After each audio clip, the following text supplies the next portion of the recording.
Thanks to resub. Nuclear. Hey, pre-notification gang.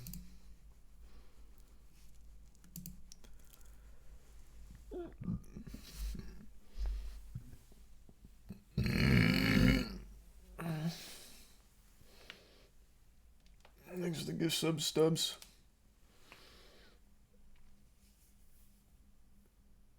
Oh.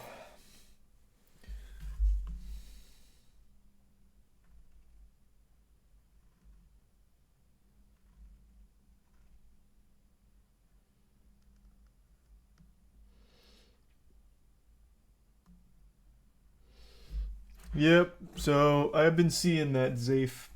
That's something that the team and I are gonna have a real big talk about. Cause it's not just you. So I don't have any answer for you there on that tonight. But we're gonna come up with something. We're gonna have to.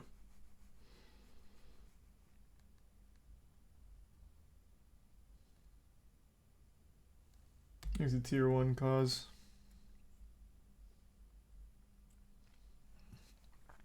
And the prime. Cr1tikal and resub hundreds.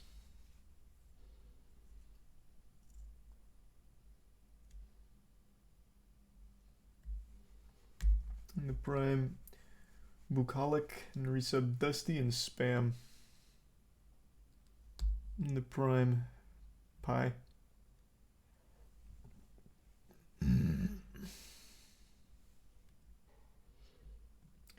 I couldn't tell you, Deep. I have no idea. Thanks to resub Dawson, Roomy, and Flappy.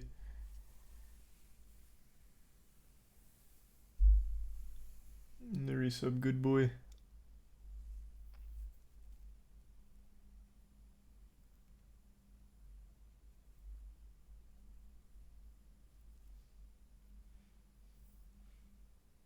No, I haven't seen the Impulsive episode yet. I've heard that it's very bad. I heard all he does is get tossed softball questions and kind of repeat exactly what he repeated in his videos. So, I mean, I can check a little bit of it out. I don't want to just hear him repeat himself on a whole bunch of nothing.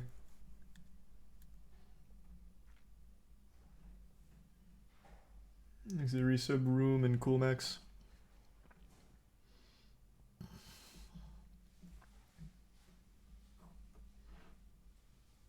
And the prime craze.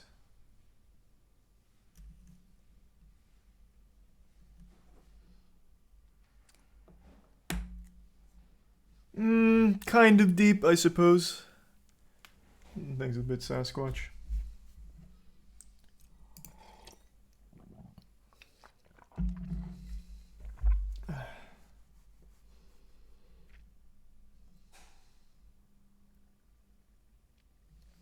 I can give sub Twin and the resub Trashman and Charisno.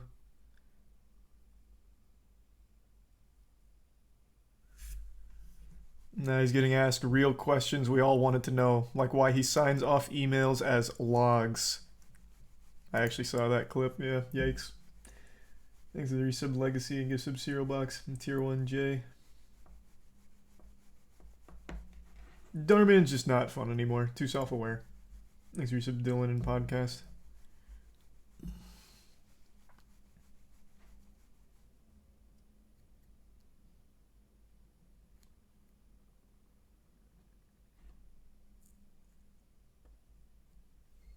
Thanks to Tier 1 Snake and the resub Coco and Peen.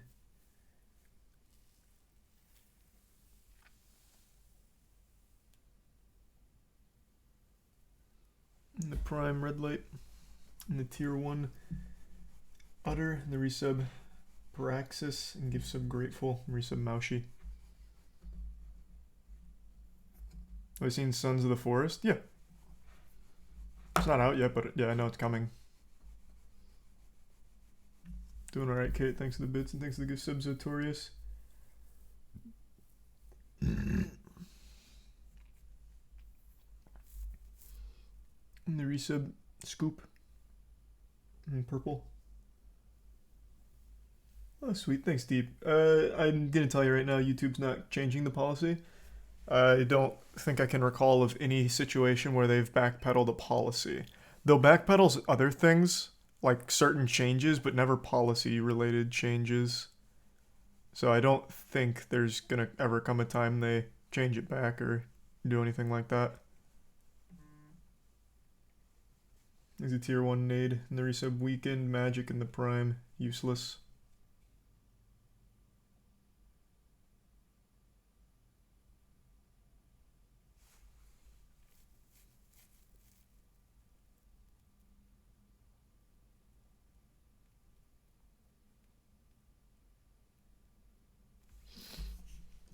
Did you see the TikToker who's getting sued for 75K for defamation because she tried saying a teacher murdered her student over a relationship, and she stated her evidence was tarot cards? Atozy just did a video on it. Yeah, chat told me about that person. The TikTok detective. Invaluable research, honestly. That's a thorough investigation. Nothing more reliable than tarot cards. Thanks for your sub, Hexmania, Evan, Crazy Ghost, Sight Geist, and the 5 gift subs, Gleek. Thanks, Gleek. And the resub, Kai.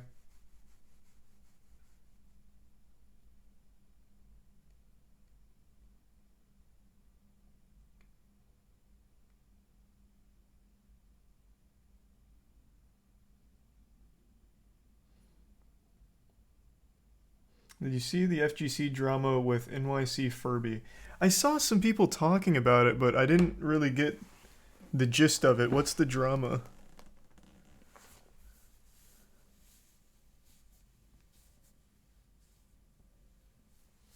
He's a tier 1 critter, tier 1 Finesta, and the resub stallion. Yeah, that shit sucks deep. I saw that. Thanks, resub Berserk.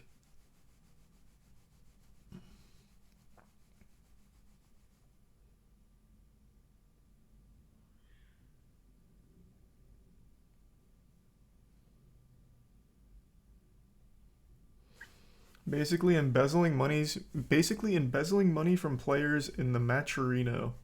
Eek. Eek. Thanks to the gift sub Gav and the resub code name and Dex. And tier 1. Ananias. And the resub rhyme. Did you see the Reddit R art mods are banning real artists' art because they look too similar to AI art and then refusing to believe it's real art? I did, yeah. That's like some super turbo Reddit shit. I saw. Happy birthday, Swing.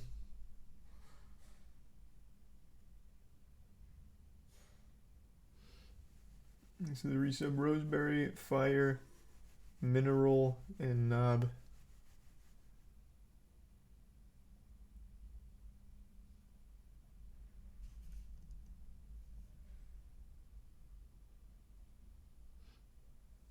And the resub Sloth, Mantis, and the Prime Tiger. AI art does suck though. AI art doesn't suck at all. It sucks for real artists. But the actual quality of the work is unreal. Like, absolutely fucking unreal. But it is awful for the artists, and I do feel very bad for them.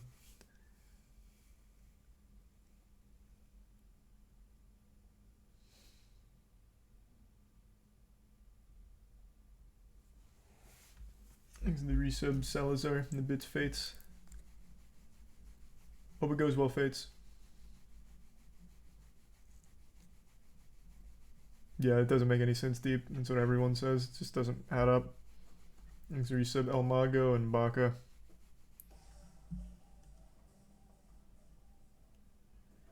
And tier 1 imminent.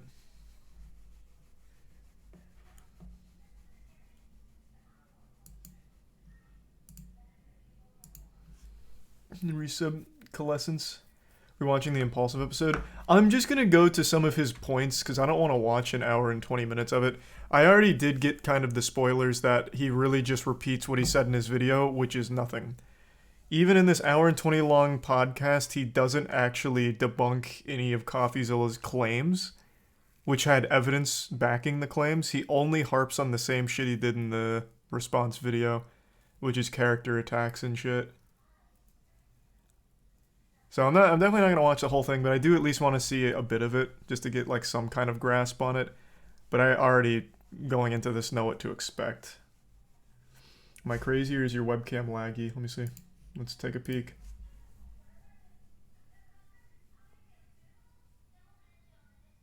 Kinda, yeah, it is. Well, that's an issue for another day, huh?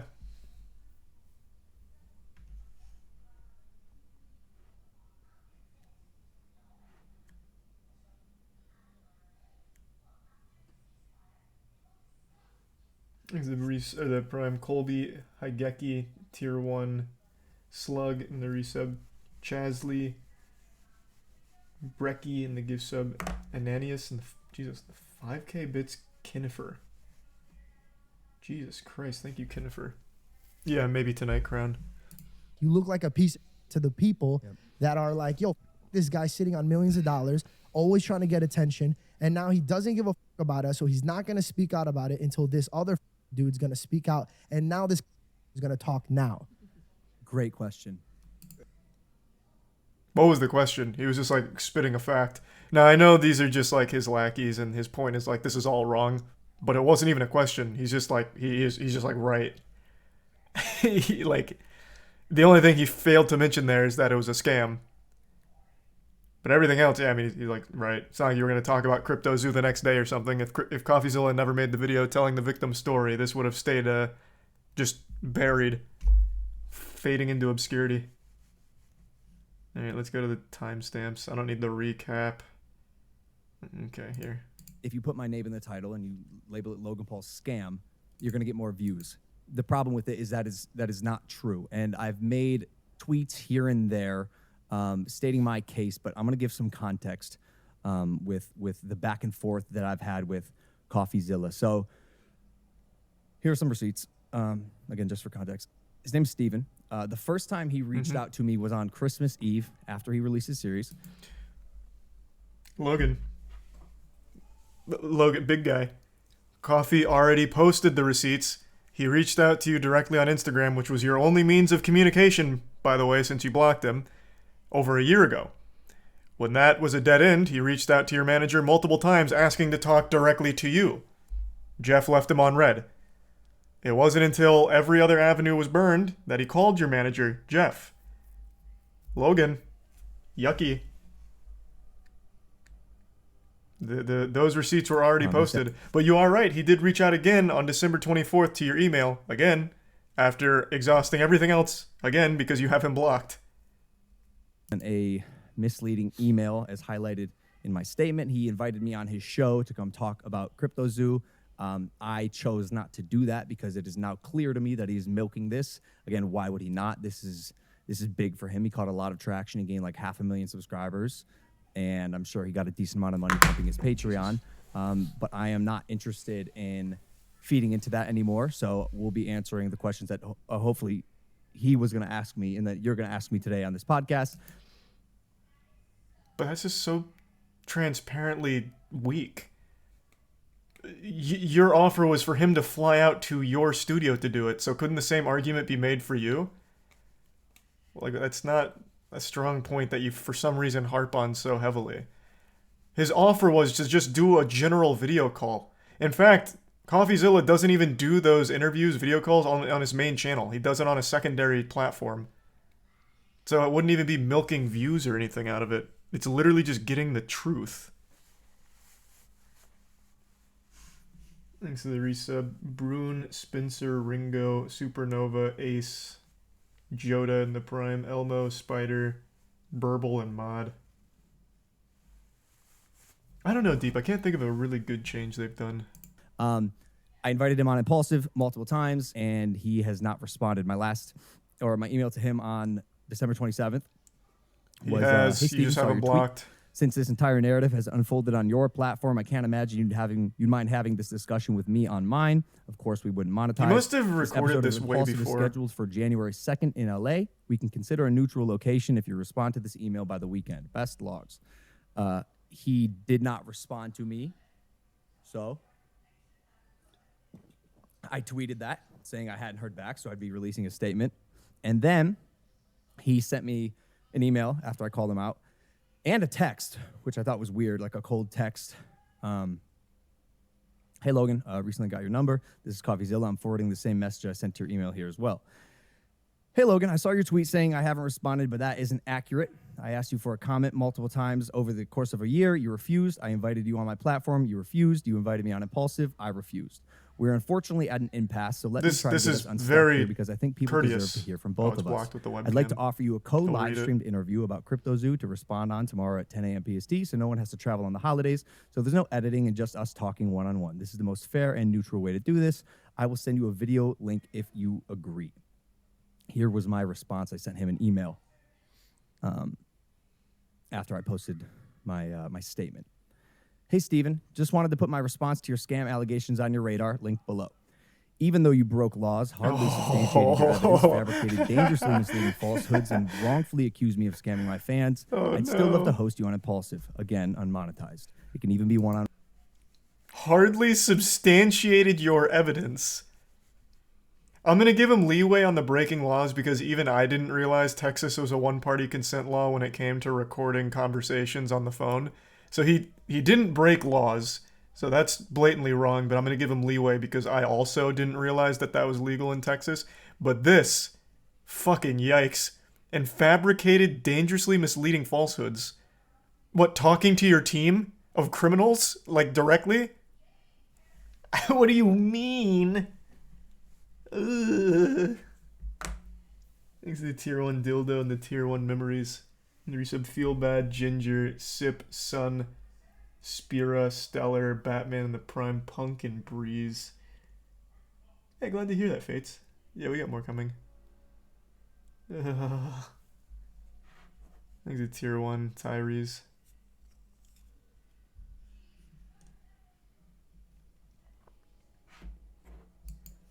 On one. Sorry, boys.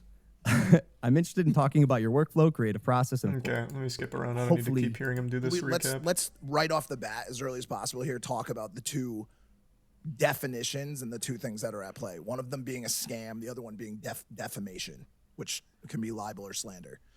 So if someone scams a person or an organization, they deceive them in order to get something valuable for them, especially money. That is the definition of scam.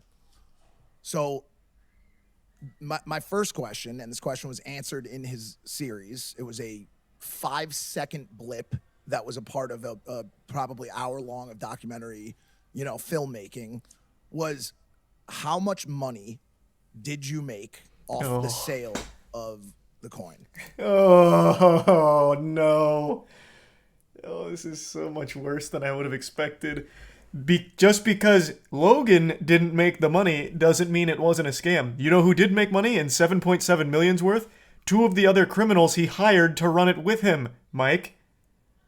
Yes, it is a scam, even though Logan didn't make the money off of it. Holy shit. Oh, goodness. Yikes. I am going to assume this had to have been recorded a week ago or longer. There's no way he recorded this and released it today after his response video and the reception and all of the points made about it.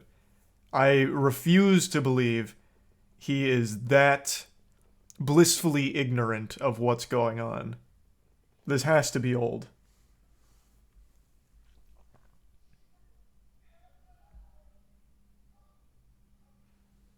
Thanks to the resub Xander Forever, Honkage, Jack, Joe, and the Prime Aquamoth, and the gift sub Bob. Hey Bob Dole. Hope you had a good day. And the resub Sydney, Telephone, Benji, Blue, and Blake.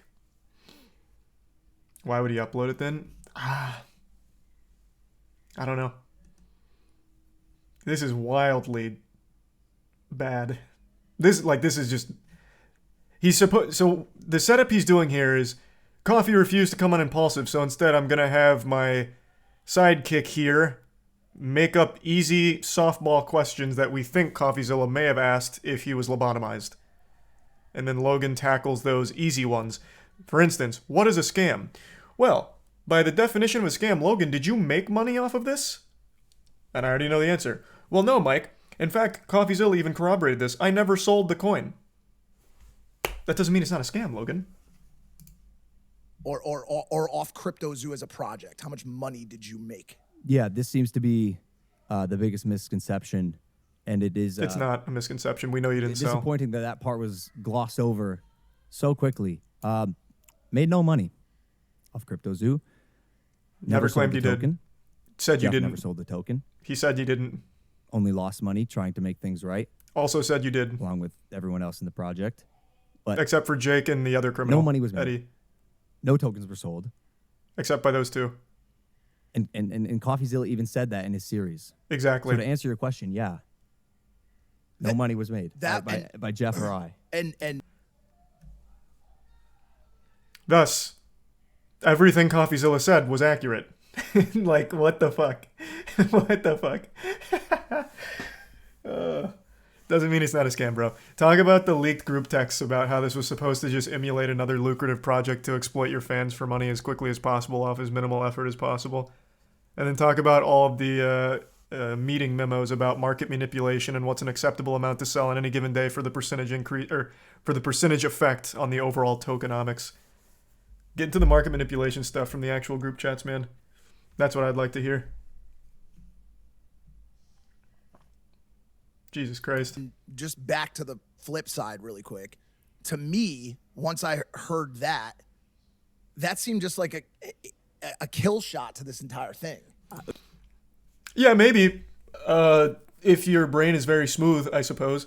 Well, everyone may have lost money, and the entire goal may have been to just exploit us for money, but Logan didn't sell. So I guess we weren't scammed. I can see how your mind worked in that way, Mike. There's the Prime Zero and the Resub Average and the Prime Plague Doctor and Tier 1 Orchard.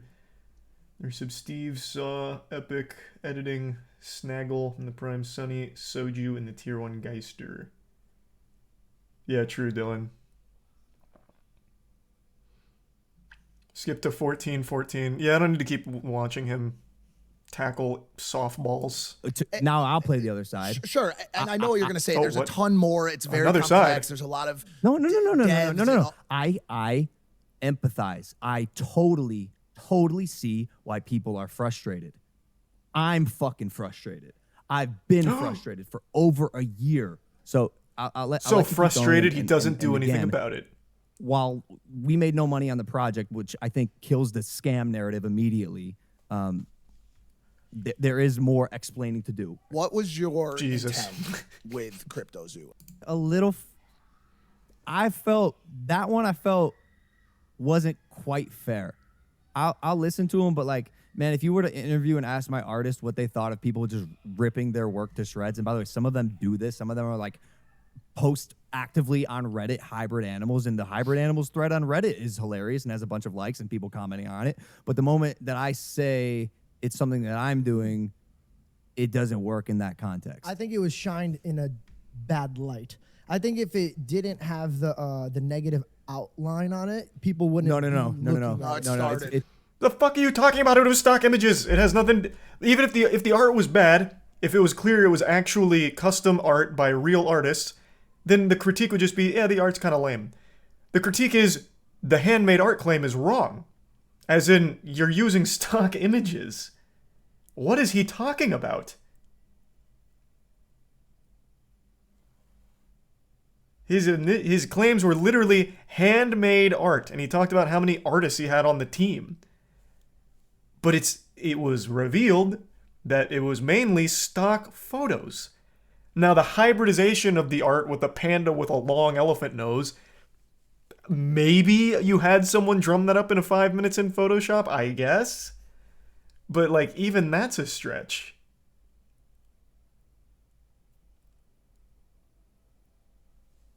Thanks to Tier 1 Blue Wolf, and the gift sub Boomy, and the resub Nathan and Fuji.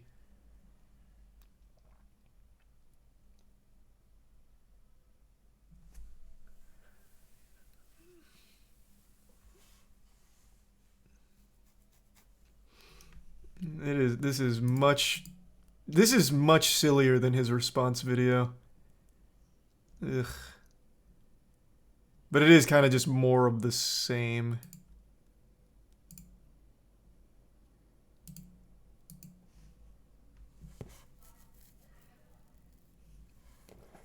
Is there any other like discussion he has that's insightful at all? I know that he says that CoffeeZilla is milking victims of his scam, which is a wild thing to say. Just get over it. You lost money. Stop milking it. That is what. Where is that actually? I'll pull that up in case any of you haven't seen that. Where in this podcast is it? Does anyone have the timestamp?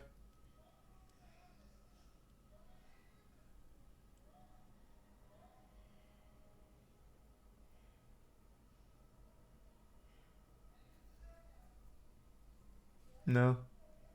People are just tossing out random timestamps. Yeah, I know the clip's on his Twitter, but I was just going to watch it here. Look in the comments for it. Well, he got eaten alive in the comments. I already said that.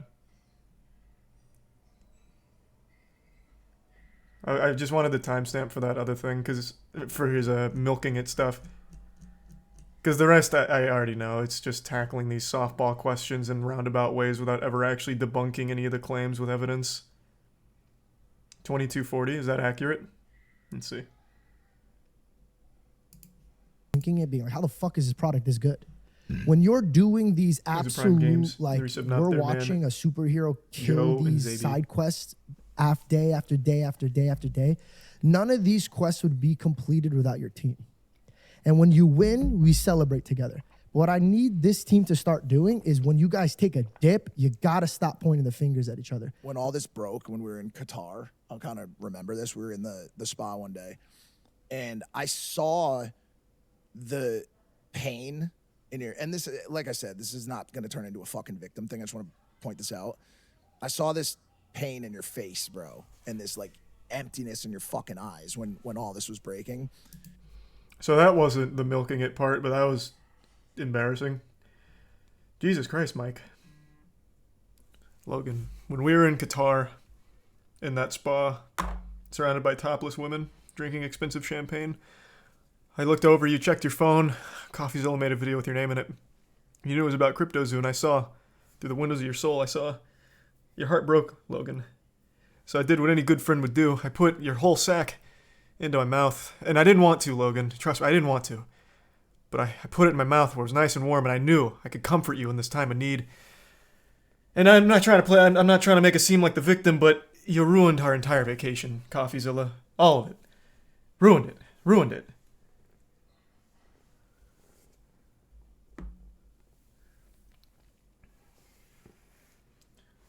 Thanks to the resub. Killer, Shine, and the Bits Deep.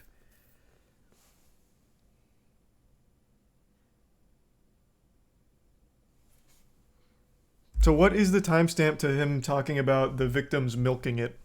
Can someone give me the accurate one?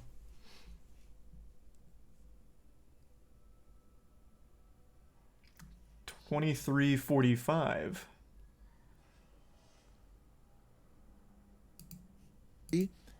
Is one of the most painful fucking things in the entire world. It's where terrible. Where Coffee fucked up is by targeting me as some malicious, evil supervillain. If he had told this story objectively. Did you watch the video? I have to wonder. I actually thought he did a really great job of talking about the other ones as being the really malicious, evil supervillains and you being the bumbling buffoon. You played the comic relief of the scam, Logan. I have to wonder if he even watched it. Coffee focused very heavily on Crypto King and Eddie. You were just the dummy, like the actual fucking dummy.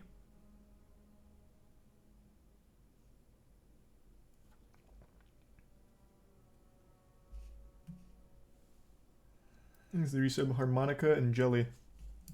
and told the story. It was as objective as it could be. Vilifying me. Regardless, we're still making this right. But in my opinion, that's where it got twisted and hurt the most. Dude, I'm sitting in the seat solely because of my fans. I love them. I'll take any picture you want, unless I'm at dinner. That's my one rule. I'll take any picture you want. Now you better get your ass up. You better wipe your face and get up. That might be the rule. I'll listen to the feedback. I'll see it. I want to put smiles on you guys' faces. It's why I do what I do. I love being able to come on these. You love your fans so much, give them their money back. Easy. Your fans mean so much to you. Wow, you do so much. You take a picture when they ask. Holy fuck, what a saint. Give them their money back. Prove it. Give them their money back.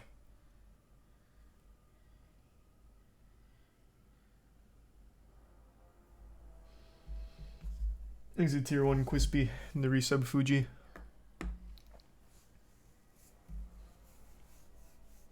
He can afford to? He absolutely can. I got curious earlier today, and I don't know how accurate these things are. I was trying to look up like all of the known victims that have come forward about being scammed by CryptoZoo. I feel like if you tallied up most of them, you're looking at around like shit, maybe like 5 or 6 mil from like the investors. At least, again, this could be way off. It could be significantly more. But like, let's say it is 5 or 6 mil. Logan Paul with Prime alone makes that in like a week. People are fighting each other in the UK for Prime. He could absolutely afford just to give that back. Be like, you know what, guys? I really do like care about you. I'm not just, this isn't just lip service. This wasn't supposed to be a scam. Things got out of control. You lost money. Real people were hurt. And I can't live with that anymore. I'm giving you your initial investments back. And since it's on the blockchain, you have the ledger. You can easily see who invested what so you don't get scammed by people pretending to be investors. And you could easily just give them it back and make it whole. But he won't. He could afford to, though. 100% he could afford to.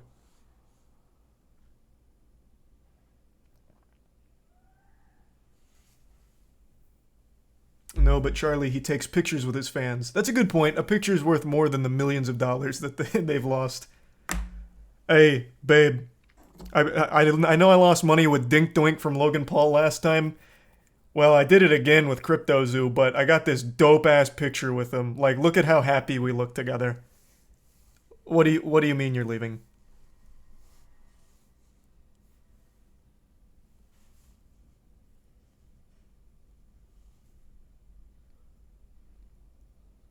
He is Don't Skip Podcast. He's refunding all of the initial investors. That would have been huge. And in fact, the way I know you're wrong is because I already read people's summaries of this. And everything, all of the main critiques are, why doesn't he just give the initial investors money back? So I'm assuming he is not.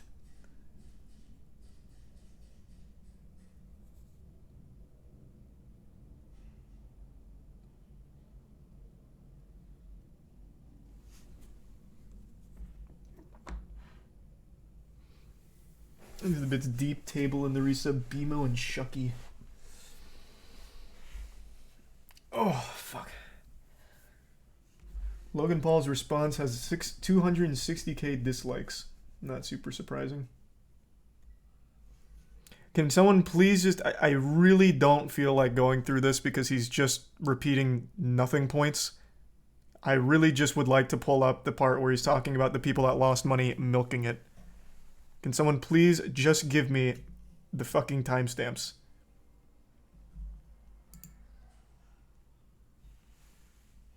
People are saying 32. Okay, I'll try 32.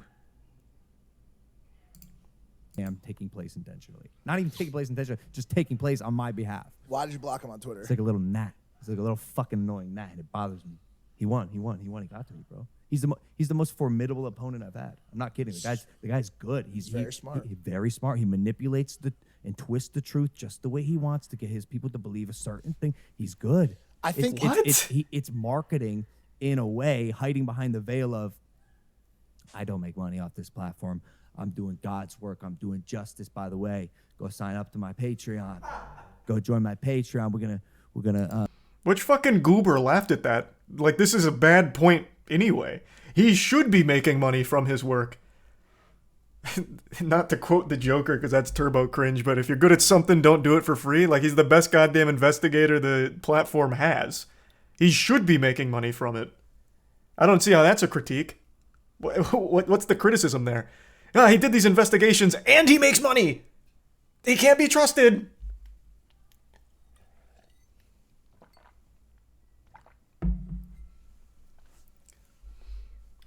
Thanks the resub Shep Hunter in bed. Again, this is not the milking it clip though. Where is that?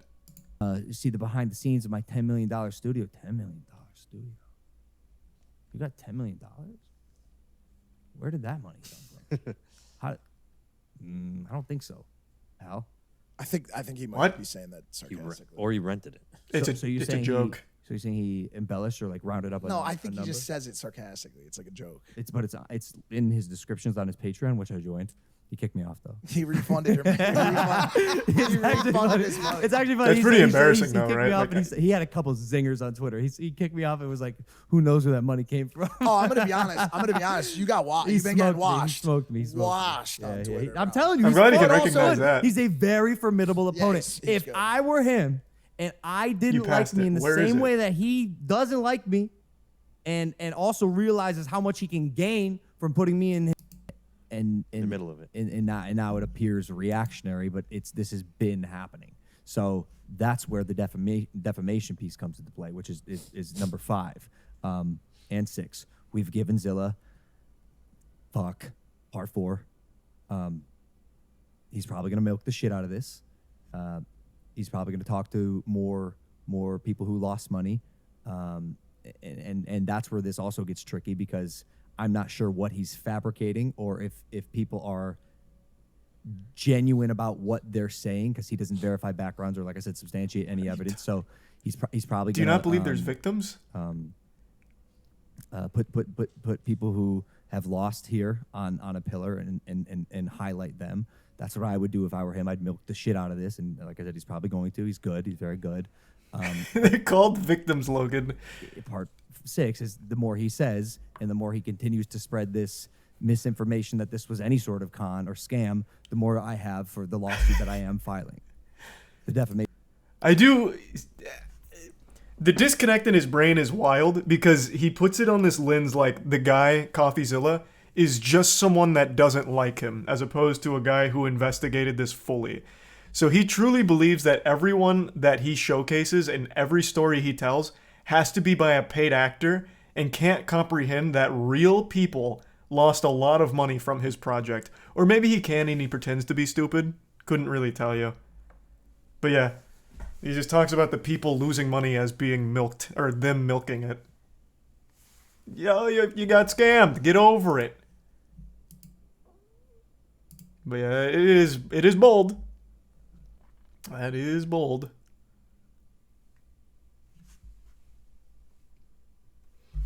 Thanks to the resub, Milty. Thanks to the raids. Oh, hey, thanks to the raid, Smallite Mom. Hope you had a great stream. Thanks to bits, chicken and snert. Yeah, I started Dark Tide and I did like it. Thanks to the bits, Chromium. Yeah, maybe.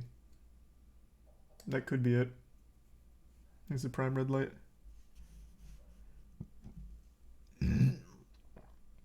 To be defamed. Well, again, there's a ton of reasons why a defamation suit is not going to work for Logan. We went over on the podcast today. I don't feel like just repeating all the points. I feel like anyone can look up any lawyer right now, and all of them will tell you just how difficult a defamation case is to win. To prove that you have been defamed is one of the most difficult cases to actually clutch in a situation like this. It's not, he won't win. He knows that. It's just about bullying. Do 108.47.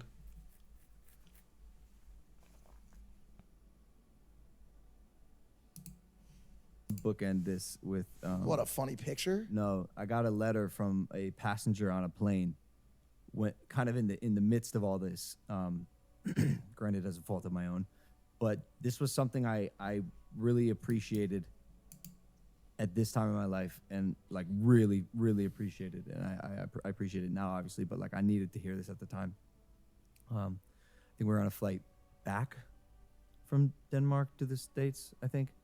And this kid sitting next to me handed me this note, and I had no idea what it was going to be.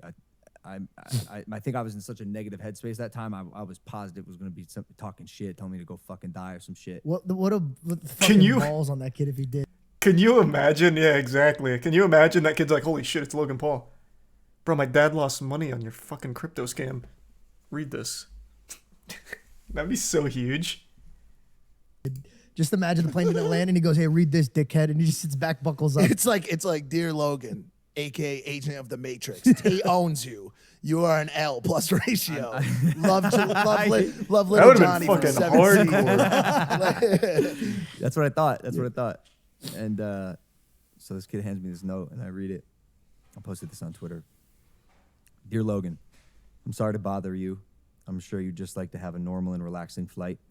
I'd just like to say, your videos helped me through a rough patch in my life, and I will always be grateful. You made me laugh when I needed it, and although I don't know you personally at all, it was always clear to me that you have a kind heart and you are a good person. I hope this isn't too presumptuous of me to say. While I have you here, I'd also like to wish you a Merry Christmas and Happy Holiday Season, and in general, wish you a happy and fulfilling life. You are a very beautiful person, and I really hope you know that. Love, Lane Schlegel. P.S. I also recommend you check out the book, The Pocket Pima Codron, it looks like. It helps me more than words can describe, and I hope it can be of use to you. Real letter. Hey, from Lane at United PR Agency. Jesus. What does this have to do with anything? Even assuming this actually happened, which I doubt, but what?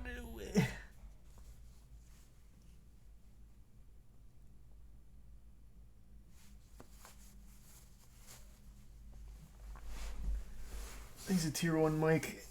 And the resub Pablo, Pappy, Shazam, and Buster.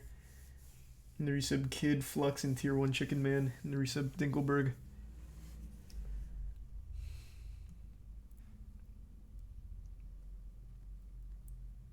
All he has to do... Hey, Carl. All he has to do is read this letter in court and he wins. The jury would be moved to tears.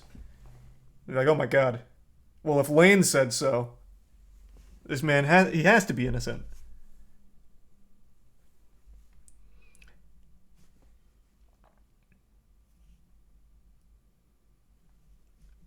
I think I really do think Stan's had the best take on it. Like, if he was Logan Paul's guy, he would have advised to just ignore it. And he's absolutely right. I thought the right play would just be make everyone hooligan, refund them. I think that's the morally correct thing to do. But if Logan just wanted the easiest way and just to get out of this as quickly as possible, if he never said anything, he would have been fine, actually. But now he's posted this on both of his main platforms, Logan Paul channel and now Impulsive. All of his audience is now aware of this. Now they've probably watched CoffeeZilla's video, and with all of that evidence, they're going to look at Logan Paul and be like, fuck, this guy hasn't proven his innocence at all. He hasn't even mentioned any of the claims. So he really fucked himself. If he had just ignored it, his audience would have never known, never cared, and he would have been in the same situation. He would have been fine.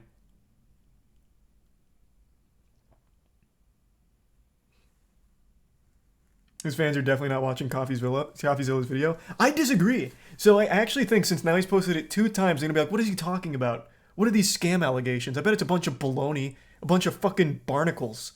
Logan would never do that. Let me see what this is. And they'll watch it for even a second, like hate watch it. But then Coffee immediately starts making points and they're like, interesting.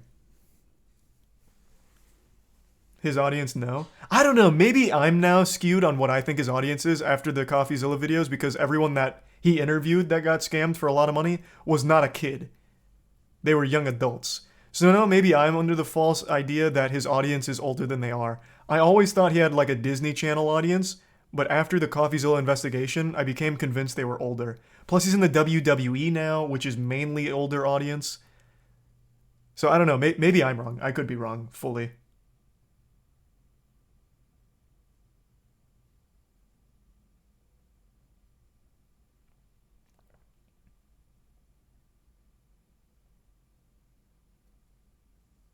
WWE's kids. You couldn't be more wrong.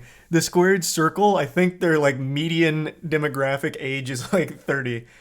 And there's nothing wrong with that. Like wrestling, I don't think kids are interested in. I could be wrong too, but I feel like wrestling is overwhelmingly enjoyed by older audience.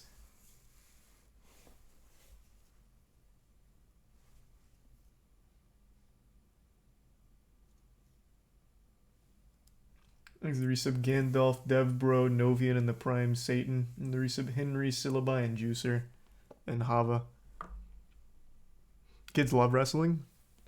I just don't see that. I really don't. Look at everyone who plays WWE 2K series. Look at everyone who discusses wrestling online. Look at any wrestling TikTok and go to the person's channel and they're all older. Kids are very much more in on like the influencer space and anything gaming related. I just don't see them being wrestling fans.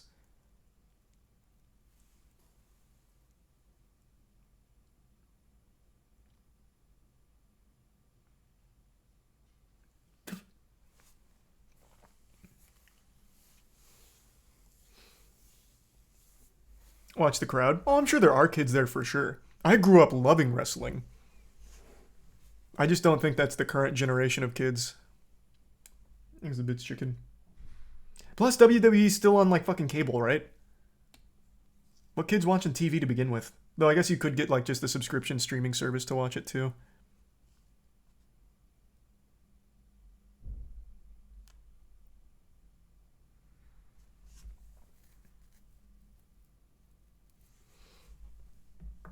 This is resub brilliant. But yeah, this is nothing. He still does nothing to fight any of the evidence-backed claims from Coffee. Rough. He needs better advice. He needs people around him that are actually knowledgeable enough to give him better advice. Jeff is a fucking bumbling idiot, and whoever is guiding him in this direction is way off. He's got a bad team behind him for this.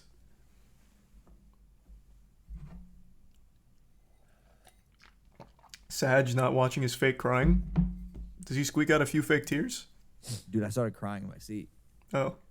Which, as you know, is uncommon for me. Because you're a robot. Some say, some say. One tear from each eye. I tracked it. You bottled it up. It was Currently for sale. And what was your headspace at? Like, did you see the kid afterwards? Did you like? Yeah, absolutely. I read this note and like my heart was so full of warmth. I guess tears were the only way I knew how to handle it. And I immediately went to just gratitude. And I spoke with him afterwards, and I was like, dude, I know you don't know me, but I really needed to hear this right now. I really needed to hear this right now. You don't understand how much this means to me. Now come work on my podcast. And he's like, yeah, man, I just felt something was telling me to write that to you. And we got in a conversation studying anthropology at a university, and I told him that it was just insane how the reciprocation of energy that had taken place with me at a point in his life. Oh, wow, that is a moving moment to be sure. Take that, CoffeeZilla. That's the kind of man you're gonna call a scammer? I think not. Ooh, Jesus Christ. Thank you for the 50 gift subs, Pelican. Jesus, what the fuck? Thanks for the fat drop. And the tier 1 waitress in the Prime District. Holy fuck, Pelican. Thank you for the huge, huge drop. Appreciate the generosity. Finish it? Nah, I don't need to. That in no way at all relates to the overall situation. That is weird sympathy gathering points. I don't even really get it. I have no interest in seeing him fake cry or draw that out any longer. What I wanted is for him to actually tackle the evidence. I would really like to hear from his side, if there is one. Right now, I'm starting to genuinely doubt he has any legs to stand on there on this situation. But who knows?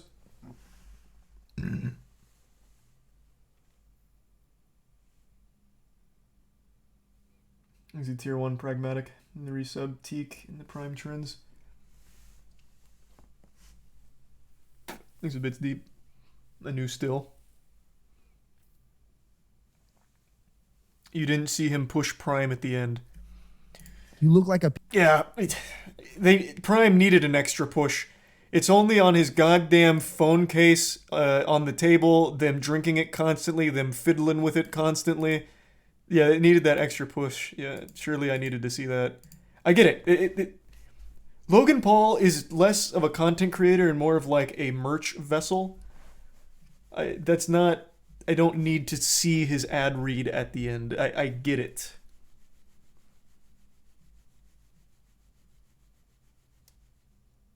Jesus. Thanks to the Prime Paul. Holy fuck again, Bob? This is Resub Hockey, and thank you again, Bob. You've been so fucking generous, man. Thank you, Bob.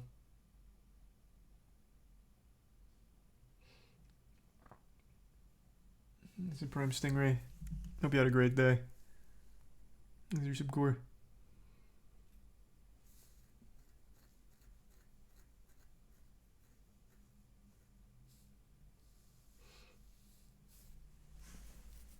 No, I haven't played Pacify. I've heard of it, though. Here, how about this? I'll watch his closing remarks, which are all about Prime. I'll go before his closing remarks. That's not what, No, that's not what I meant. That's not what I meant. Hey, and this will transition to, contrary to popular belief, I'm living my life. I'm posting it online. I'm sharing my experiences. I'm being authentic to myself. And I'm not part of the Matrix. I don't know if I was Fucking prove it, bro. I'll tell you why, how I can prove it. If I was a part of the Matrix, I would give a fuck and play by the rules and be safe with what I say. No. That is exactly what you do. What are you talking about? What are you saying? Do you not listen to your own stuff? That is like that's your whole brand. Your vanilla ice cream. What do you mean? That like you do scams, which is definitely like the edgiest thing about you is the scams you do.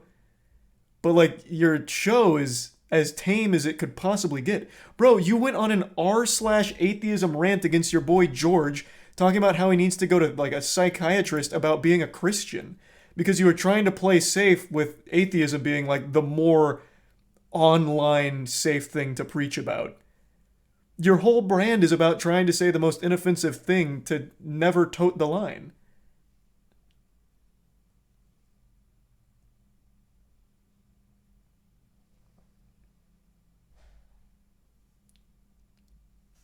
It's so weird.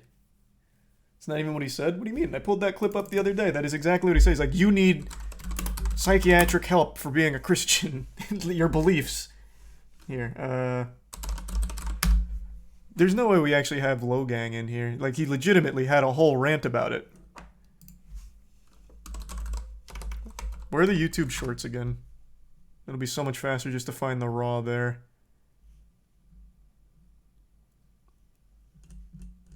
Here's a tier 1 bring.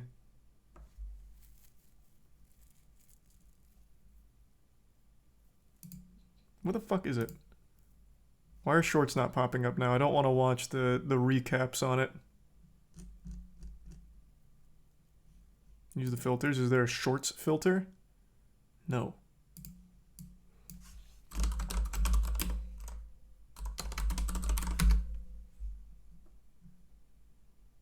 Oh. Apologizes to George for mocking faith. I didn't even see that in the goddamn title.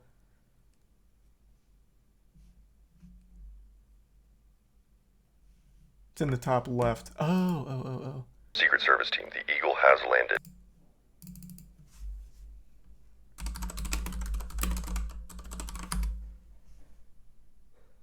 Well, that didn't search in shorts at all. Is there a different search in here? This guy? How do I search in shorts?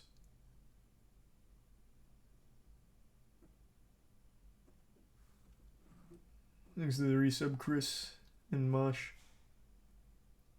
Bits deep. What's that? Is this the clip? I can't click links, man.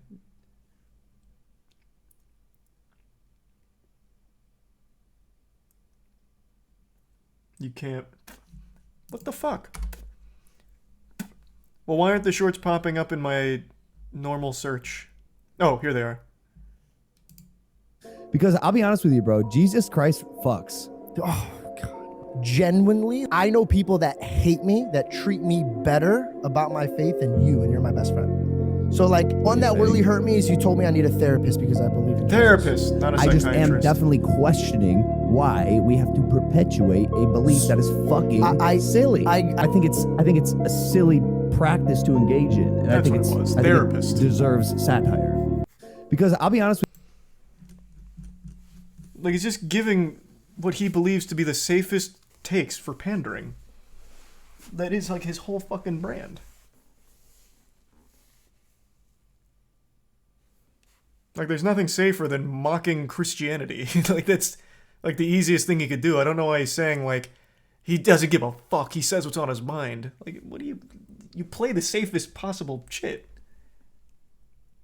That's not safe take at all. You don't go on Twitter. I'll tell you right now, you do not go on Twitter.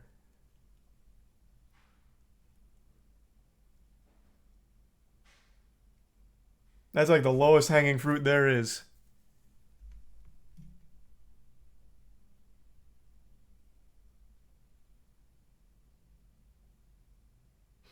And you don't?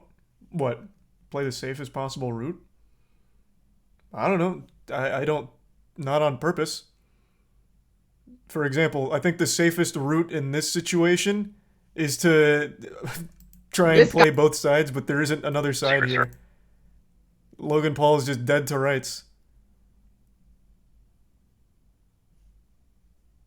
Skip Bayless does? Well, Skip Bayless is borderline senile.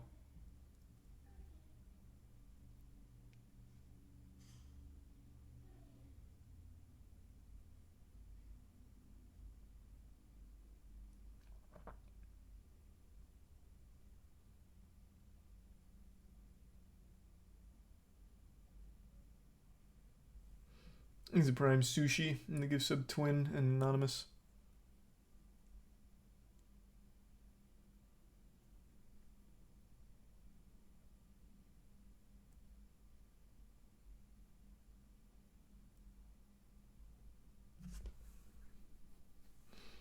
Have you seen the vid that aired today of Skip and Shannon? Nah, I didn't bother watching.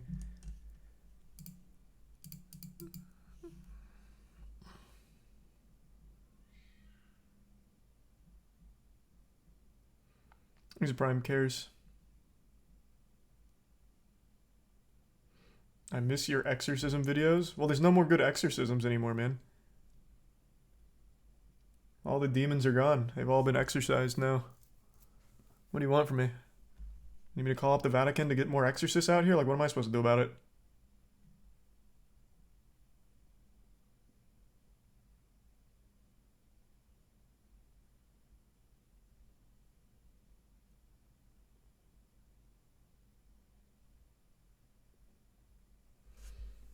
He's a tier 1 Grinch in the resub Matthias and Zero. White Show just doesn't exist anymore, Tori, but that was a lot of fun, yeah. They have like a spiritual successor to it.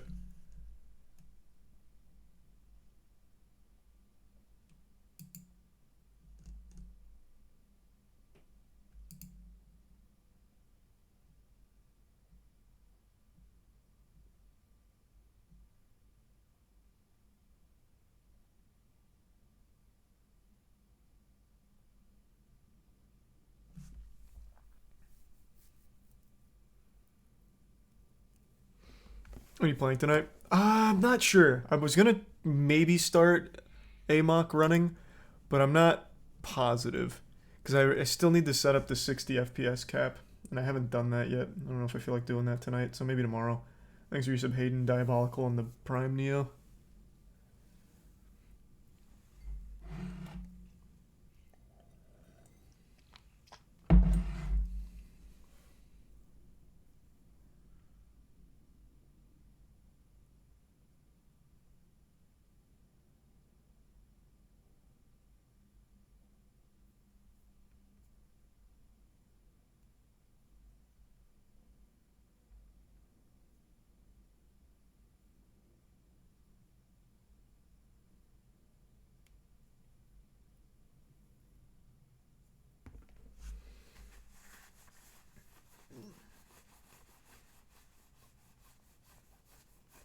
World. Oh, yeah, I saw that one. Ant just broke his fucking shoulder. I don't know who that is, but sorry to hear that. I can't watch someone break their arm on Twitch, man. Pretty sure it's against the rules. So I'm not gonna risk it. It's the Aiden Ross bodyguard. That's rough.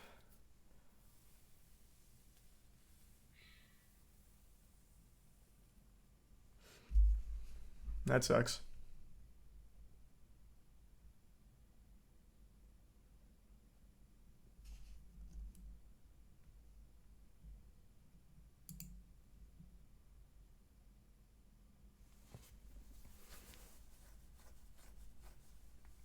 Thanks, resub Ed.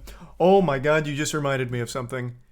Tiana told me a crazy story that happened this week. Who knows about this situation? I'm going to imagine none of you. Oh, the video's been privated now. That makes sense. I still have it up. I'll explain it. You guys remember, like, only 2 days ago I was talking about those vigilante predator hunters who never actually do anything beneficial when it comes to locking up pedophiles? Because the authorities can't use their investigation, so what ends up happening is they impede real investigative work, and it makes it very hard to then bust the pedophiles. I'm not a fan of vigilante pedophile hunters. I think they're trying to do a good thing in a bad way.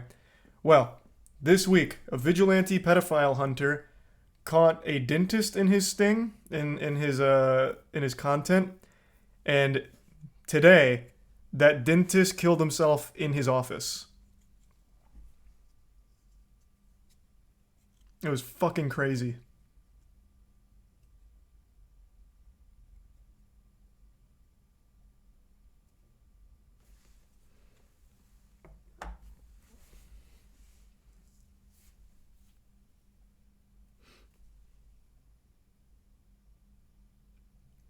What if he wasn't a pedo?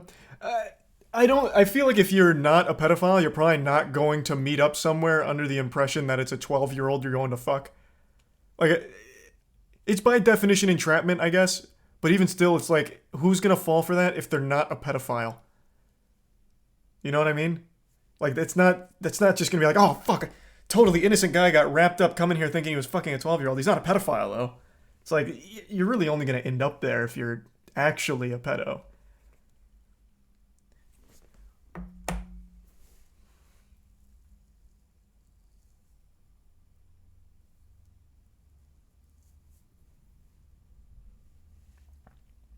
He's a Prime Tesseract. I don't understand. Why does everyone want me to watch Ant break his arm? I watch it and I go, ew, his arm's broken. Now what? What's the point?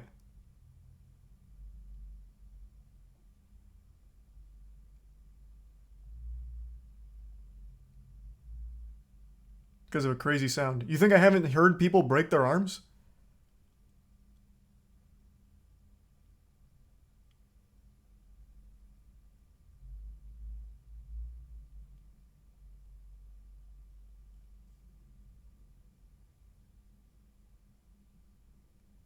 I don't really get it. I watch it, I go, wow, that arm's broken. And that's it. There's nothing to discuss or anything. There's no topic there. It's just, he broke his arm. That's unlucky. But damn, what a way of going out.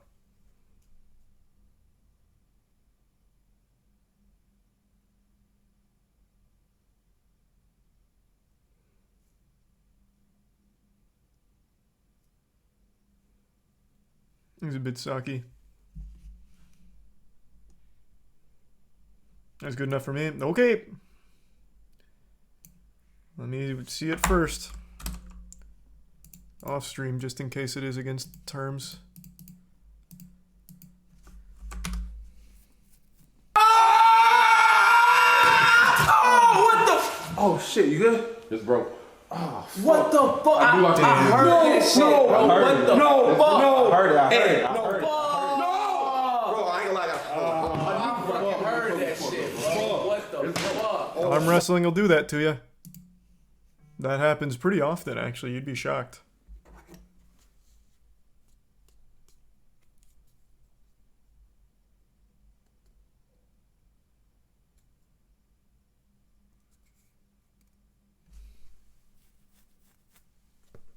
I don't have anything, like, there's nothing else to say about it. He broke his arm.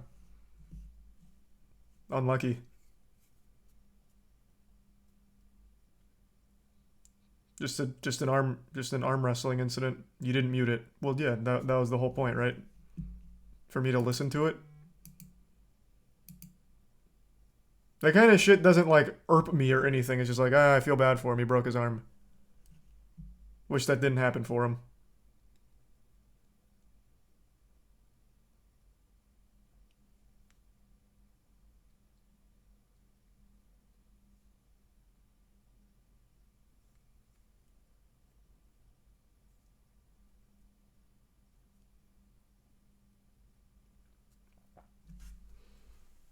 I don't get it. I don't get what the fuck the point is. There's no topic there.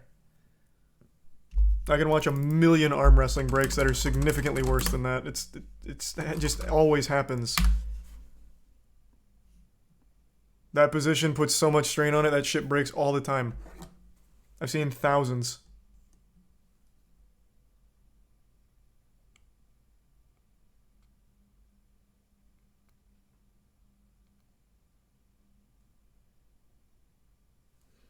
There's a resub John and Tanber.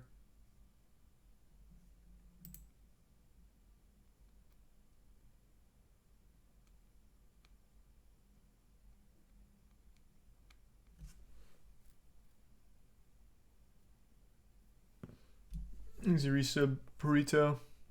Give sub Psychedelics. They knew his shoulders were bad, but still did it. Wasn't his shoulder. There's no shot that was his shoulder.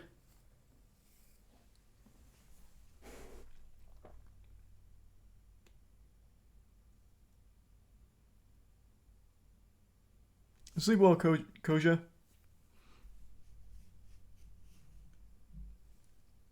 Thanks to the bits, Red Matter.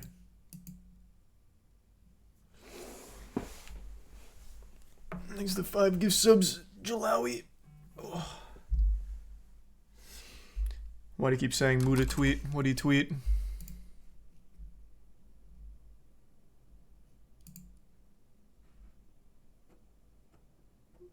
What 0 showers does to a motherfucker. What's this about?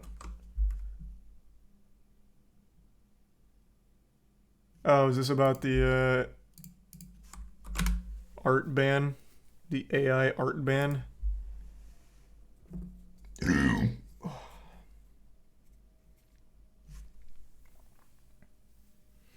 Nice.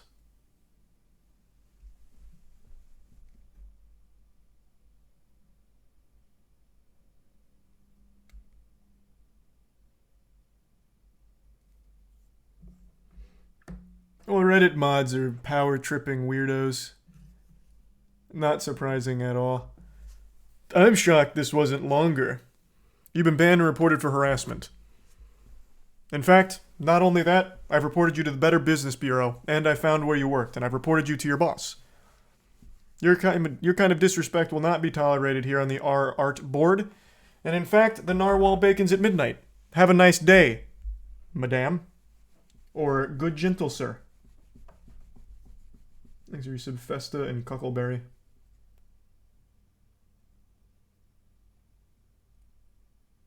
We can't see. Can't see what? Oh. You can't see the first 3 words. Lol, the subreddit is private, is what it says.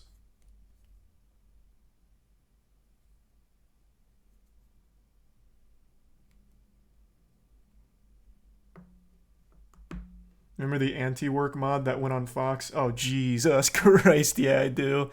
Oh, fuck me, yeah, that was awful. Oh, Lord, yeah. Oh, man, that was one of the worst. That was a disaster.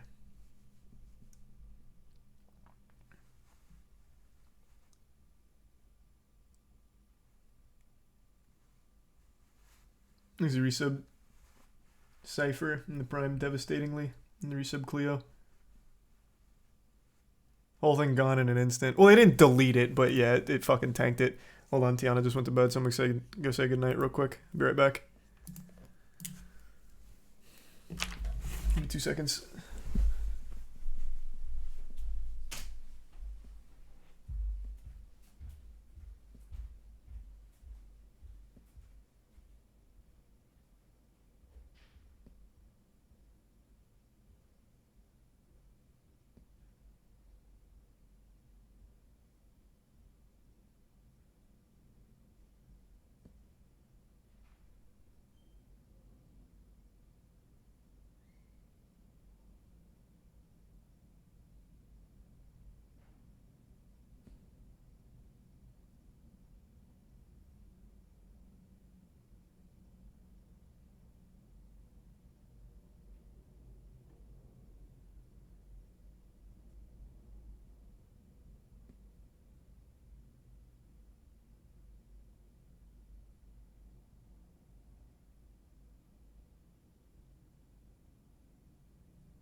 back.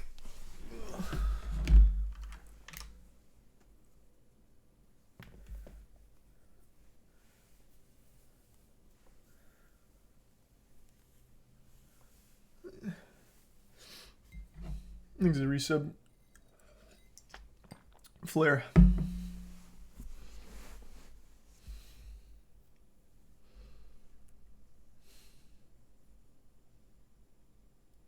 And the resub Hinlow. Yeah, I saw the bodyguard snap his arm. Thanks, resub Soda. Unlucky. Thanks, the Prime Cafe and Pepper.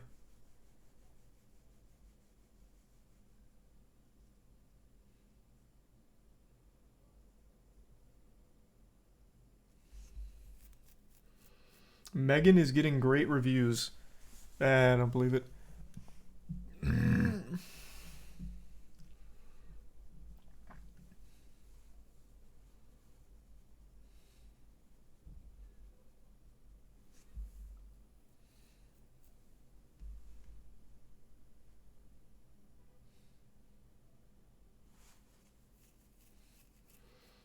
I heard it was getting bad reviews. Couldn't tell you. I don't want any kind of spoilers for it. I'm going in there expecting something enjoyably shitty. And I want to be surprised.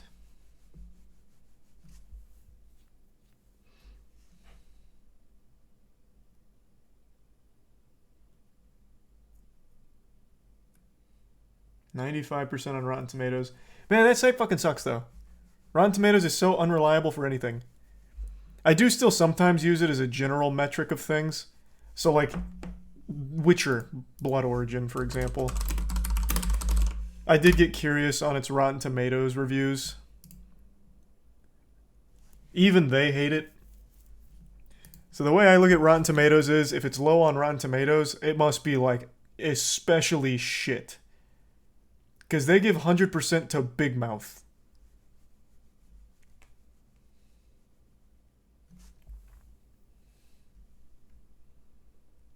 He's a tier 1 Swampy. I think Rotten Tomatoes is fucking worthless. The audience score is usually pretty decent, though. I never really get super, like, against the audience score, except on some stinkers like King Arthur that get a high audience score. But usually, the audience score is pretty alright. The critic one, always fucking worthless, though, on Rotten Tomatoes.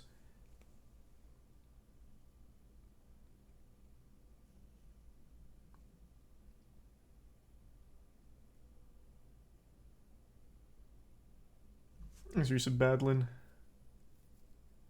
You see the menu yet? No, I still haven't seen the menu yet. I wanted to, though. Thanks to Prime Cray. Arthur was good, so shut up. There's been 6 King Arthur movies. I hope you're not thinking of the bad one. This is ass. I hope this is not the one you're defending. Andrew and I saw this in theaters. We were both so unbelievably upset by how bad it was.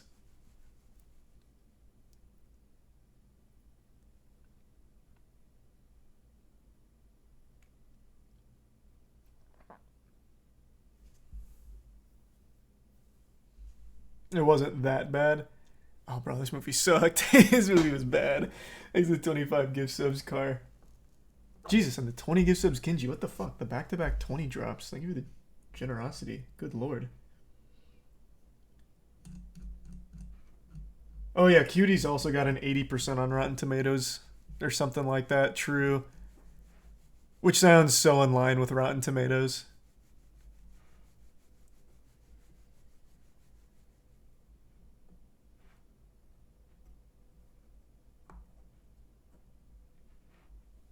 This is the resub New Talk and the Prime Fuzzy. And the resub Kato.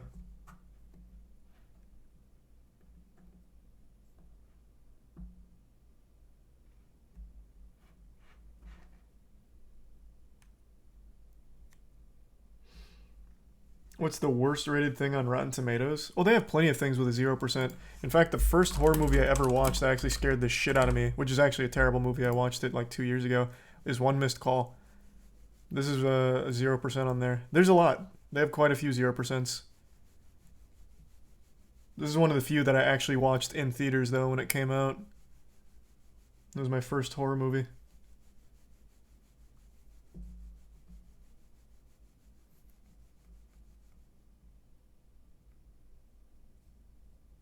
Moonfall? Oh, what did Moonfall get?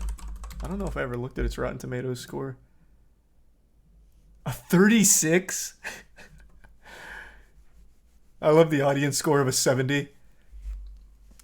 That should be 100. It should be 100 and 100. Best goddamn movie ever made.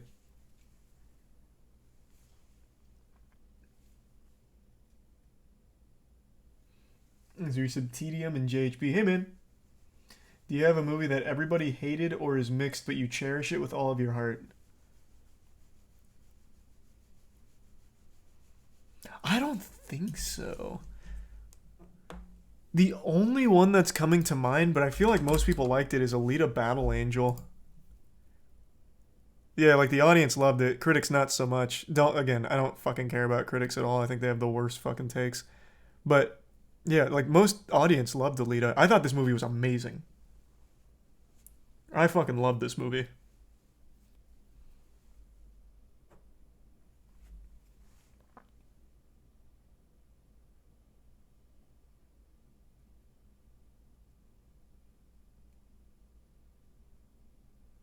No, The Mummy's one of like the most beloved films of the 90s.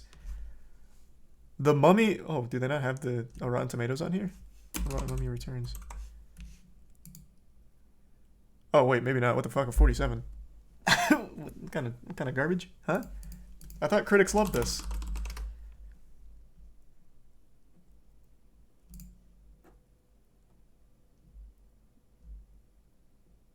They don't have the original Mummy, only The Mummy Returns. Mummy Returns is great, though. It's my second favorite movie. Right behind The Mummy.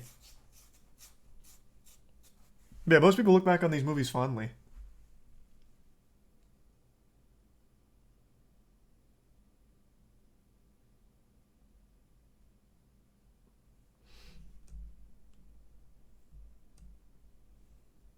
These are some Cornflakes, Scorp, Monstrum, and Tier 1 Bando, and the Prime Abigail and Beef. Which movie do you think was treated unfairly by Rotten Tomatoes? Oh, anything Marvel. Anything Marvel's treated so unfairly by Rotten Tomatoes, they give it way too high scores. Literally anything Marvel. What did Ant-Man and the Wasp have?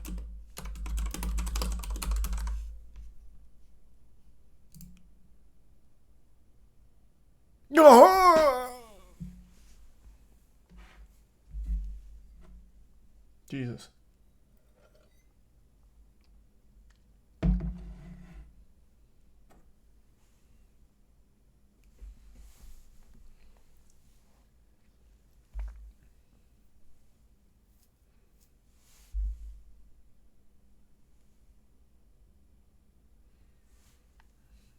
This is a resub. Obletus. Oh, I don't think I've seen The Last Samurai. The Fifth Element I liked when I was a kid. I went back and watched it when I was an adult and I didn't like it as much.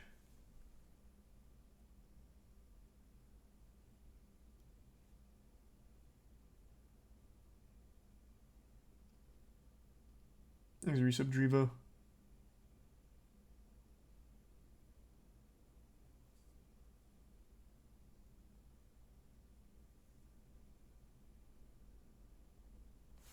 And the Prime Kingbo.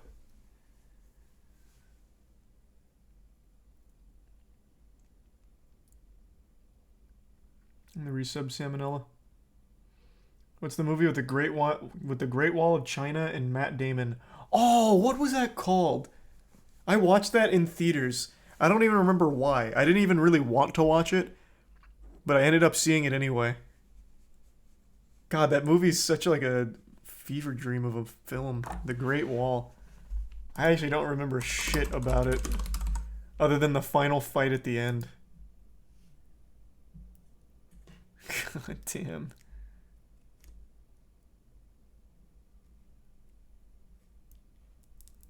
Man, there are some movies I just don't remember at all. This is one of them.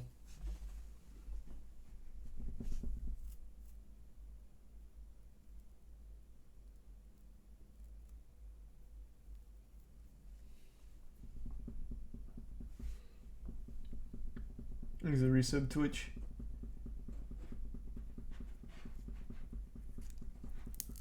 Yeah, I definitely know what the movie is, Jay. I just don't think I've ever seen it.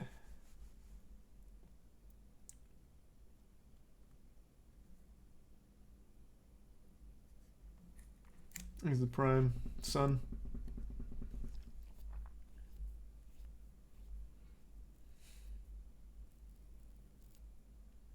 That's the worst thing you've ever seen? Like the worst movie? I made a whole video on it. It's called Let's Be Evil. This went to Netflix in 2016, and it is, without question, the worst movie I've ever watched in my life. There is no film more miserable than Let's Be Evil. This should be a 0%.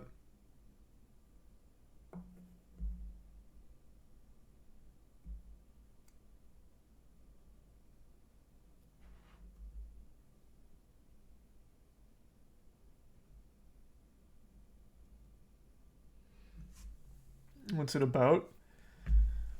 Bro, I don't even know how to explain it.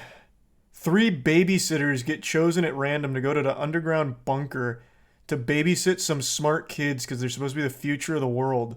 But then the kids end up pranking the babysitters, and it turns out the kids don't like the babysitters, so they want to kill them. So they do. That's it.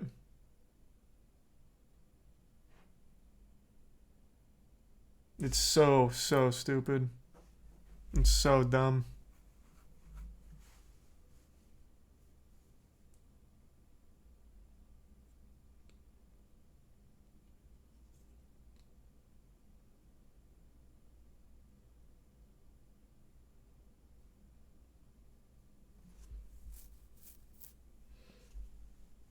Is he Strange World? No, I don't know what that is. No, that one I have no doubt has glowing reviews, Jay.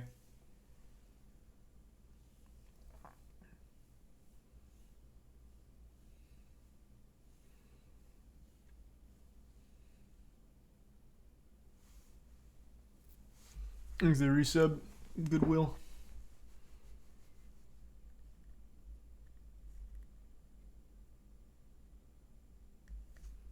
Do you watch TV shows too, or mostly movies? No, I watch both. I was gonna watch Witcher Blood Origin today, but I just couldn't muster up the strength to turn it on. It's the lowest rated Netflix original, and I want to see just how bad it is. I know it's gonna be bad, but I want to see like how bad. I probably will watch it at some point.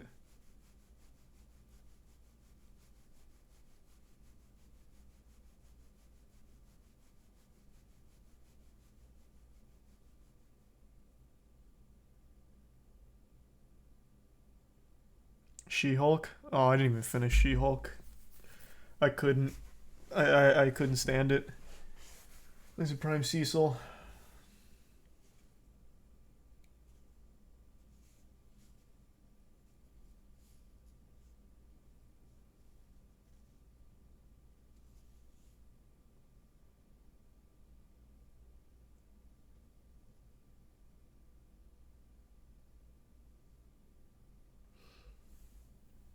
There's the resub Mac. Wonder what critics say about She-Hulk. Good question.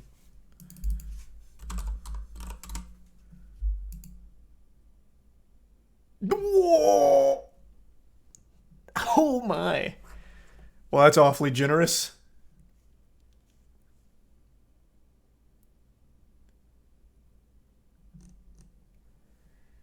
Thanks for the bits deep.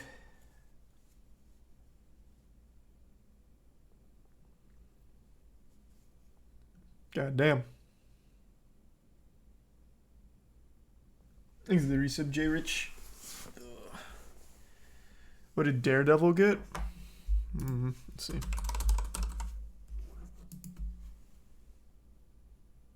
Oh, this is the Daredevil movie. Whoops. Hold on.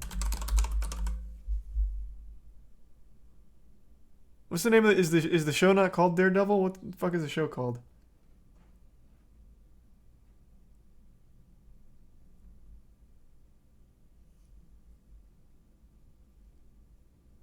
Chat not realizing Rotten Tomatoes is just a yes or no rating system.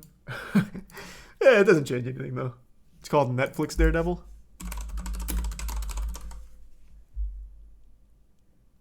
That didn't change anything.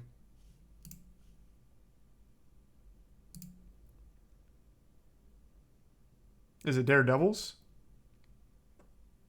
That doesn't seem right.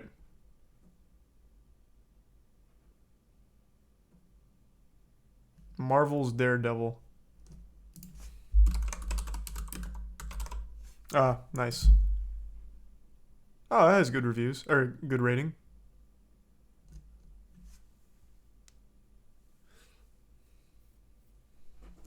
It was right there. Oh, I didn't see it.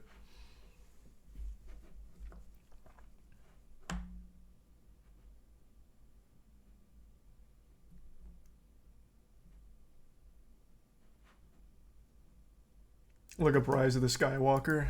Oh, don't make me do that.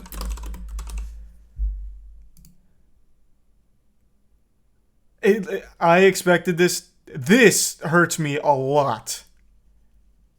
This I expected to be higher. This movie is fucking abominable.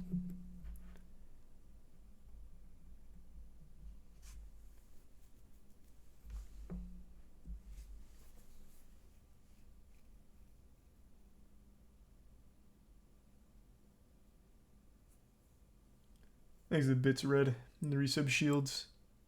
Bots? It had to be. There's just no other way. This is when that whole Raylo fandom was really popping. They had to have just fucking gamified it. I just refuse to believe that.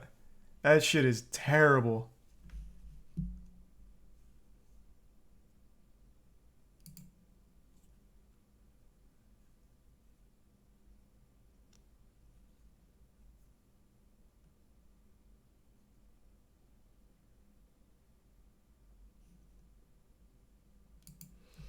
It's a bit deep.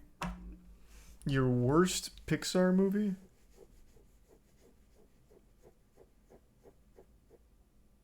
Huh, I don't have to think about it. I don't know what the worst Pixar movie would be.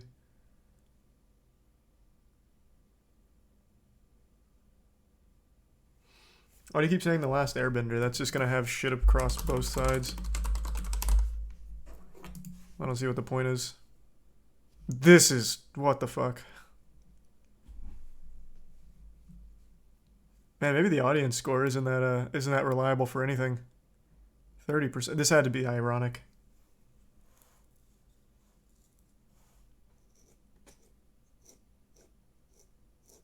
Cult classic.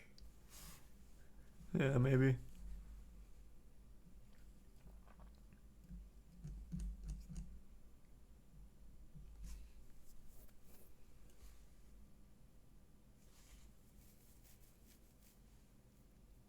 Most reliable movie rating site? I don't use any. I've said this a lot. I don't really put too much stock into reviews for games, movies, or shows. If there's someone I like, I'm always curious what they think of something. So like games, I'll watch a skill up video. But more so, I'll just watch gameplay if I really want to like see it, and then I'll form an opinion when I play it or watch it. Even the moist meter, I feel like it's just, here's what a fucking idiot thought of it.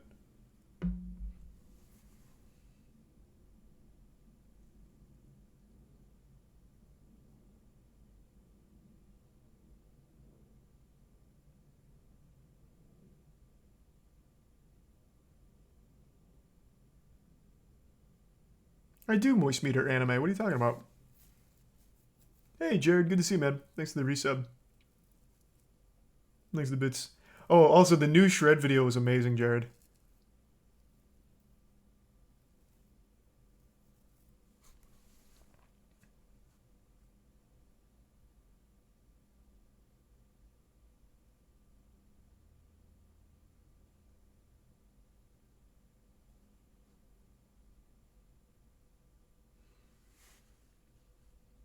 IMBD is surprisingly reliable. Couldn't tell you. I don't really bother to check. I do usually like to see like a general audience consensus on something, just out of curiosity. But I don't put a whole ton of stock in it. Thanks for resub slopping and existence in the Bits Odyssey.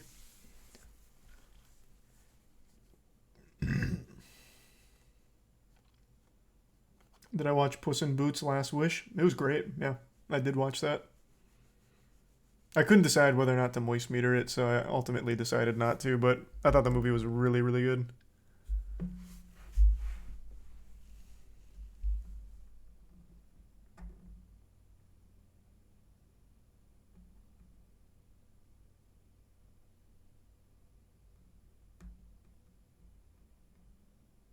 It's good. Yeah, no, like it's actually really good. I mean, even if you are someone that cares about reviews, I'm pretty sure this is getting glowing reviews. Yeah, I mean, that seems about right. It's just really good. Top to bottom. No, I don't have a single complaint.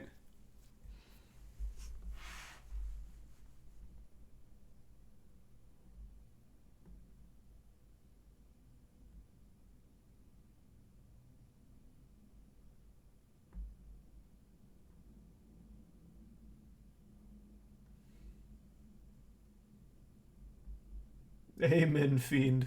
Thanks for the bits.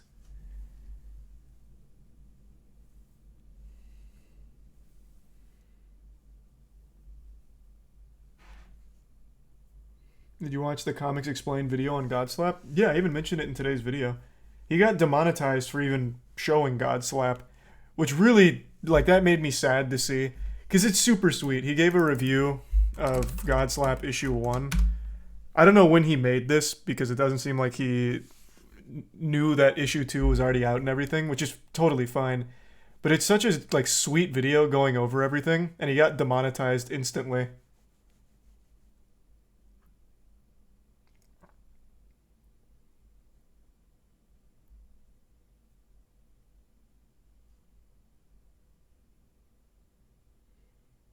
Why? Because he showed panels from our comic book and there's blood in it. So he got demonetized for it.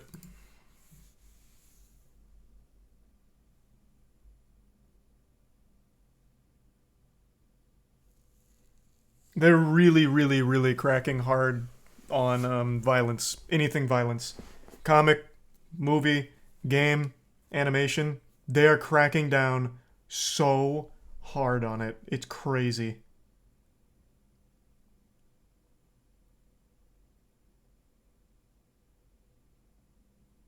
The world is so soft. It's so weird. I don't get it. I don't get it at all. Like, YouTube was not in any kind of bad situation where they were losing sponsors, advertisers pulling out. It makes no sense to go so Weenie Hut Jr. It just doesn't add up.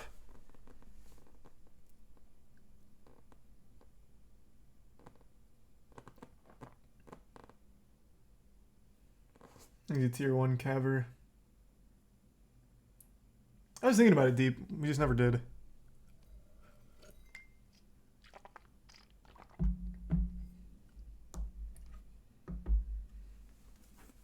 Ooh, thank you for the... Jesus Christ. Fucking generosity. Thank you for the 25 gift subs, Emperor. Good lord, thank you for that. God damn. Just make a YouTube Kids. Good joke. There already is a YouTube Kids. But for some reason, that's coming over to the, like, normal platform for some reason. So, no one gets it. Everyone's confused. Everyone's mad. Everyone's affected. It is what it is. Just gotta hope that somehow they change it. Jesus Christ, though. Thank you, Floro. Appreciate it, man. And thanks to resub Soto and Tier 1 Rebel. I know, it's such a shame, Obs. Man, you really want Death of Hope.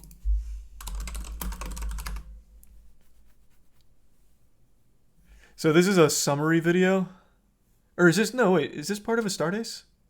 No, it's definitely not. Wait, what the fuck? Wait, what?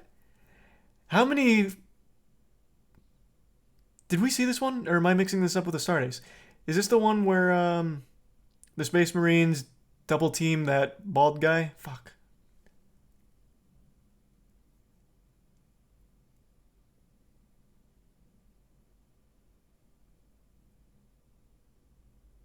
No, this is a different one.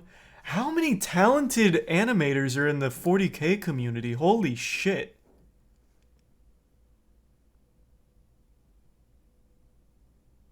I like the last one, and testosterone. That's fucking amazing. That's a very cute warning.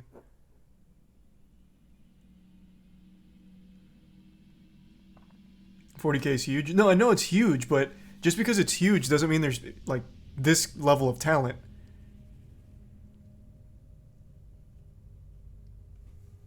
Guys, this is 2 extremely high quality animations, it seems. I haven't even seen this yet, but even just that thumbnail. Thanks, Risa Babungi.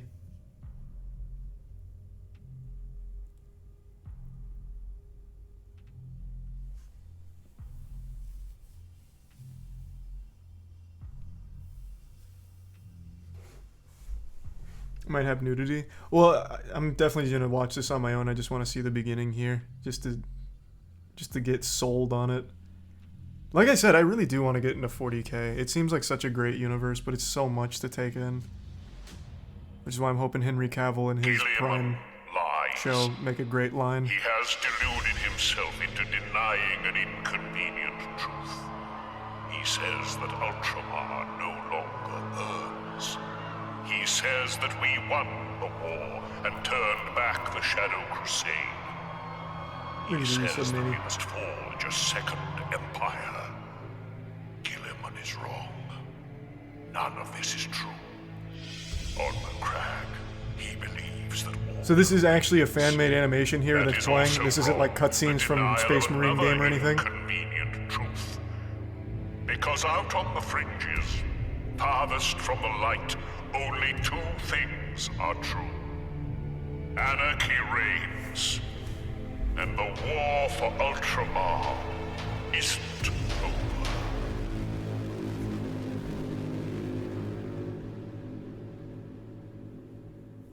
Is the resub Lance JoJo and the Bits Crown?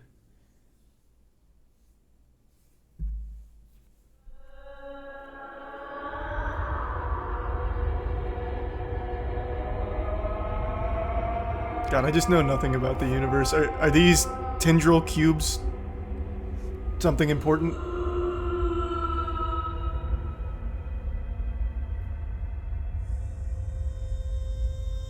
This is a warp. Okay.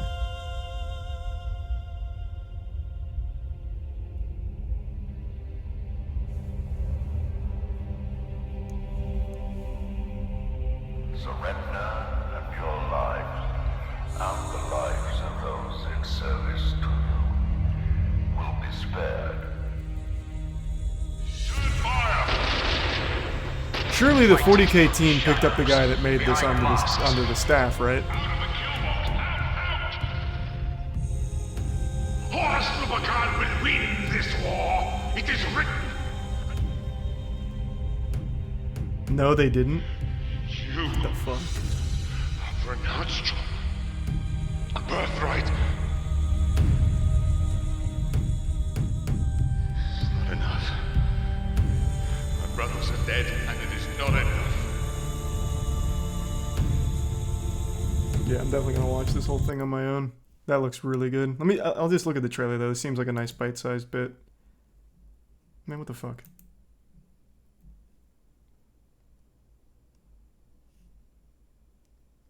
Someone made an AMV out of it, or what is this?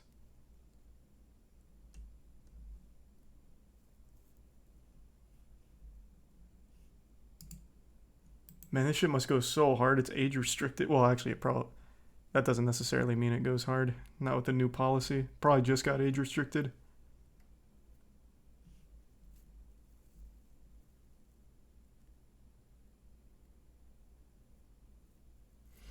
The scene is full of drama. Games Workshop are difficult with the whole community. But how do you ignore talent like this? Like, I imagine this is a professional in the industry. With that level of skill, there's no way this is just like a normal fan.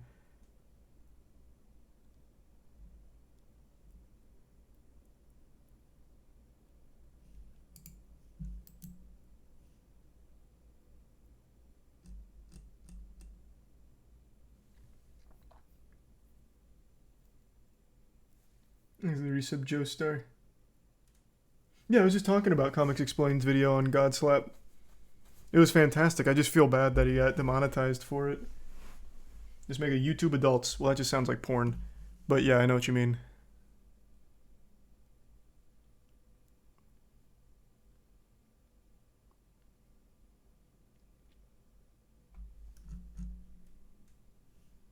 Does this guy have a Twitter? I want to see his work. Like, even outside of this. I'm definitely going to watch the whole Death of Hope thing now, but I want to see what else he does. Because there's no way this guy isn't a professional in the field.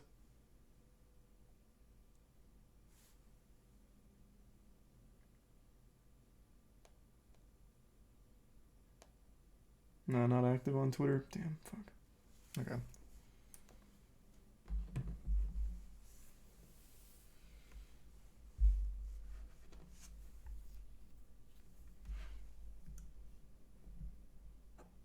He has Instagram instead. Oh, okay. Well, that'll be easier then to see his work.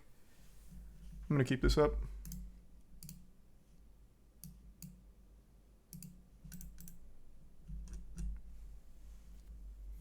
Hire him to do God slap stuff. That'd be fucking hype. We're doing big things for each issue release. I don't want to spoil what we're doing for issue 3, but it's pretty fucking hype. And then we also, I'm not going to spoil any others, but we have 2 big pieces of content planned for 3 and 4. If a guy like this would be interested in doing commissioned work for Godslap, that'd be fucking amazing to do like a 6-minute short or something.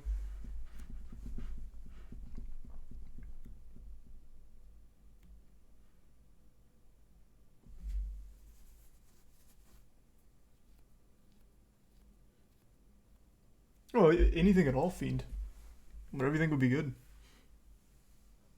What happened to the Halo guy? Halo VFX, I love that guy. But he's way too good. He's a professional. He's in the industry, and we unfortunately I don't know if we're quite ready for that level. He's fucking amazing though. Out of budget. Currently just a bit unfortunately. Hopefully down the line if Godslap really takes off, yeah. But we definitely do want to. And he's such a nice guy. His work is amazing.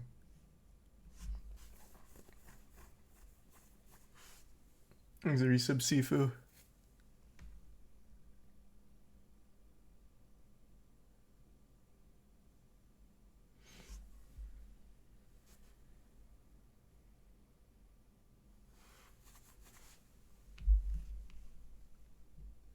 It's a bit deep. There's going to be a Godslap animated series. Oh, that's a plan down the line. We, of course, can't afford that yet. But we still do have that Netflix pitch. Got pushed back from the holidays. But, hey, any day now, I'm sure.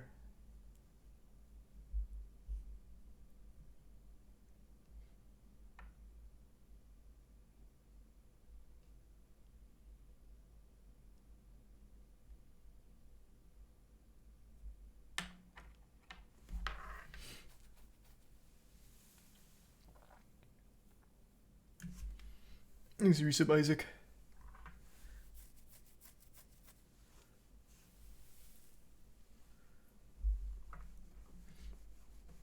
Yeah, I saw all about the EDP stuff with the kidney failure and everything. I saw. I've kept up to date.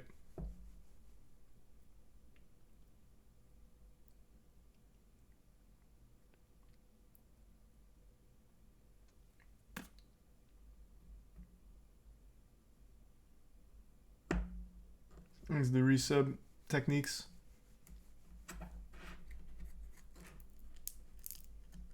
You see the Evil Dead Rise? What's that? Oh, they're making another Evil Dead movie? Does it look like shit?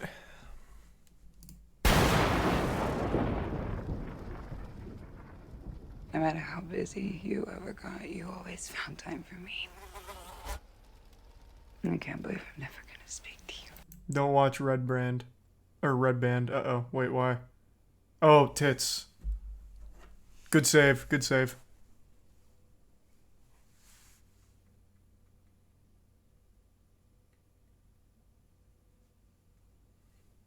The tier 1 birdie in the prime. Obsequiously? Log skip destroying the AMOC community, ruining lives.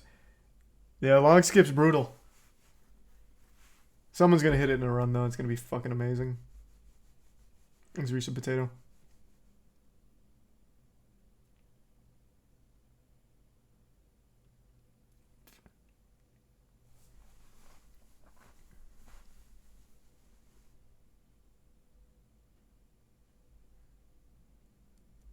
Log not good for the game. Why? Because of how RNG it is.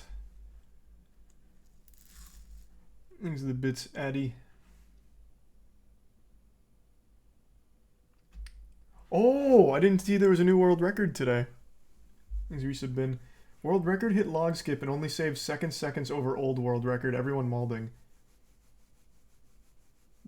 Why? So the highest risk strat amazing or imaginable.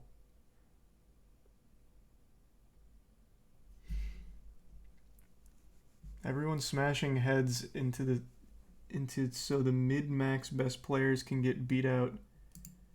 I'm confused. What do you mean? Is it up? Let me see.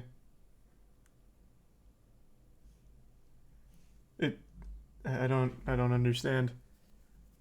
It's a trick that's very high risk and moderate reward.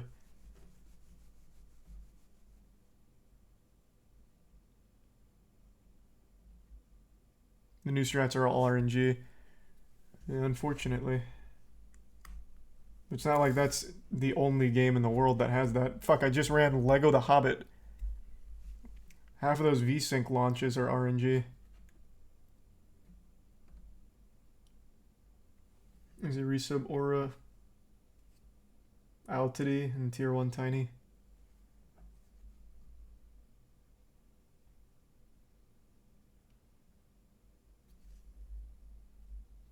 The skip is way worse. What, than the Lego Hobbit RNG? Oh, I know what the skip is. I don't see how it's like worse than... Like, I don't know how RNG can be worse than RNG. It legitimately means random. Like, how can one random be worse than another random? Can we see the skip? Yeah, here, I'll pull up the log skip.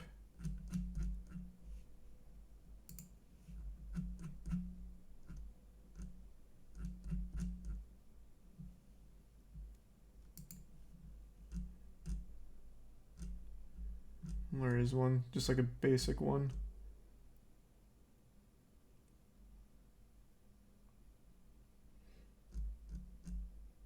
You asking how random work? What? No. I'm saying if it is a random chance, it's still always going to be a random chance in other games too. It is just high risk, high reward.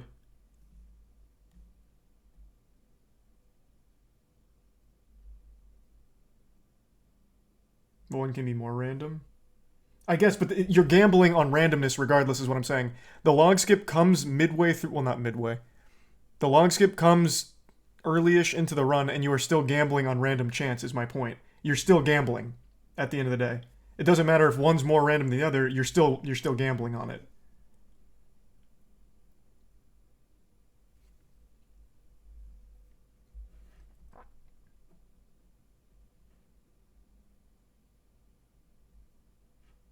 When you want better odds? Obviously you'd want better odds. Find something with better odds. Like, obviously you'd want something that has a higher chance of success. But as it currently stands, everyone's gambling the same chance. As it has been in like the other games that I've run as well that have RNG skips that people will often try just for the sake of getting it. Because if they do, it's a big reward. But it doesn't always work out.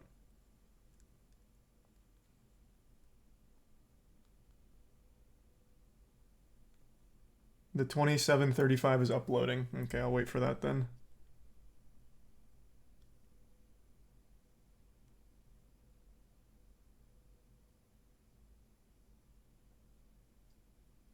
Like the Lego Star Wars speedrun. Like the Lego Star Wars speedrun, another good example.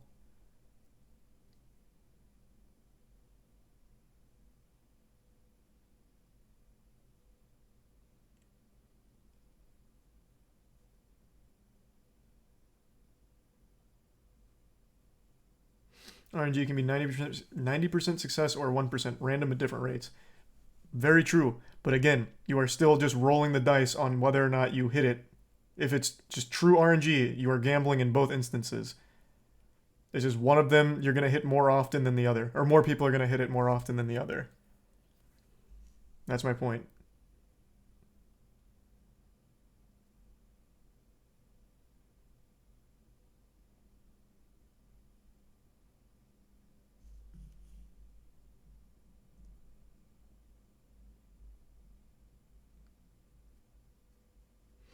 It's just the runners that are amazing at the game getting beat out by something someone smashed their head into a trick that causes brain rot. Yeah, that is super unlucky, but like I don't understand the drive to ban a trick. We already banned people that had an advantage with FPS, which eliminated some consistency from the run. Which I imagine if we didn't do that, maybe this trick would be consistent on higher end PCs. But we banned that because it's what the community wanted. We made it 60 so it's all even. So now we're going to have to, helicopter parent individual tricks as well because it's just RNG and someone got lucky enough to hit it?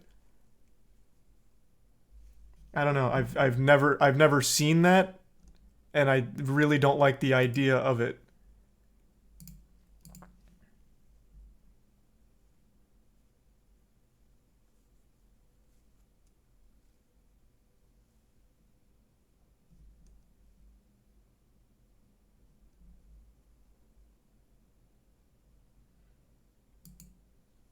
No, I saw some people talking about banning it.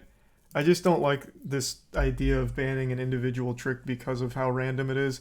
Like I said, at the end of the day, everyone can gamble on it, but yeah, very few will hit it. I think the optimal solution is to find something else, which is obviously easier said than done, but that's like the best way if everyone doesn't want to gamble, which I totally get not wanting to. I'm going to start running it later this week because there's only 5 days left, so I'll probably start tomorrow. So I'll start banging my head against the wall.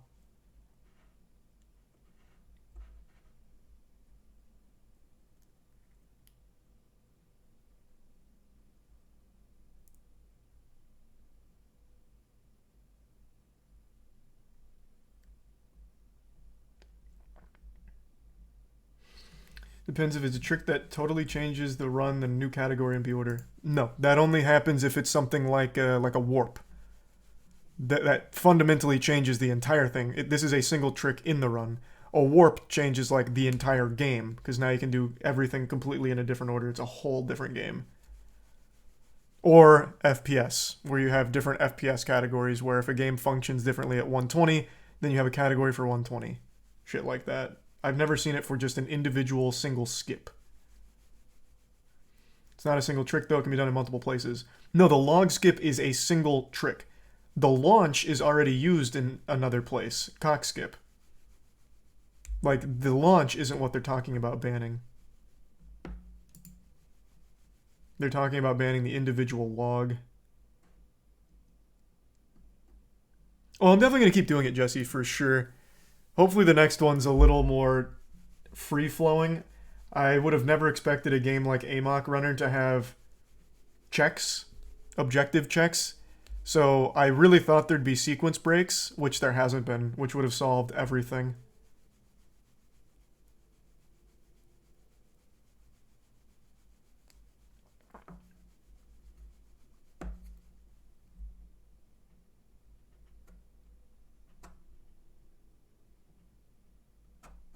There's like 2 sequence breaks. Nah, if you're talking about crane skip, it's not really a sequence break because you don't skip an objective, you just skip a single puzzle.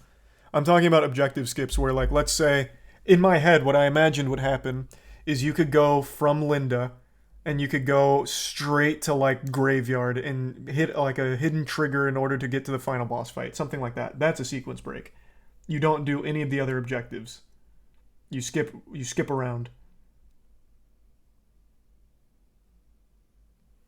I would have never imagined Amok had, like, actual deep objective checks, which is so much of a headache.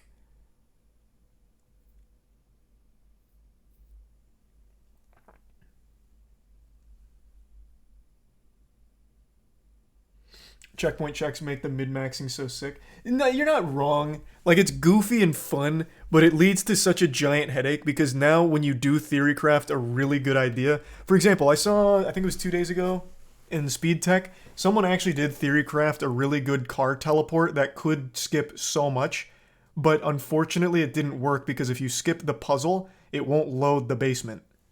So it couldn't work. Where something like that would be really cool to be able to use the car teleport that way.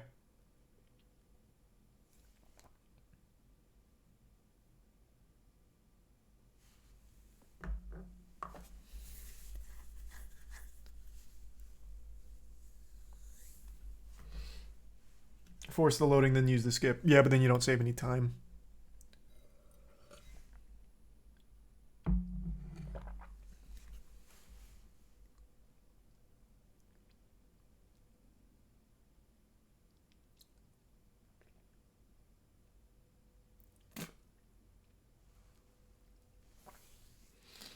Yeah, there's 5 days left. No, there's no rule changes or anything. Absolutely not. I'm just fingers crossed within the next day or two, some other setup is found that's not as garbage as log skip.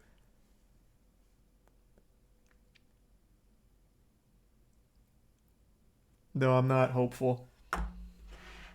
In the future, though, I am absolutely putting a bounty on, like, the biggest time save glitch finds. 100%. Incentivize people to, like, actually go super hard in finding crazy tech. So that'll be on top of the... Well, that'll be in addition to the prize money for first place. He's a tier 1 Frady and the resub CTR and Wavy.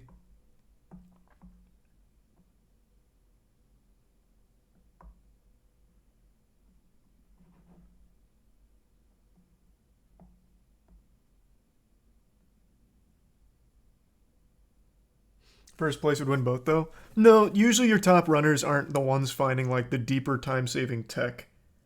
It does happen from time to time, but it's usually just, like, glitch hunters in the community that find it.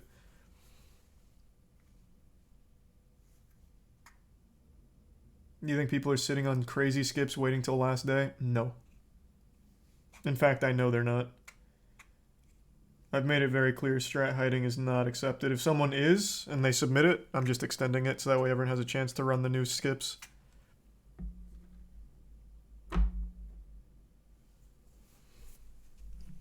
Is the run uploaded? I want to see the 2735.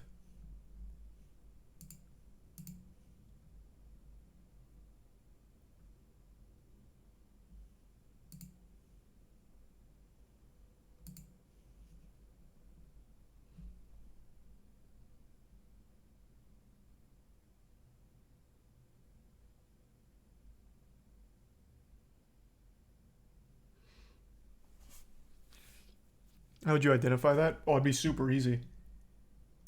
If someone submits a run that's like fucking 2 minutes faster than all the other ones and it uses some new glitch, voice crack, new glitch that's never been talked about, seen before, or discussed, it'd be very obvious that this person found it and squatted on it. Strat hiding. That's douchey. Anyone streaming it right now? There's always people streaming it. Distortion's done like 3 16-hour days. Ouija did like a 35-hour stream. There's always people streaming it. I'm always watching it. Thanks to give Subrayo and the resub model and the Prime Rogero. I didn't really watch any today though. I was actually out most of the day.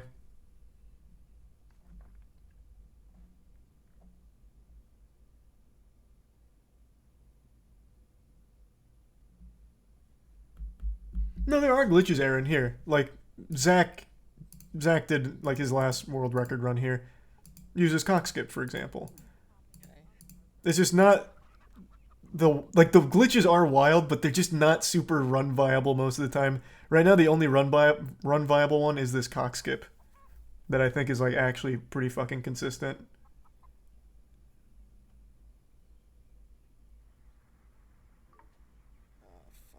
But there's so many glitches in this game. It's just that fucking checkmark system with the objectives that makes it really hard to be useful. Cone skip is consistent now also. Is it? I didn't know cone skip was consistent now. That's news to me. I must have missed that one.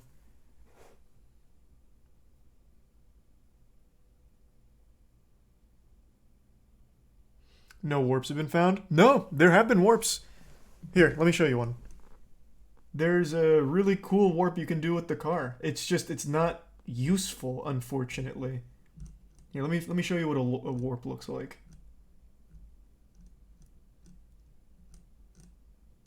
I wonder if it's too late. It probably is too late to put a bounty on finding like a crazy glitch now. Because then retroactively it should go to whoever found the launches. That's something that I'd need to set up at the beginning, which I'm going to do going forward. He's resub funky.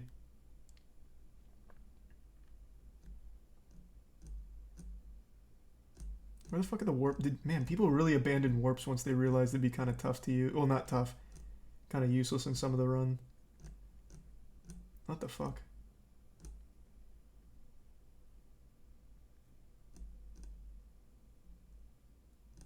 True. In this case, it'd be whoever found the fisherman skip, the fisherman launch would get the reward. Oh, here we go. Here we go. Teleportation. So what you can do here is you can make the game think you're stuck by holding space and then wiggling W and S. And it makes like a little checkpoint system. So then when you get to another position where you're like stuck and you do that, it just teleports you back. So like in theory, that could be a huge time save. Because you can warp back and forth. But unfortunately, they haven't found a way to make this be like a legitimate time save.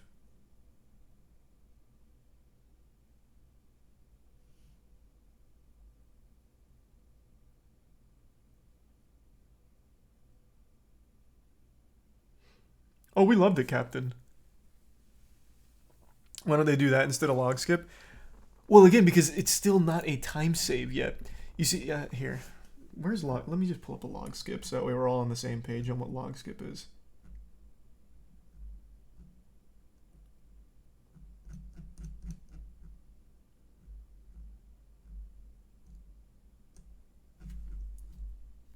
Where's a good one in here, Jesse, if you're still here?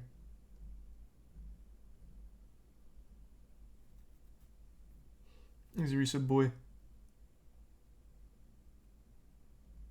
Yeah, a good log skip. Can you link me one real quick? I'm just going through speed tech clips, but just link me a good log skip so I can show it.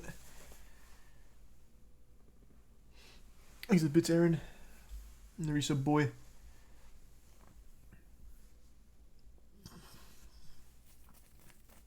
Oh, here we go. Thanks. So this is log skip.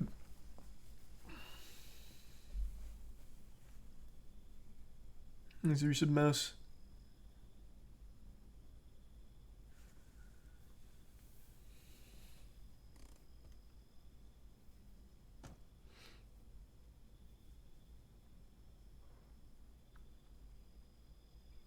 So this saves you some time from driving from there all the way to the mansion.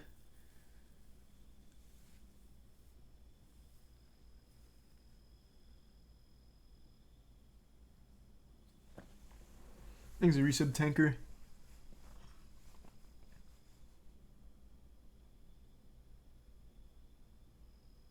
And you can go right to the gate. And it's a time save.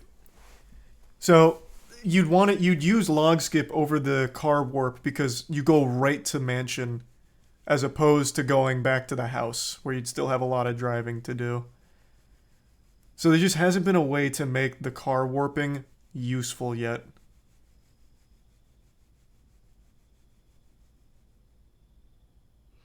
In order to get the log skip, you need to do cone skip as well.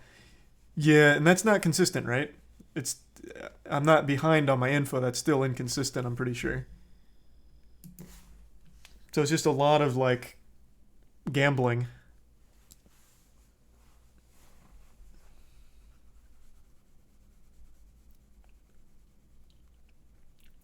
Thanks, the resub, or the prime soy. Playing skip is better. I haven't seen playing skip.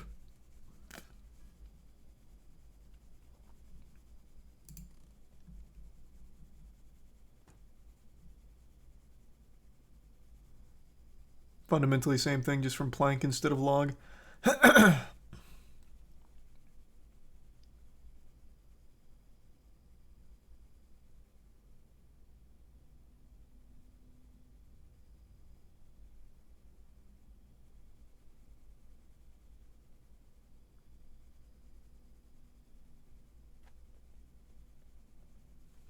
Is there some phase?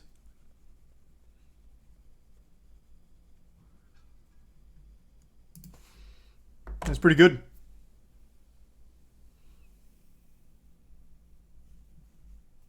What game is that? Amok Runner. Yeah, it's the my speed run bounty for 10k. Thanks resub Warlord in the Prime Hell.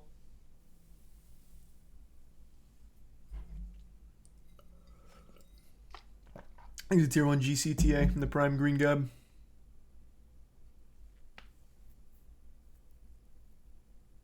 Hard to believe that shit only saved 7 seconds. I thought it saved more. 7 seconds doesn't seem huge to me because I still really do think there are just bits and pieces of time saves even with current route.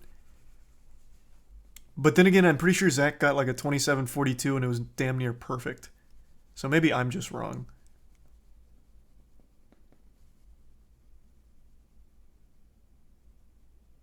No, it can save much more. He just played wasn't amazing. Oh, gotcha. I was going to say.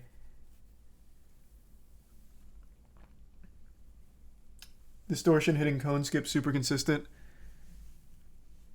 Yeah, I'm just hoping they can find in the next couple days here the most consistent launches, and then they spend the next like 2 or 3 days just busting out runs. And eventually we get it down to like fucking 25, 24.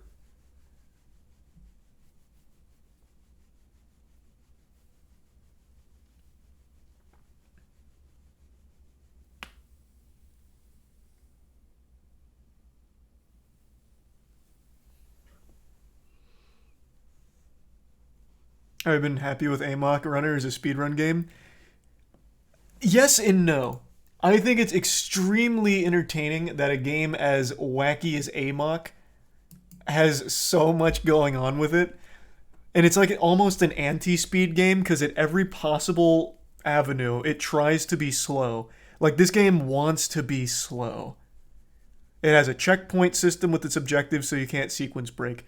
The car speed is fucking awful. The movement speed is sluggish. Combat janky and slow. Everything about it is slow. So to do it fast is so goofy. And the glitches are really enjoyable. It's just so RNG.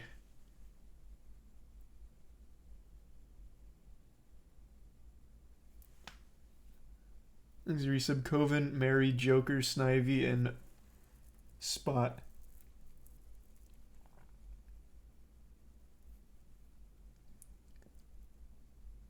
Jesse, what do you think would be the biggest discovery right now? What would be the biggest time save? Setting aside consistency and everything, what would legitimately be the biggest time save?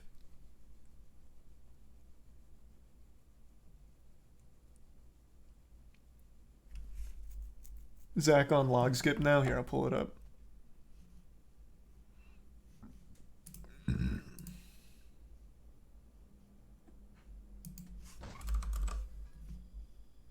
What the fuck? His name's not the first one that comes up? Goddamn. What kind of garbage is that? Oh, he's doing plank. This is fun.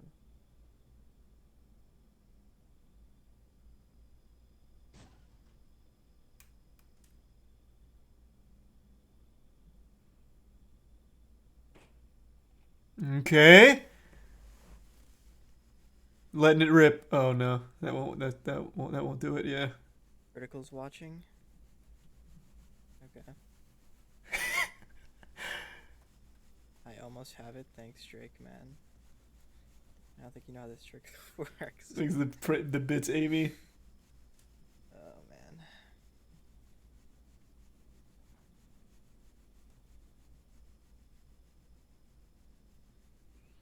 Is Distortion doing it at a runner practice right now for plank? This is just not gonna work. Yeah, no, it's too high. You see though, like it's just all so, it's so much of a headache.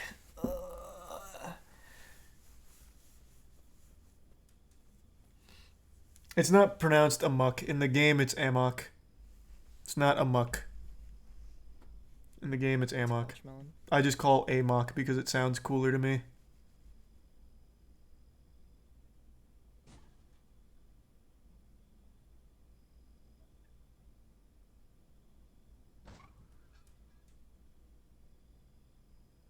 It's not gonna work. So how many tries can you get at this before it loses time? I'm turning too far left, but from what I could tell, it's better to turn left, so. What's your take on this skip? I think a bad at top 3 runner facts. Well, Thanks to I mean, resub cop. like the first one I feel like should have been good, but then I got out. House to Nicholas and mansion to Chinatown. Thanks to the resub chicken. Dude, why is it turning so? It's not gonna work again. Damn, Just, that's it. Hey, can we ban Lego Marvel figure? That guy is being cringe in my chat room. That'll happen. That'll do it. Yeah, that's rough. Thanks to the resub R8.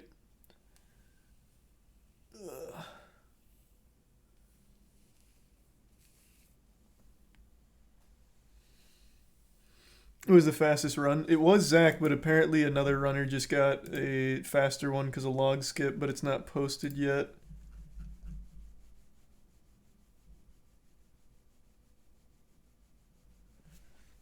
He's the prime man.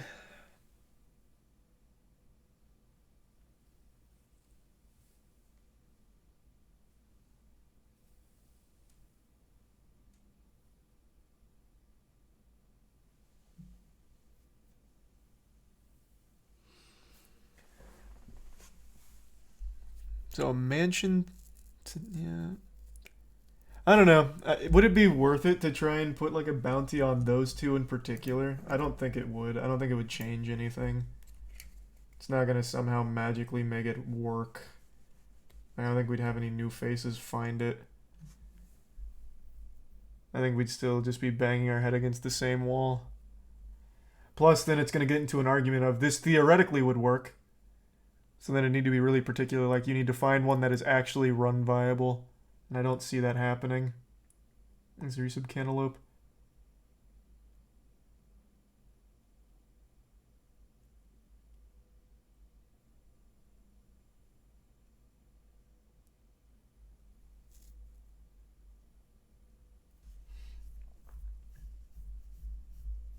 You already have the next game. Do you already have the next game you're putting a bounty on in mind? No, not yet.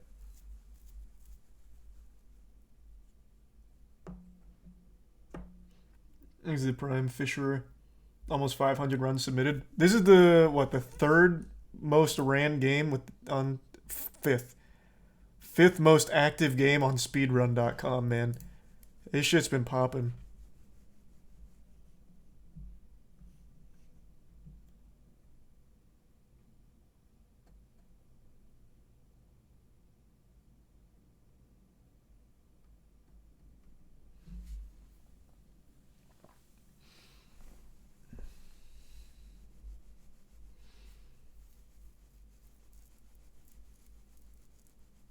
Yeah, no, like I said, this is gonna be a common thing. I'm gonna do this pretty often, at least once a month. I'll put a speedrun bounty on some game no one's ever fucking heard of ever. But like I said, going forward, I'm definitely doing glitch hunting bounties as well. As a Prime Harrison, so that way people can like still compete for money without being the best in the game and contribute overall to finding the best possible routes and shit. The world record just got uploaded. Where? Let me see. Oh, here it is. Just gets away with being bastard. So I'm guessing he hits a quick cock skip. Main playing Torb. Honestly, I'd rather play fucking the moon map than Busan. Holy fuck. Why is it so quiet? Moon map is pretty great. I wish the outside was more yeah. Okay, sorry. Let me not. It hasn't even processed high quality yet. playing the game. What the fuck do you mean we're playing the game? I was playing Duolingo on my phone, and then we were in game. I like walked here, and then the game. They're coming up too, by the way. Torb's coming. I would not stay up top. Oh, actually, not even a great cock skip. I was fine. Oh shit. Something on the Damn. side. Oh, then log launch really must have came in clutch. I'm on.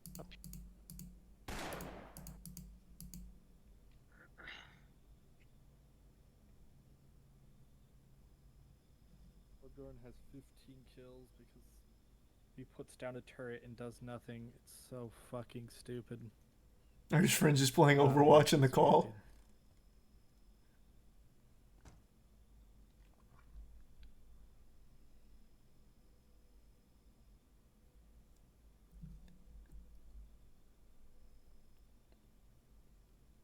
Does he land right at the gate? Like, is this a perfect log launch, I wonder?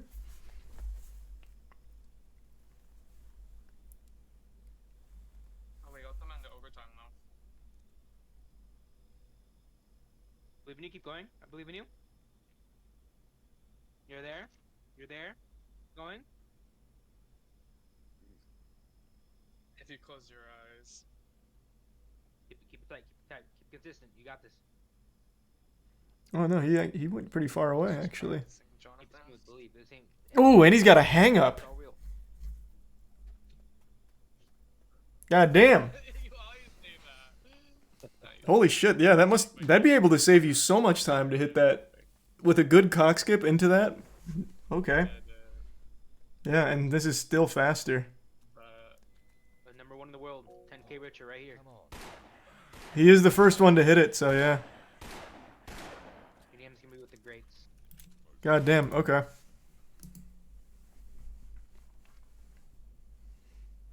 This can save over 2 minutes theoretically. You just gotta find that consistent launch somehow. Like a launch that like just works often enough. Like even just like 1 out of 5. Or 1 out of 5. 1 out of 10. Fucking 10% we take that.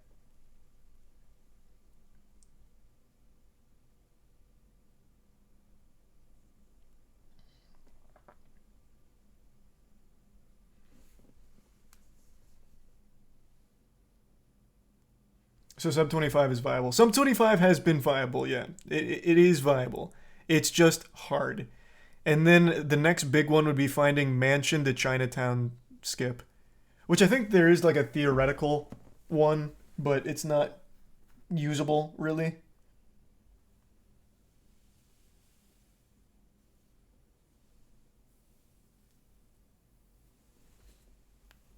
He's a prime brogie.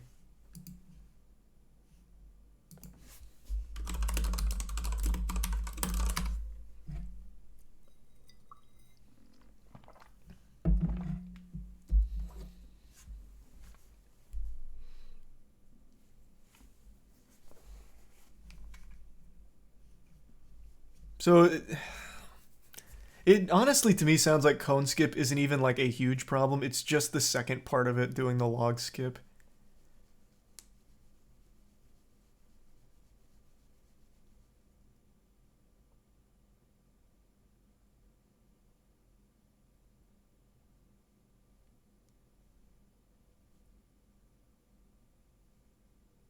Just heard this man's whole digestive tract. Oh, do you hear all that sloshing? Ouija just got cone in run or practice. I can't read. Oh, he's just practicing through it, which makes sense. He's a resub Blissey.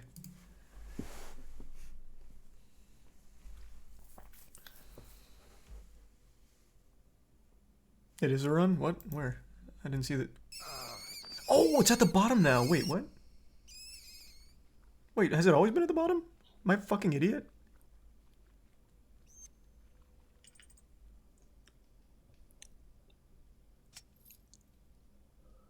He just changed it. Oh, okay, I thought so. I was gonna say, what the fuck? I've watched so many AMOC runs, and I never noticed it was at the bottom here for Ouija.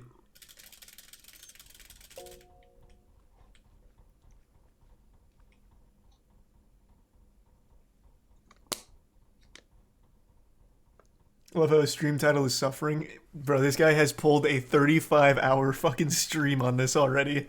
He's going so hard. I think Suffering makes sense. It's just that the time save only is really validated until I hit Plank launch. Like, Ouija's insane. Ouija is insane, man. Ouija's fucking great. So I am so pleased with all the very talented speedrunners we have competing in this. I hope that you guys are all willing to keep doing more bounties, and it's not just you loved Amok so much. And I hope Amok doesn't scare you away, because this has been so fucking fun. yeah, I'm stuck without it. You need a launch to get out. God damn it, dude. No way. No way. That would have been tragic.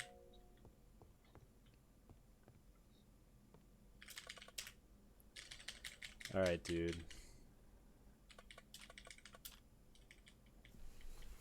Thanks. Stop, like, fucking annoying. Thanks for the reset, Bissy.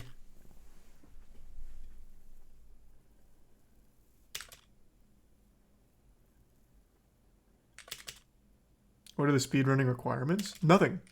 Dude, oh my god. Anyone can pick up and compete.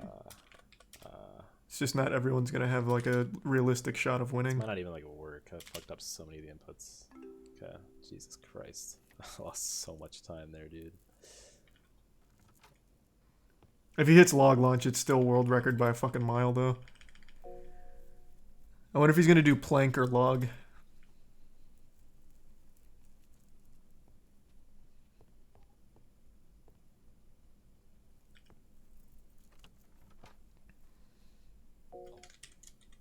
Dude, like I'm doing the inputs, man. No. Really cool.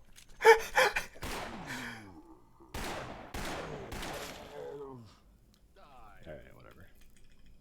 Has the developer said a word about the event? Oh, developer's like a big W, honestly. So let's go. He made a post in the Discord saying he's not gonna patch the game.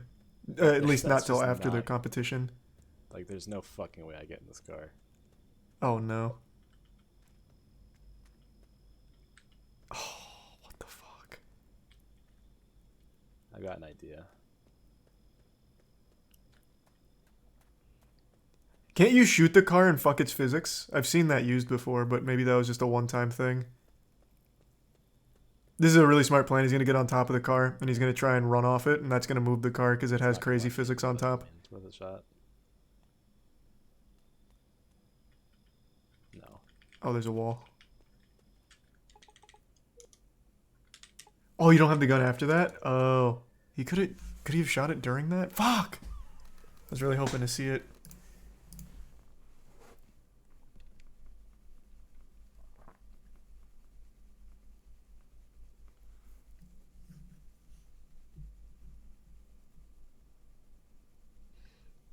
Is there a 100% run for this game, or is any percent one and the same? Unironically, any percent is literally the 100% run. Yeah, unfortunately. Keep in mind, there was no runners beforehand, so we only just learned that you can only 100% the game. Good to see you, though, Brayden. Hope you're doing well. The game does have side quests. Oh, what the fuck? The game has side quests? That's news to me. I had no idea there were side quests in this thing.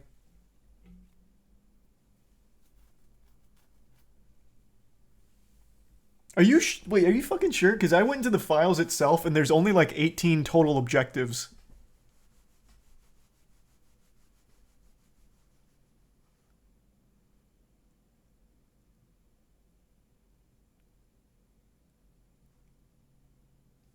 Thanks to the resub, Zhao Zhao, Stugos, and Cosby. You can drive to places and get ammo.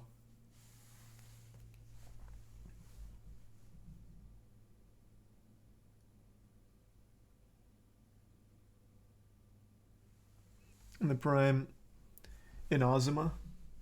Dissed on Jesus, on Cone Skip. Alright, let's go, baby. This car. Oh! Somehow saved it. He's tier 1 Toby. Probably dented our car up a little bit though.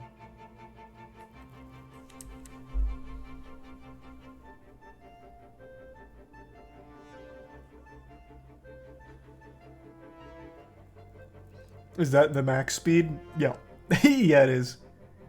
Coming through. Hey, Oh! dude. Let's go, baby! Show me a good cone skip. Chat hasn't seen a good cone skip yet. Come on, baby.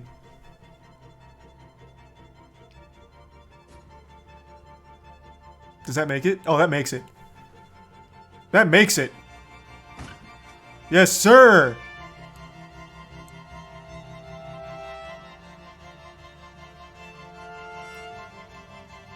Cone skip is actually looking pretty good. This does now hit this back-to-back and runs.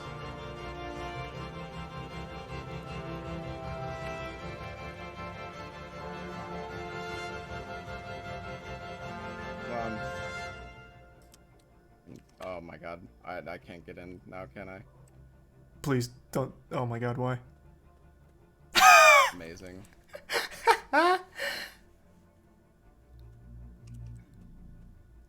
Oh. Okay, I'm turning on the trainer. We're practicing this now that we're up here.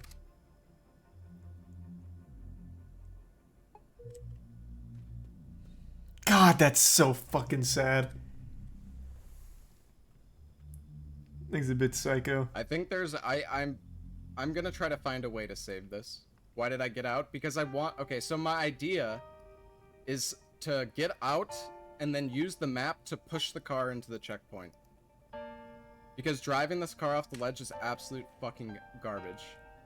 He's not wrong. It actually is garbage. From everything I've seen, it looks fucking miserable. I didn't know you could push it with the map out, though, like that. I thought that'd still launch it. Hope. Does it not? Anyways. Thanks, Resub Psycho. Maybe it's copium. Of course, I'll be streaming the ALGS in February. It's the major, baby. Moist Esports.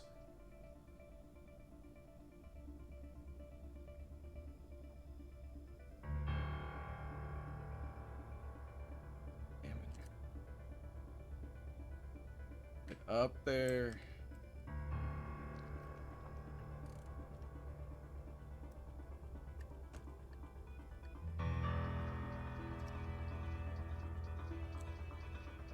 See, like, that's what I thought would happen every time. Can you just gradually move it over the, over that wall? Not quite.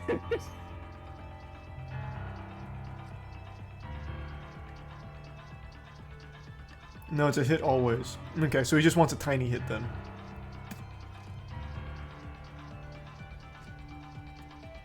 Okay. Interesting idea. But yeah, driving that from there I know is tough. Thanks to tier 1 Toby.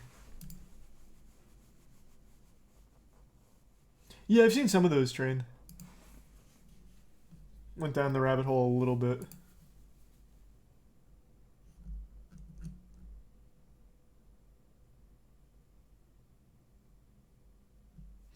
Thanks to Resub Saints.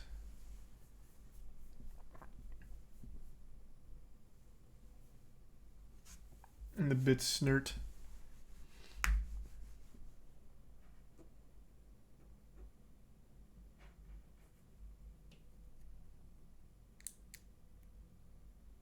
Hey, have a good night, Jesse.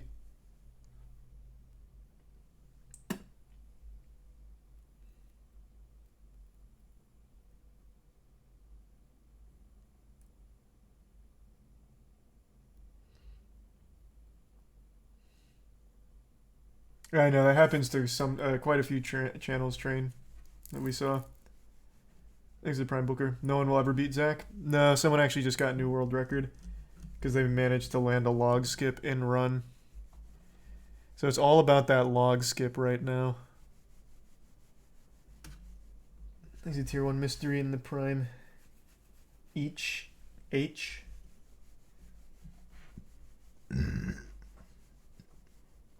Amazon really wants you to buy that mouse pad. Oh, true. Yeah, they're really pushing that one.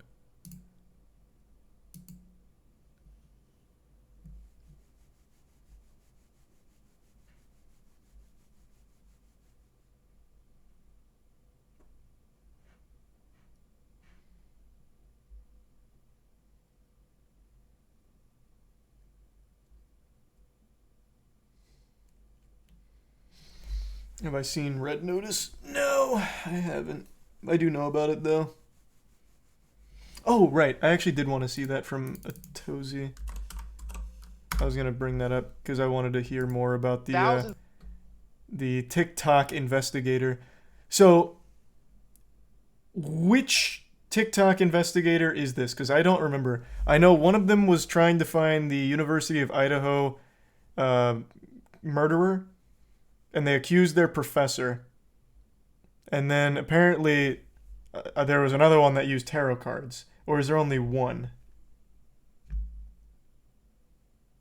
Are they the same person? I'm just mixing it together, thinking that they were separate. He's a bit psycho. So it's just the same person? Okay. Alright, let's ride.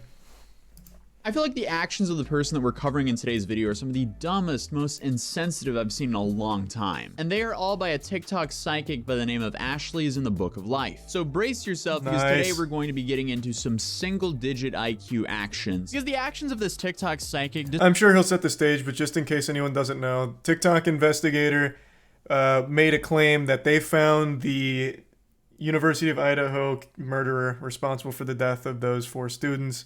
And they said it was their professor. And when, you know, asked about evidence, and the evidence they presented was tarot card readings, I believe.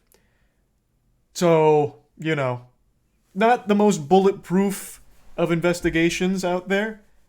But yeah, who's to go against tarot cards, right? You'd be a fool to bet against the tarot cards. But you know how that story played out? The actual killer was caught, thanks in part to a Reddit post that they made. And now I believe this lady is getting sued. Disrespected dozens of victims and ended up getting her sued for a lot of money. And it all started with the tragic mass stabbing in Idaho. This happened a few months ago, and similar to other large news stories, kind of like the Gabby Petito, a whole bunch of TikTok psychics came out of the woodwork saying, "Oh, I've seen what happened. I know this happened. Let me throw out a bunch of wild ass accusations." Because why not jump TikTok, on this baby. bandwagon to squeeze some attention out of this tragedy? But this TikToker by the name of Ashley, she started creating some pretty unhinged TikToks claiming that she knew who was behind all of this. And this is with zero proof, just visions. So disclaimer here. Hey, and look how far Raven got with those visions. I wouldn't be shitting on that so heavily if I were you. You never know what she might envision next. What we're about to look at are some insane allegations with no proof, but they're important to the story of how insane this TikToker is acting. So in these TikToks by Ashley, she talks about a professor that went to the school by the name of Rebecca Schofield. And again, nothing's backing these claims, but let's take a look at this together. Before I begin this Who is Rebecca Schofield series and her motives for the University of Idaho students, let's just dispel the rumors. No, I do not know Rebecca Schofield. I'm not connected to her in any kind of way. I'm not emotionally tied to her or any of the victims. I'm not connected to anyone. I have no reason to lie on her. But then, you know what? Who am I to chime in so early? She's still going over the process. I'm sorry for the interruption. I did not just see her picture and name on the University of Idaho history page and then automatically feel it was her. This is not a feeling. This is knowledge. I have no feeling. Knowledge from where? I did a reading when I saw Rebecca Schofield on the history department's page on Rebecca Schofield and her connection. Pardon me, detective. Wasn't one of the first things you said, I didn't just see her on this university page and start accusing her. And then immediately your process is, so I saw her on the university page and I decided to do a reading. Well then, this is quite watertight knowledge we're gathering here. Please continue to cook, I'm sorry. I also did readings on some of the other people and their connection to the University of Idaho. Oh man. What came out on their reading is how they responded to the crimes and how they were feeling about it. What came out in Rebecca Schofield's reading was how she implemented it, how she planned it, and why. This is not a feeling. This is knowledge. I don't know her, nor have I ever seen her, but here I am making this TikTok. So I guess we'll continue down this rabbit hole together and see how far we get, because it gets pretty wild. So we get to the truth. How did Rebecca Schofield and Kaylee meet? Rebecca Schofield and Kaylee connected because she needed an advisor. She was about to graduate. How does she know this? She wanted advice on personal growth. It's called fan steps. fiction. Get with the Also, times. She needed resolution for anything or anyone that was getting in the way of her ability to graduate. So she went to Rebecca Schofield for advice. So initially they met on an advisor mentor basis. So then as the God, the amount of relationship- She's getting cuts is sued over this, frustrating. by the way. This is why we're covering this. But I'm still baffled in about her books being primarily why. LGBTQ. Why is she why is she putting her energy into this? Letting her know she's interested in her and also letting her know about her sexuality. During this time What is period, that? Rebecca Schofield Oh my god, this is so much longer than I expected. I thought she just did like a single tarot card reading. It's like, look at this. She pulled the murderer card. So that's how I know she's guilty. She's just going through an entirely made up story of fucking nothing. Thanks to resub Chaos, Chickler, Inky, Shiny, and Tier 1 Frick. is in a dreamlike state. She's opened up that passion that she had suppressed for women that was now placed on Kaylee. What? She's explaining it like it's some random fanfic. There's fanfics written about me that are like have similar plots. God, this is so stupid. Why did this person do this? But whatever, okay. So at this point, she's talking to Kaylee about her desire for her, but also her desire for women and how she suppressed those desires because of tradition and societal viewpoints. She wanted so badly to write the next 50 Shades of Grey, but wasn't able to actually find success on any of those erotic adult fan fiction sites. So instead she went to TikTok to try and do it, but she's using an actual case of murder. And then accusing a real person of being the murderer. That she's put out work. Where is this information coming from? LGBTQ community, but she was unable to follow. Terrible tragedy happened. Let me make a fanfic on to follow it in her own how this tragedy happened. And she knew she was lesbian, but she didn't have the heart to live that life out loud. She said that she was so introspective that she lost her connection to her husband and that she needed to focus on her finding her truth in her. Speaking of truth, I want to see a little bit more about the lawsuit first. This is far more wild than I expected. I feel like I thought for sure this was just going to be a quick cut and dry, hey, tip Fedora, I pulled out my tarot card readings today, and look who turned out to be a murderer. This lady. Case closed. Thank you for attending my TED Talk. But man, she went with like fucking 15-minute audio book of like a girl-on-girl sexual erotica. What was her name?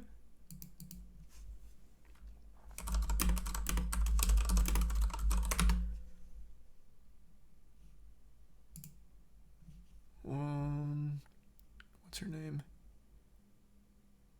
Okay, someone in chat just tell me this article doesn't have it. Warlock Holmes.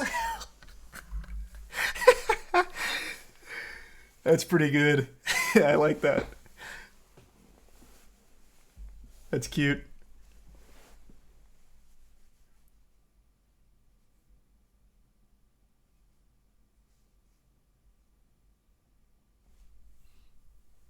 It was Ashley Gillard. Oh, yeah, you're right. I didn't know. Okay, okay, I found it. It's this one.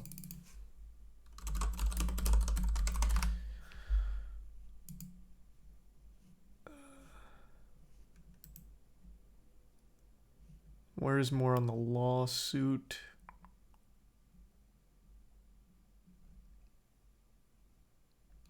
Oh, here it is. Professor sues TikToker who accused her in University of Idaho murders. It's a defamation lawsuit. Here, let me just pull it up. I don't know why I'm just going to read it to you like it's story time.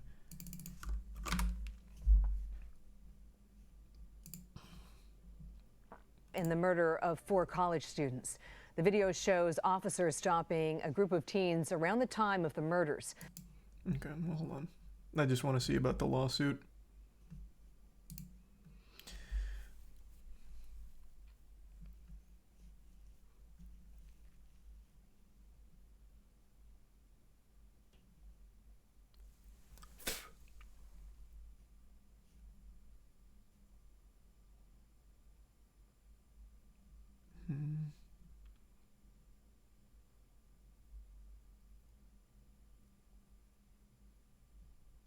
Has she not said anything like public? Hold on, let me go to her TikTok. Ashley is in the book of life.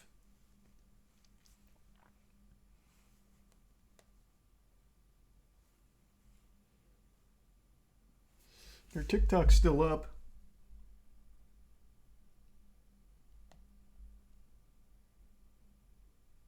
Is she doubling down? How old is this? This is 6 days ago. She's in here. She's still going. Rebecca Schofield, not the murderer, by the way. Just a completely random person she did a tarot card reading on. Rebecca Schofield's alibi, part 2. Murder of 4 University of Idaho students. This would still be after they caught the real murderer. And she's still going. What? Evidence to prove that Rebecca Schofield planned, initiated, executed, and ordered the murder of the 4 University of Idaho students, part 2. It seems to be an impossible task set before me. Because it is. You did a tarot card reading. It is an impossible task. This is after they caught the murderer, though. Regarding the negative commenters, this include the biased news media misquoting me, saying lies, and trying to paint me in a negative light. Personally, I'm not giving them any more of my energy or attention. It used to be fun because it was fresh, you know, and I laughed at it. Didn't take it too seriously. But they keep saying the same thing because they lack creativity. They lack spirit. So they don't have the creative mind to say something different. You accused an innocent elderly woman of being a murderer. What do you mean creativity and having fun with actual dead college kids and trying to pin it all on just some lady? Oh my god, what the fuck? The lack of remorse. The lack of shame. So I'm bored with them. Therefore, I won't be responding. But if you want to respond to them, so be it. I just don't think they're worthy of my energy or yours. Just think about it. These people wait till I post just to say the same thing over and over. It's demonic. And it should be embarrassing. That's why a lot of them have fake pages. They're embarrassed to do it on their own page. I will give her something. The lack of shame is refreshing. She's putting her whole face in here, saying it with her whole chest, being blatantly wrong. I appreciate that. That is nice to see. But y'all know what? It's light at the end of the tunnel because this is showing a pattern. The murderer is literally arrested while this is being made, by the way. The murderer is arrested at this point. This is 5 days old. The murderer got arrested 6 days ago. 6 days ago, I believe. Let me see. When did they get the murderer? Hold on, I don't feel like changing the screen. I think it was 6 days ago, right? Might even be 7. But regardless. At this point, it's obvious. Rebecca Schofield silenced Kaylee through her ex. She wanted to silence me, so she contacted my ex. She needs like a legitimate psychiatric evaluation.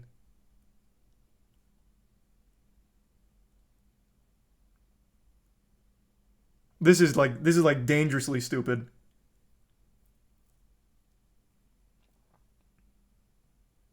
Not confirmed though. It's as close to confirmed as it can be so far. Like, they pretty much have it dead to rights. I would be shocked if somehow it's not the guy they currently have in custody, the Redditor.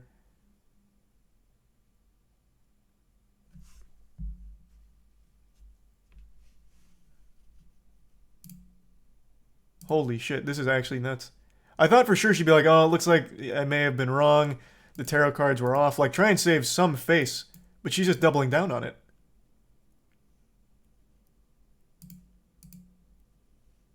What the fuck?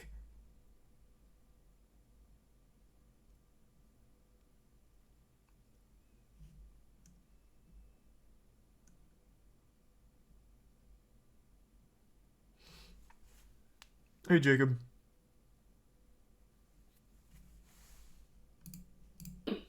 So being with Kaylee will allow herself to navigate this truth. but it would be hard for her to make a drastic change and just to leave her husband to be with Kaylee. So this experiment with Kaylee will help her to walk the middle path and have both. Bro, just become an author. Don't do this. Why are you doing this? He's a prime raiser. Oh my goodness. Okay, so is this off some tarot cards? So then finally, Rebecca Schofield is clear about what she wants, and she wants to be with Kaylee. She had a deep desire for her. It feels like love. Infatuation. I understand why this Rebecca Schofield person is suing her, because this is just insane. We're satisfied physically.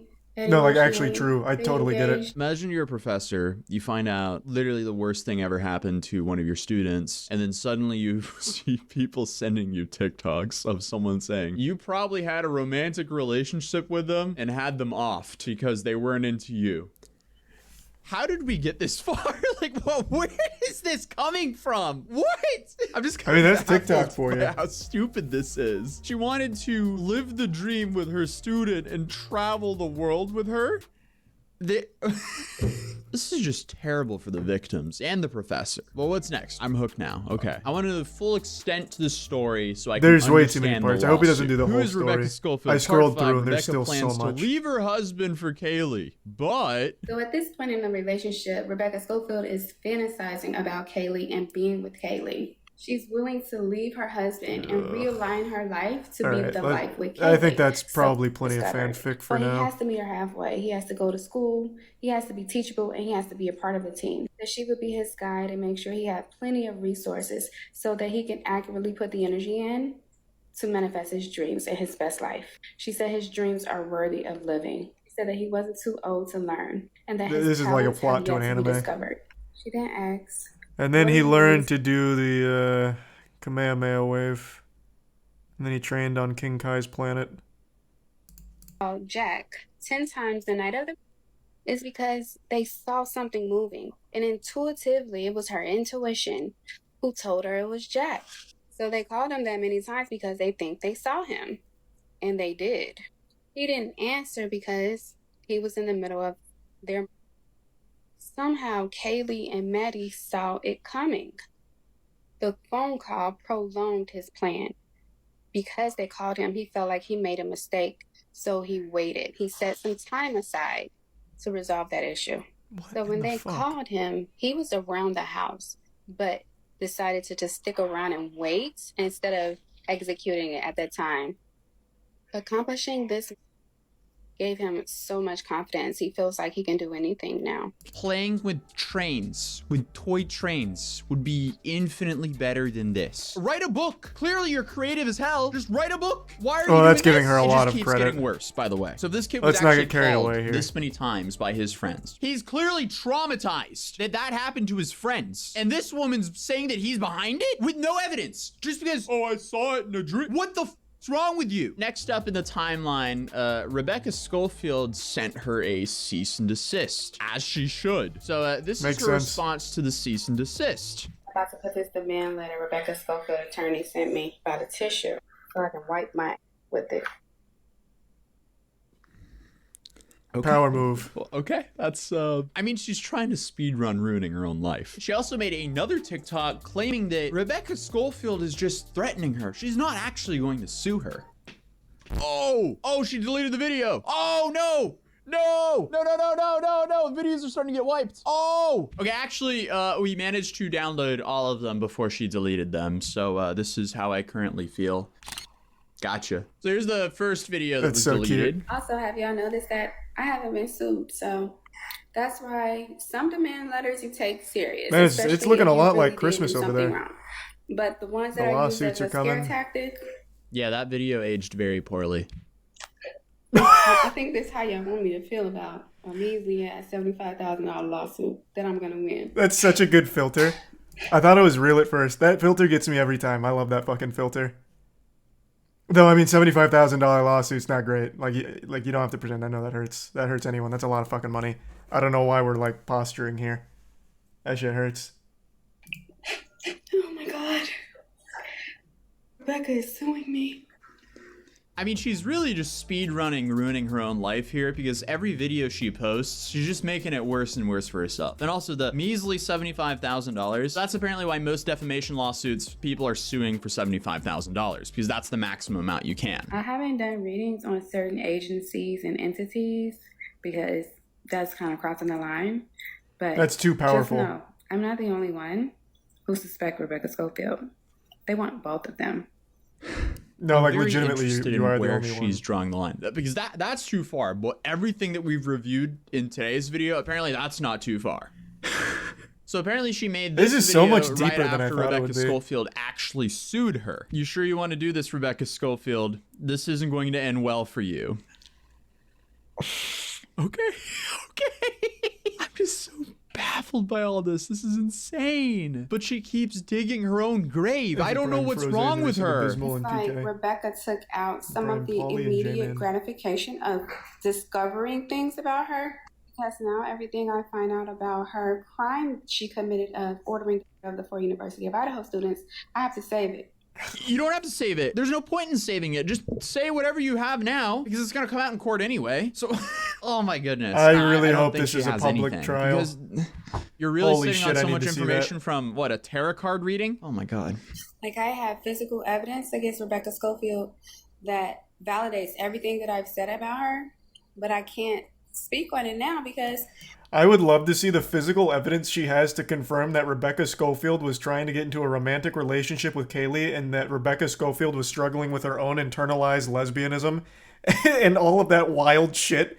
And then talking about like how she had plans to leave her husband in order to spend the rest of her life with Kaylee and then having to hire an assassin to take her out. I would love to see the physical evidence she had for those claims. Oh, true, the tarot cards. That doesn't lie. That's a good point. I didn't even think about the tarot cards. That is going to be a crucial piece of evidence. it has to wait for court. So hopefully court doesn't take too long. It doesn't have to wait for court. Also, there's probably a reason you deleted all these. So ladies and gentlemen, welcome to the Dumb Action Olympics, and we have our front runner right here. This is a great start to 2023, and I can only imagine how much more down the spiral we go. But meanwhile, I'm gonna have to actual keep suspect in has touch now with been this. arrested, who is clearly not Rebecca Schofield. So they're definitely going to court. Overall, what a massive nightmare for everyone involved, all for some TikTok clout. Let's go. Good shit, Atozy. I'm gonna absolutely have to keep track of this. She hasn't posted in 5 days, but her last post was doubling down. I'm gonna have to stay tuned here. I want to see how this plays out. It's light at the end of the tunnel because this. Fuck me, that's amazing.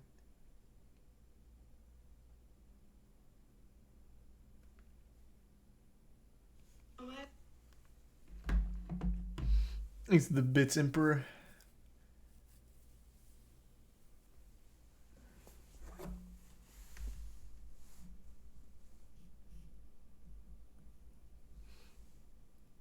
She has an alt account, Ashley is God in the flesh, and she posts there frequently, updated 3 hours ago and said the investigators are wrong and she did the right thing using her gift for right reasons. Oh, yeah, good, there's still more. Ashley is God in the flesh, huh? That's like a major sin, by the way. She seems to be very religious.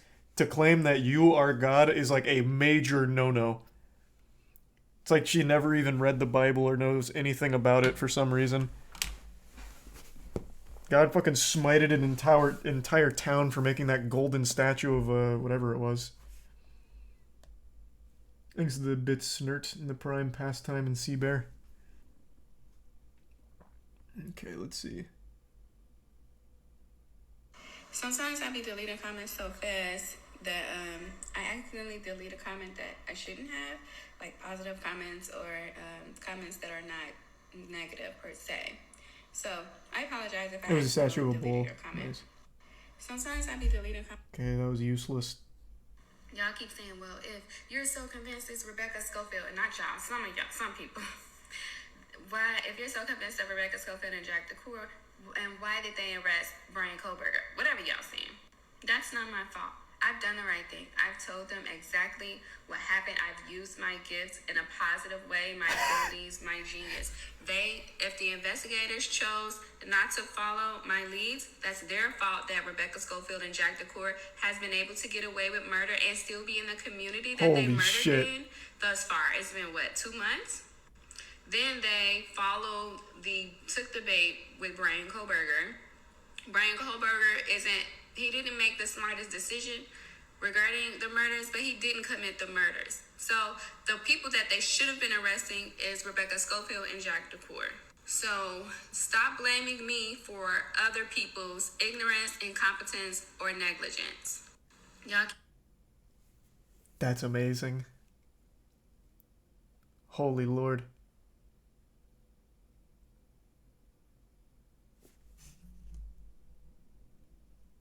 What in the world?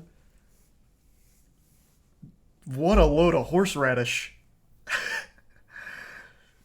This is fascinating.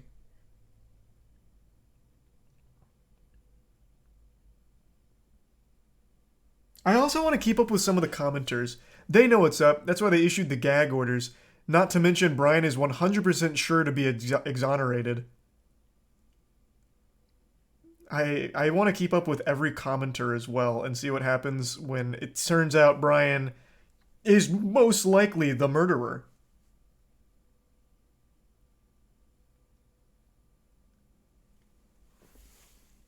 Yeah, even the comments. But I mean, it's TikTok. I'm not, like, surprised.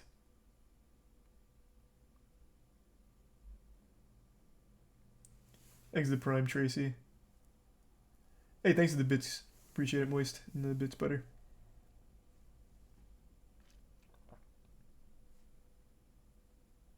Is it a public case?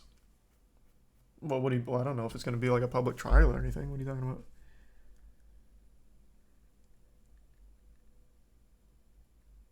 Comments on main channel negative, backup mostly positive. Well, yeah, that's the point of her backup.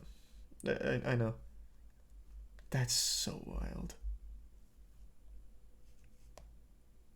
I hope, Rebecca, if you're watching, I hope you will make the trial with Ashley live streamed. That would be one of the most entertaining fucking things, because I know Ashley's going to represent herself. Absolutely. She's going to bring the tarot cards. She's going to bring some incense. Maybe a Ouija board. 100%. She's going to be like, watch this. I'm going to prove that it's Rebecca. I'm going to communicate with the dead students on my Ouija board.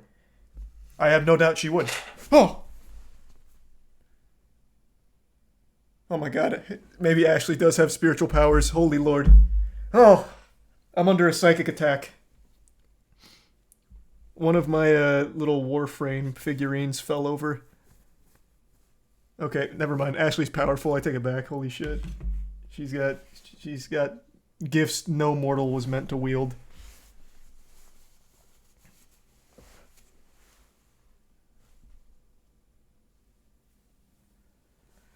Fuck me, the witchcraft is too much.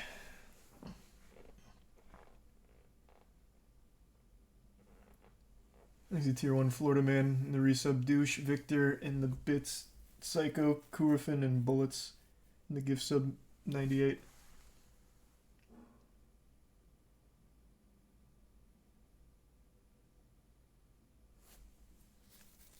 How are you jump scared easily? I'm not at all. I didn't expect an entire fucking Warframe figurine to fall over. What the fuck do you mean? That's like the exact opposite of being jump scared easily. It was a loud noise. Could you not hear it on stream? Let's give some pander.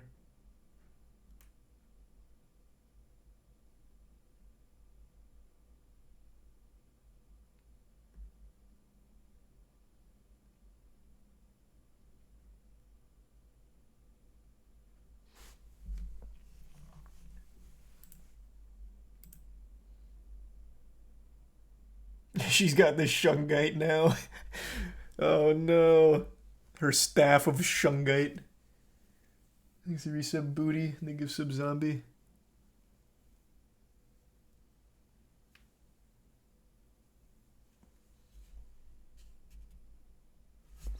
Let me give sub saints.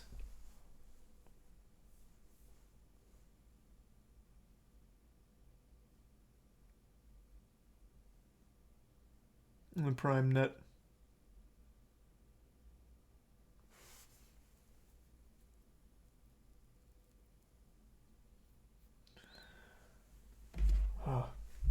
Again, though, I really do hope that that makes it to court A and B gets live streamed. That'd be so fucking amazing. That'd be so good. Sometimes I be deleting comments.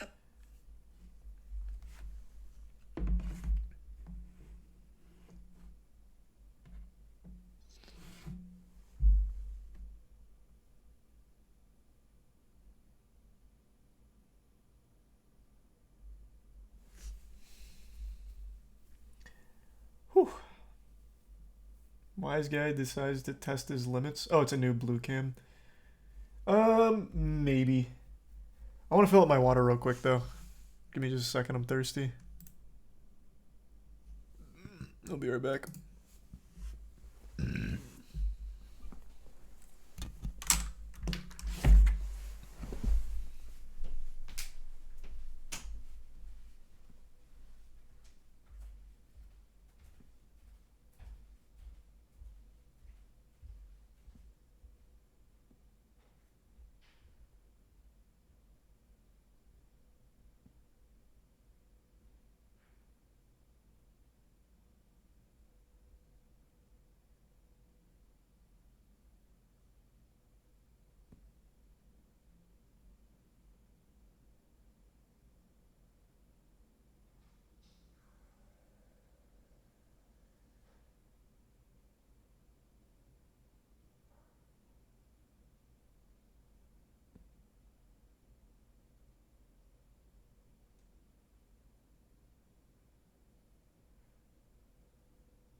There's a resub Far Cry.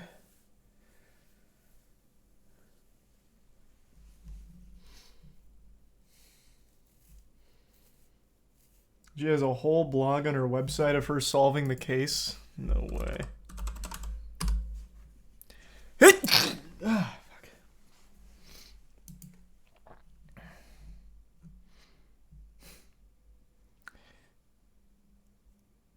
So she calls herself clairvoyant, saying she's blessed with the ability to access and interpret information from the universal consciousness. Huh. I use my ability to help solve mysteries and see beyond the surface of people, places, and things. Oh, you're right. Yeah, here's an entire blog. Solving the mystery of the murder of the 4 University of Idaho students. She's been tracking this whole thing. Wow.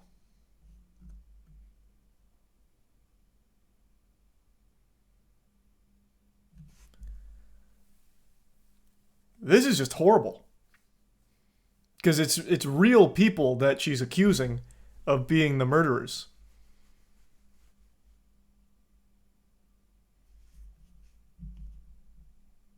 Holy shit.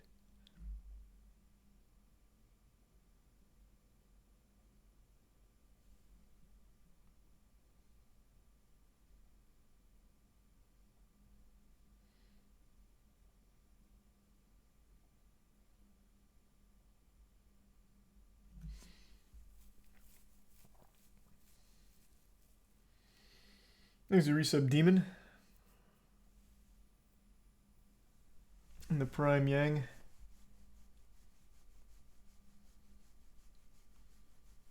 And the prime Mike.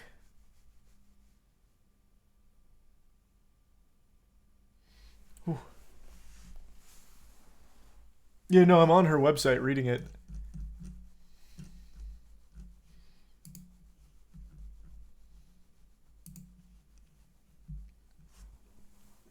There's a resub Seabass.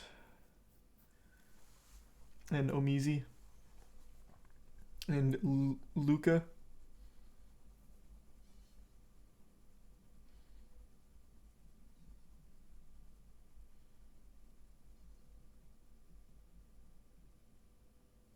And the resub Junie and Tier 1 Duke.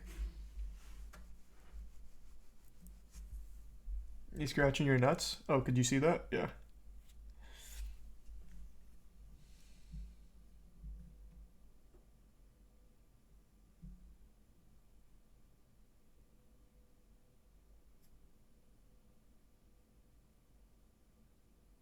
Oh, God, thank you for the bits, Kismet.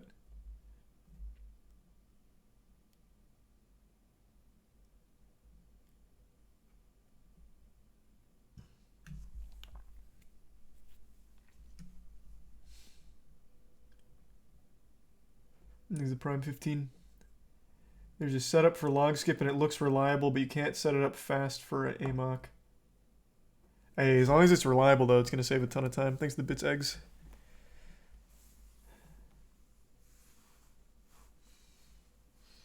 Will I ever do a nutsack reveal like Ludwig? Yeah, I might. One day. I still think it could be an amazing stream, like really hype. Because chat's always like, well, not always, but occasionally chat's like, show your dick. How big's your dick? And then one time, just one time, one guy will say it. Just as what, like a stupid little joke that everyone always makes. And I will just fucking full out hang hog. Just once. Just let it rip. Like, oh, you want to see my dick, do ya? The last thing anyone would ever expect.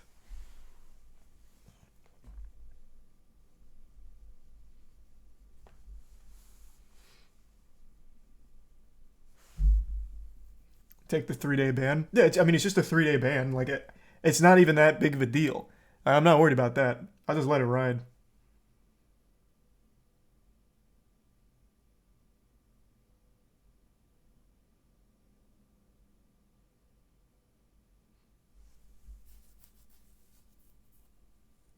Look at the bits fates.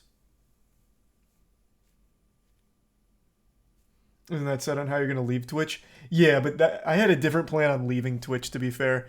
I guess both kind of work. Like, both I've toyed with. If I was to ever quit streaming on Twitch, I thought it'd be really fun to just be like a normal bathroom break. I go to the bathroom, but then when I'm coming back, I've just got my dick out and I just wiggle it in front of the webcam.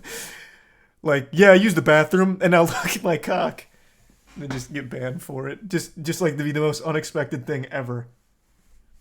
I'd subvert your expectations harder than Game of Thrones Season 8. You'd never see it coming. It's like, Charlie's just going to the bathroom again. Chair stream. And then bang! Whoa!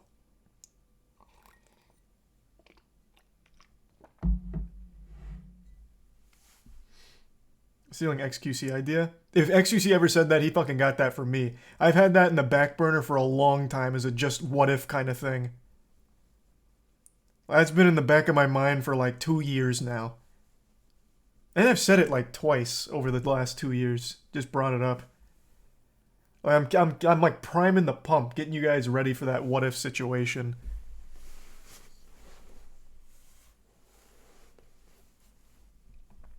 The problem is, though, I'm definitely not a shower. I'm a grower. So while I'm peeing, I need to give it a little tender love and care so it's at least semi-chubbed.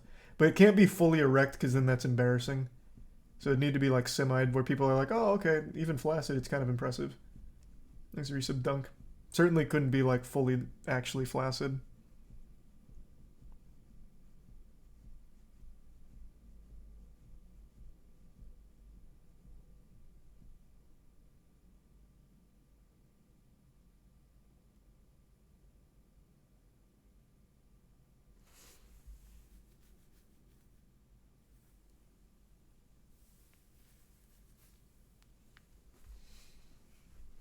He's gonna be walking in with like a WWE entrance. Yeah. That'd be crazy.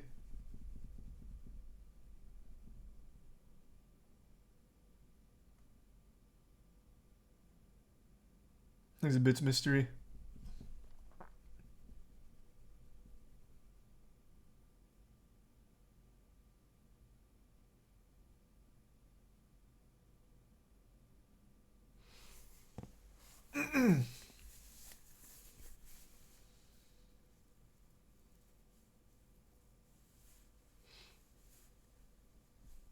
Remember that time one streamer forgot he was live and didn't know and jerked off on camera? Yeah, I mean, that's a classic.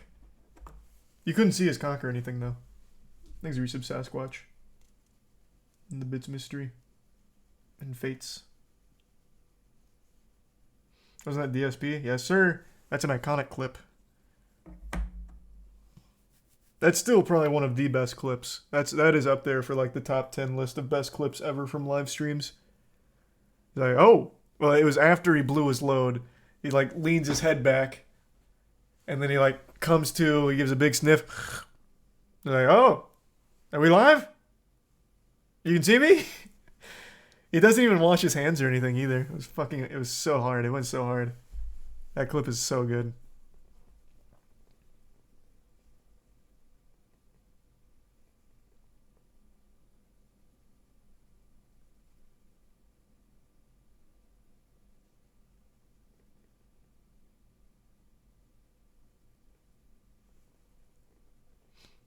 Still come in his pants, come in his pants, come in his hands, yes sir.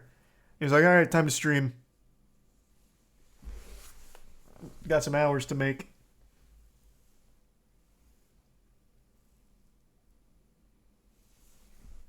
We're gonna see the clip.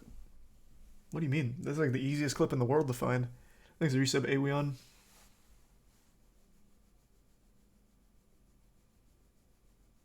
Didn't you sell a painting of your butthole for charity? No, you're talking about our ass cheek collage. I don't think I've ever revealed anything from my brown balloon knot, just my cheeks.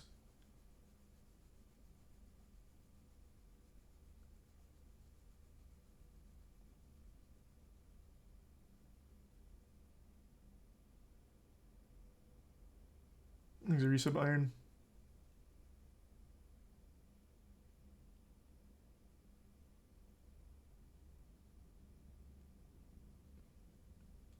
Wasn't Wubby supposed to eat your asshole? Man, it's crazy how things get so bastardized over the course of like a year. Wubby made an edible anus mold of his butt that I was going to tier list, but he never sent it. So I never got to try it. Thanks to resub Yora and the Prime. Cool, Grant.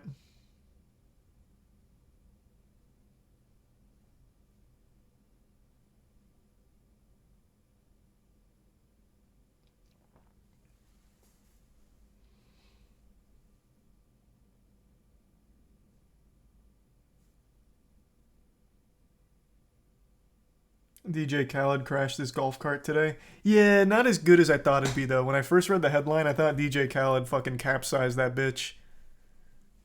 But it was just kind of stuck in sand.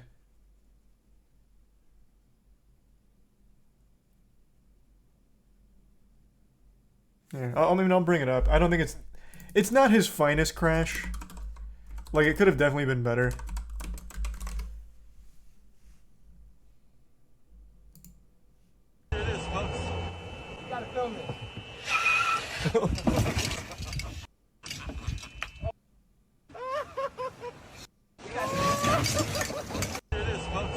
He then gives a little motivational speech letting you know that you can't let obstacles get in the way. God did.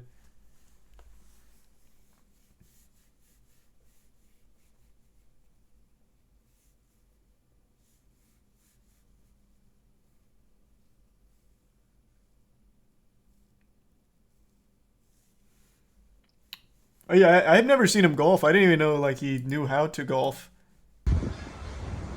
I only just recently learned that today with the golf cart thing. But he's got like a good swing. Like he clearly does know what he's doing. This is like the first thing DJ Khaled's ever done that doesn't look cartoonishly like terrible.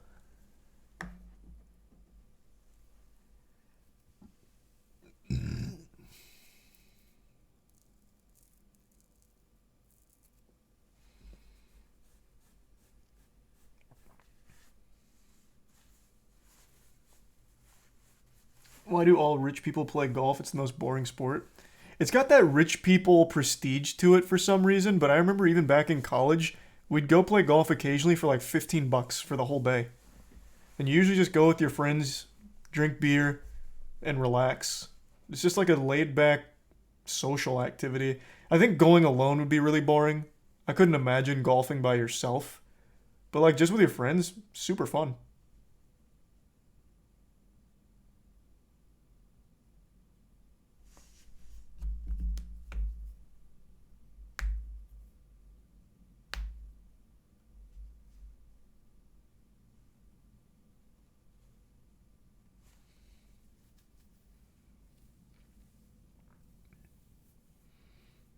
Kind of like bowling in that sense, just chill and drink with friends.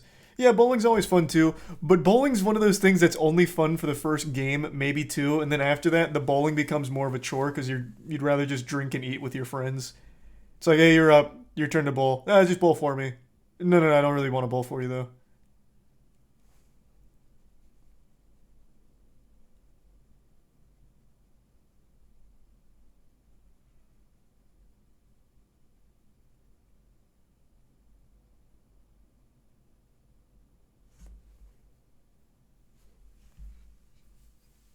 Oh, thanks for the 5 gift subs, Andrew. Appreciate that, man. And the resub Yakuza, Byleth, Damp, Sleepy, and Arby.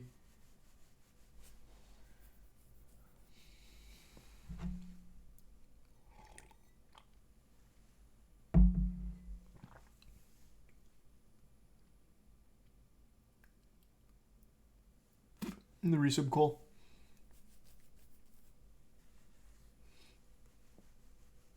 Ever played disc golf? Yeah, I played disc golf. It was fun. I haven't played it in like 15 years, back in like high school, but it was cool.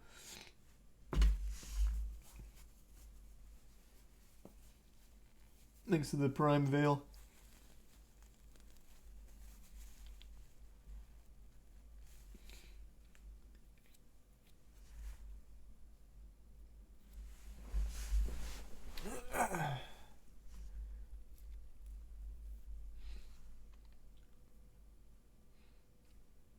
You ever... Who? He's a Prime Penguin.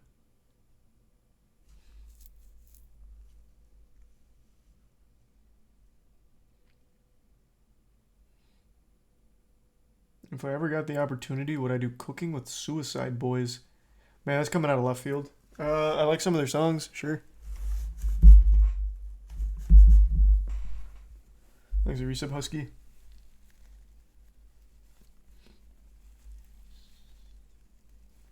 Thanks, a resub Zoe.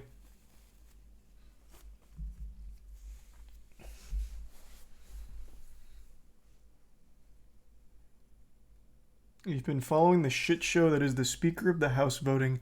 I keep seeing people talk about it on Twitter, but I don't know anything about it. I didn't look into it. Thanks, a resub. I already said that.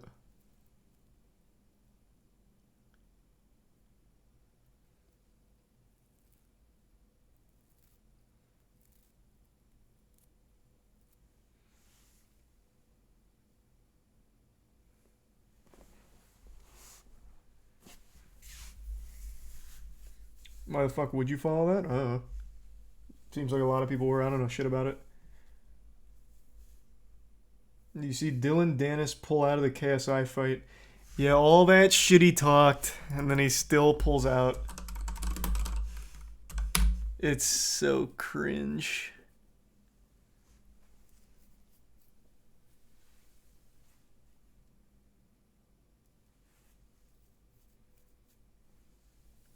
Thanks, a resub Bing and Salty in the Prime Pointless.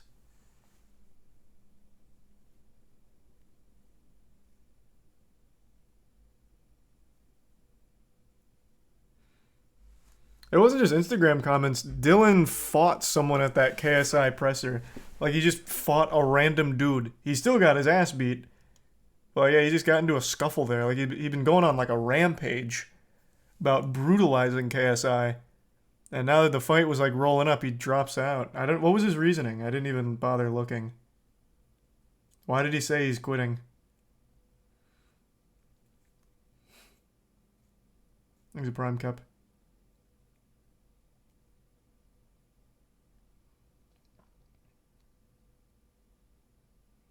It was wait and not prepared.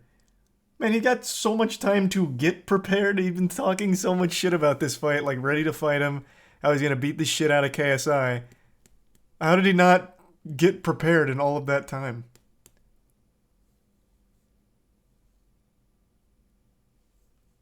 There's a resub Clorox and Trey.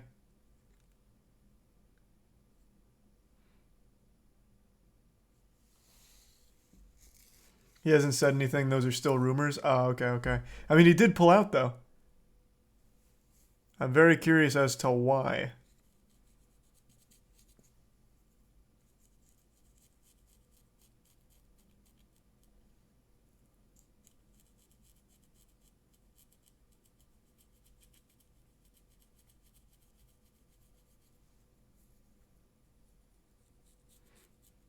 Watch Wade's video. I'm going to wait for it to come from Dylan Dennis's team directly. I do like Wade a lot, though.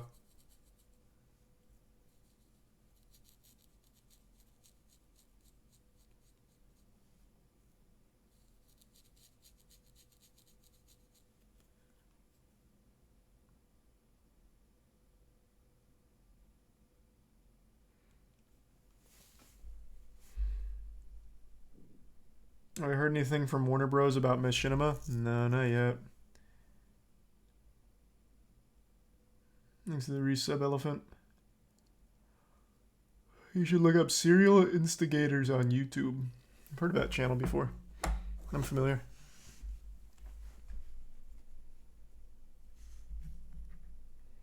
What are you scratching? Oh, that was my leg.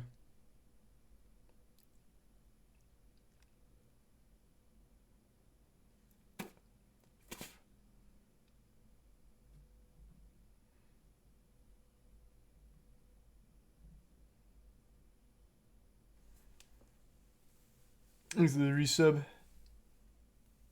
Took.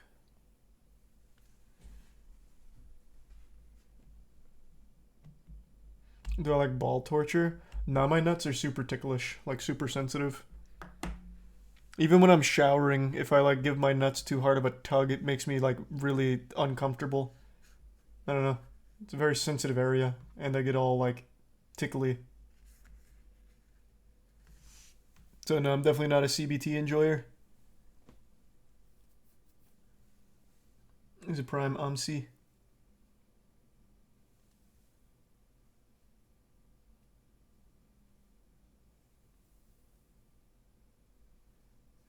same, can't wear jeans because of my balls. What do you mean same? Don't put me on the same level as you. I can wear jeans without my balls being so tickly that I can't stop like making little whoo noises or whatever. The fuck do you mean? We're not the same. My balls are just ticklish when they get played with.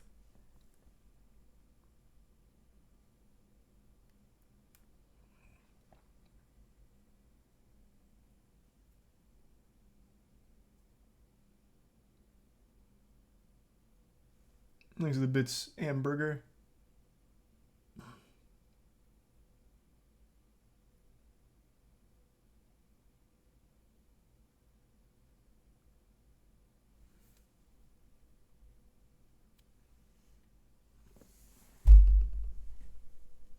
Do you see Captain Sparkles is launching a lawsuit with YouTube about the new policy changes? Wait, what? The lawsuit that could destroy YouTube. Happy New Year, everybody. For my first This is video of news to me, 2023, actually. I thought we'd talk about impending doom. Well, okay, that's still to be decided, but at the end of next month, February 21st, 2023, the United States Supreme Court is hearing arguments for a case called Gonzalez versus Google, which has major implications, not just for YouTube, actually, but for the entire internet. It's serious enough that, like, I'm low on the YouTube totem pole. I don't get invited to too many things these days, but I was even invited Nobody to does. a group call with YouTube employees, Literally no one does. other creators, creator-adjacent business people to inform us of what this is and ask if we wanted to be part of something called an amicus brief, which will actually be used during arguments in the trial. So what is this case, Gonzalez versus Google, about? And why is it a Give me big the cliff deal? notes on it. I I've do never want heard to give of a it. disclaimer. I have no formal legal background. I'm sure that'll be obvious to people. So there probably will be better videos on this from other YouTubers who are actually lawyers. Keep that in mind. I'll still do my best to give the info necessary for this. So before we get into feed it to me. specifics of this On a case, nice little we plate need so I to can go back understand. to something called Section 230 of the Communications Decency Act of 1996. This is where everyone tunes out. They're like, oh, God, sections and numbers, and I didn't come here for this. What the frick, dude? Yeah, I know, but bear with That's me, how I would say, because what it is the fuck? important. And like I said, the future You'll of catch me saying, YouTube, what at the least in the frick? form that we know it, does sort of hang in the balance here. So, what is Section 230?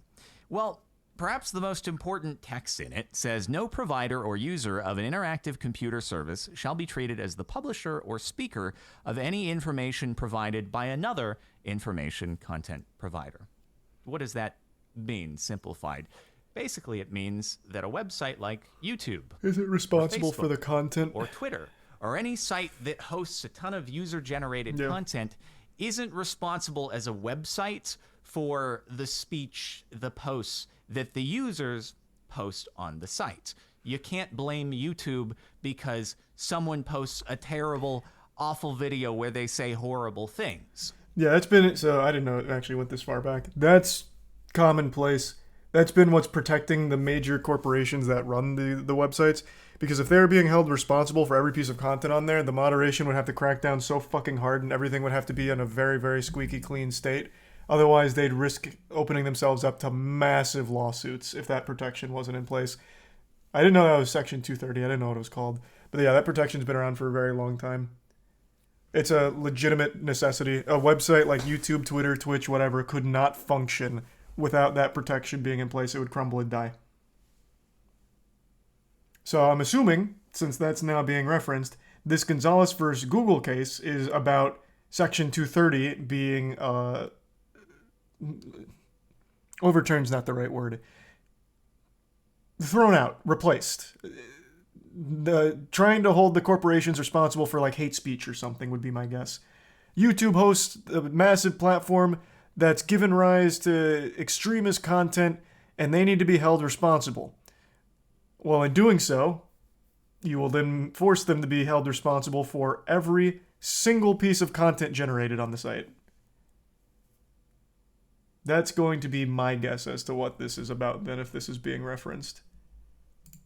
And this is very important because it's in contrast to, let's call them legacy media outlets. So think newspapers, TV news outlets. Those are considered publishers in that they are seen as expressly authorizing what is put Yep, forth. they whether review it's the in content. text in the articles. It is their voice or in it, yep. verbally said on the TV station. So let's think of something like slander or libel. Say a newspaper publishes an article that accuses someone out there of doing terrible things, but They're those responsible terrible for the things words. aren't actually true. Well, that person can sue for libel, and the newspaper is responsible for having published that article.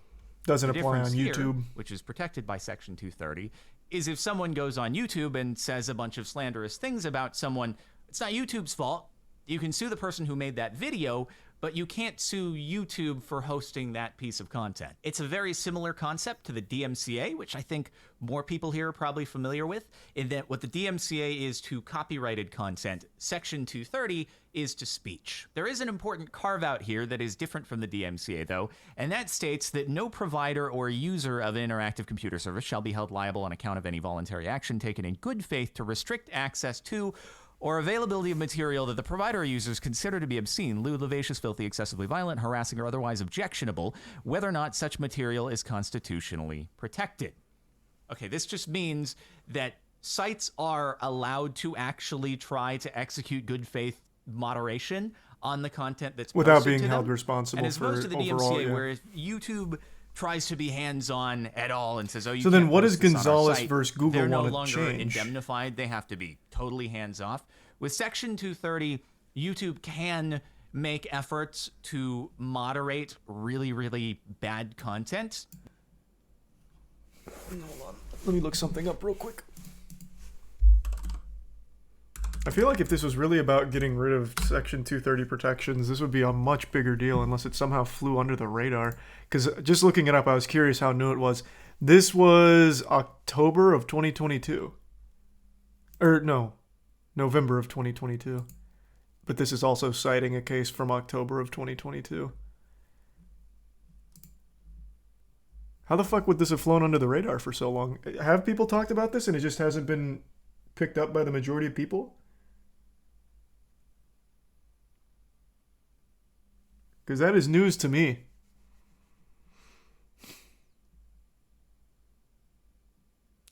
One question before the Supreme Court with Gonzalez versus Google is whether, under Section 230, a website or service develops content and therefore loses immunity when it uses an algorithm to recommend terrorist content based on users' viewing history.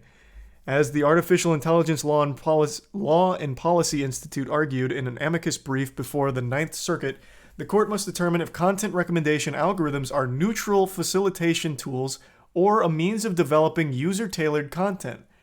Wow. So this algorithm that they spent the last fucking 10 years fine-tuning to be the machine that it is today, maybe it's very undoing then if they're able to make that argument that now, since this algorithm is recommending content, they're no longer just immune. Because now, at this point, they're basically acting as like the publisher of it, like in the promotion of it, it seems. That seems to be the boiled down argument.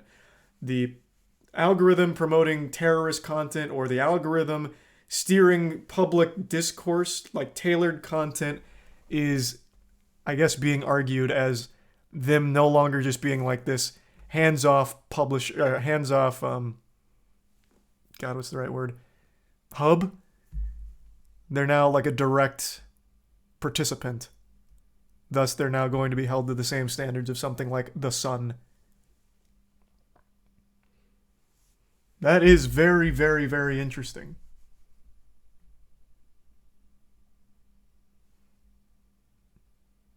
Holy shit. Huh.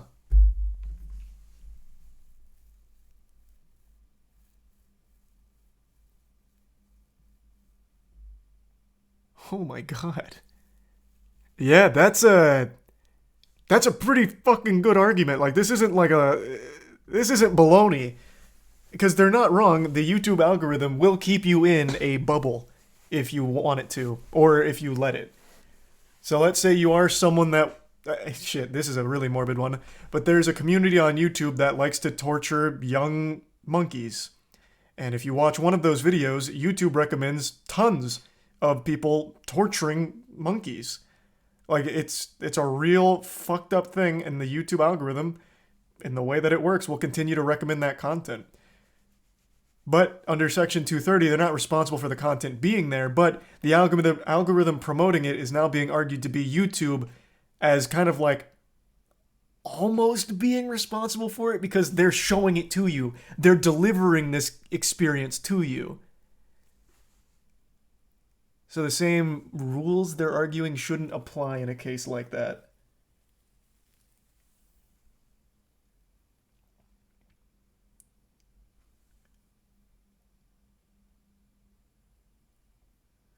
Yeah, so it's no longer just a neutral party since it's it's giving you the content, like it is feeding it to you.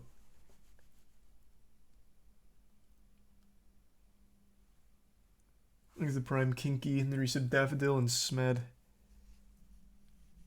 And this would apply to all social media. Anything with algorithmic driven content, it sounds like it would apply to. Here, let me fast forward to the Gonzalez case here, because I imagine Captain Sparkles gets deeper into it than my surface level reading from this one article. Search results. If you're searching for something, you have to rank the content that shows up somehow. Is that also considered algorithm at that point? And I actually asked this in the call that I mentioned earlier. You don't just stumble on the monkey torture stuff. You don't. Just like you wouldn't stumble on most of the echo chambers you can get lost in. But the algorithm continuing to feed you that content is no longer the platform being neutral. It is actively giving you that. It is actively enabling you to get this content.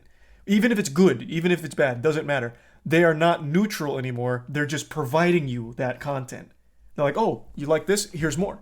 And here's more of that. And here's more of this. Which they're now arguing is no longer just like this, hey, hands off, you find what you find, and it's not our fault.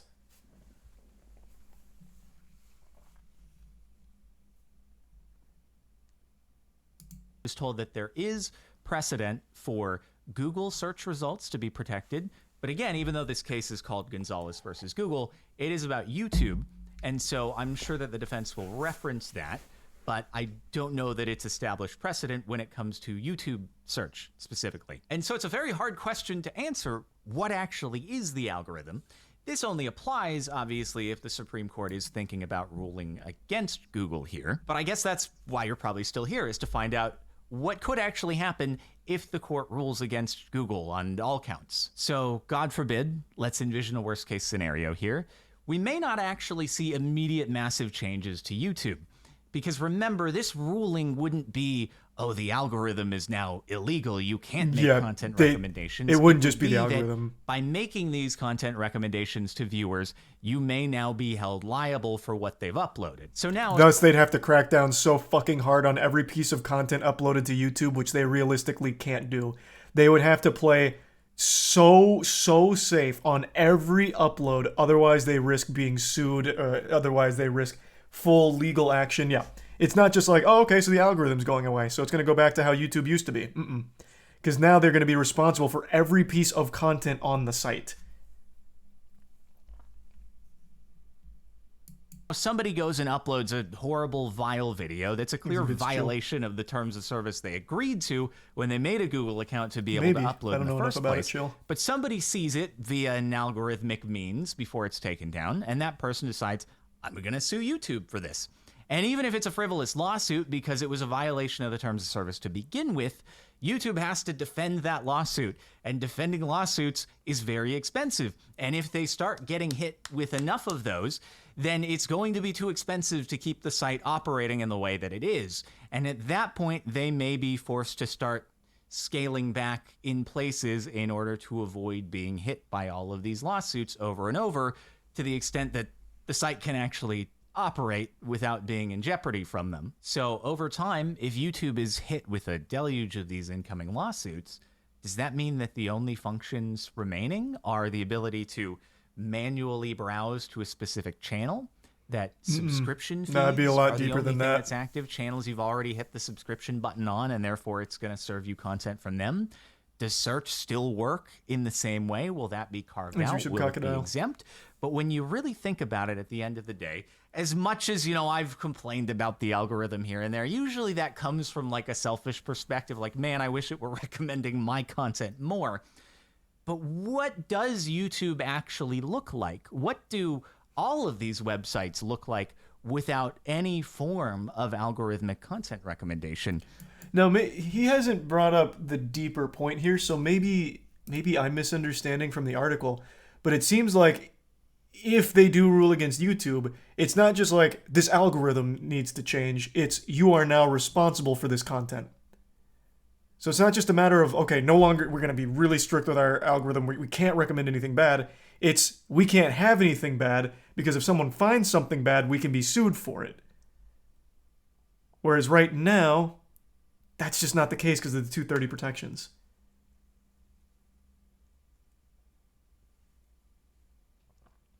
He just said that. You skipped that part. Oh, what? When? I thought this was him still just setting up what the case is, which I was looking for more like here's the ramifications.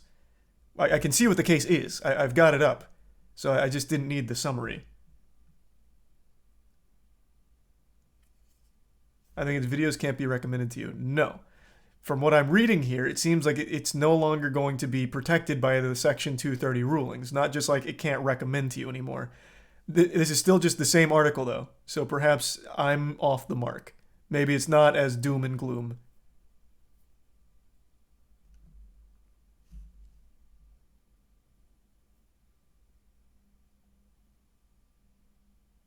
There's a resub Misty. In the Prime Fancy. But here, I'll go back to before I went to the epilogue Case for of the things that get heard by the Supreme Court. Usually they are constitutional issues, and this is, in a way, a free speech issue. So will the court consider that a website, that YouTube recommending a piece of content to a viewer is an endorsement, is like a newspaper giving the okay to publish an article?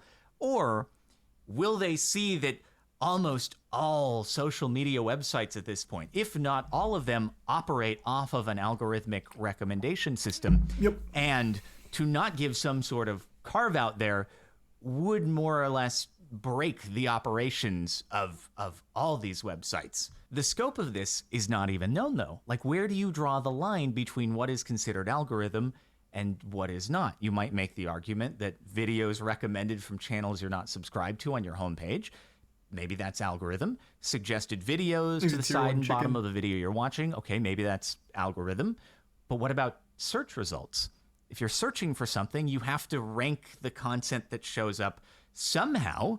Is that also considered algorithm at that point? And I actually asked this in the call that I mentioned earlier, and I was told that there is precedent for Google search results to be protected.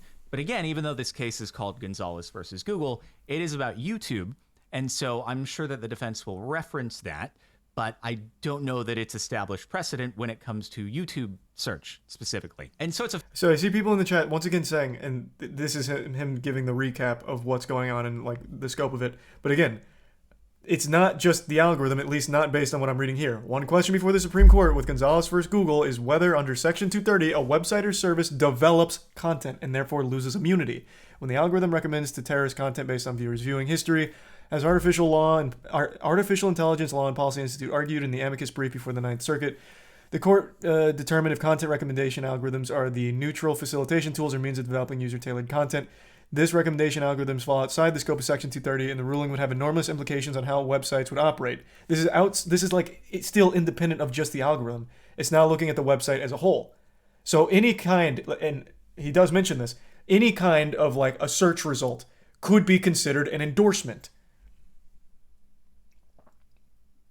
That's what I'm saying. It's not just like remove the algorithm and it's all fine.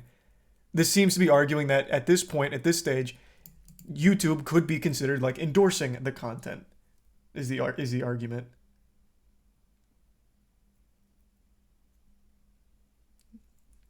And if that's the case, it could no longer just house anything without it being strictly monitored before being published, I imagine. Anything served to you, which is a gray area, not anything they host. Right, and how do you define what's served to you? Which is what he's just now talking about as well. It's a very hard thing to determine. What is considered served to you?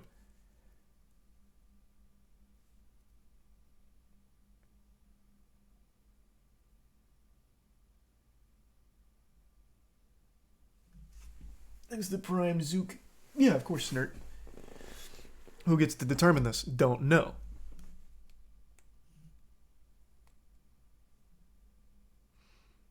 But here's some of the closing arguments here, I suppose. At least, well, not closing arguments. Some of the arguments. I'll read a few.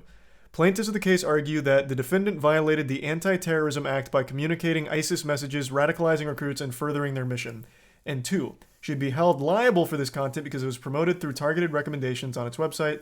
The plaintiff alleges that the promotion constituted Google's aiding and abetting in the promotion of recruitment efforts of these terrorist organizations. Through this, plaintiffs argue that YouTube provided material support to ISIS, that they had knowingly permitted ISIS to post hundreds of videos on YouTube, and that the services provided by the algorithm provided access to viewers to similar content. Quotes, were critical to the growth and activity of ISIS. So a big takeaway there is it's not just the promotion. They also say they had knowingly permitted ISIS to post hundreds of videos on YouTube. That's just targeting the actual posting of that content. So the fact it was housed there, and they are now trying to argue that they should be held liable. And the fact that the algorithm promoted it should be used as a case against them having 230 protections.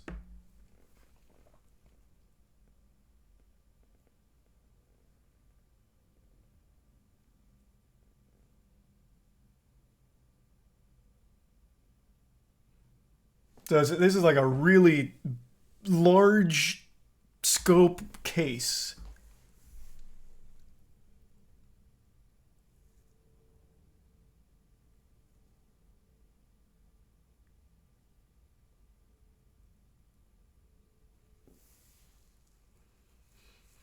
If they started promoting videos on bomb making, I'd imagine they'd be liable. And you wouldn't be wrong. That's the argument they're making here, but with ISIS instead of bomb making. And in doing so, it targets the entire thing. Like, if they're being held liable for this, they will also be held liable for whatever else. How to get away with murder. Here's weird people torturing animals over here. This and that. They'd be held liable in every single other avenue as well. But then that also extends to anything.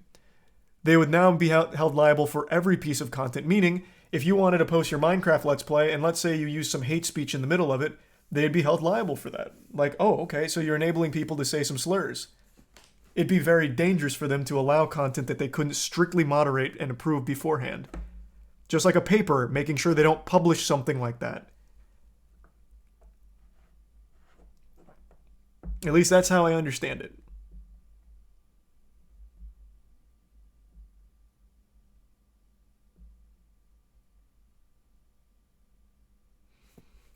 .230 would still apply though, so YouTube would have to have like a message board without algorithms.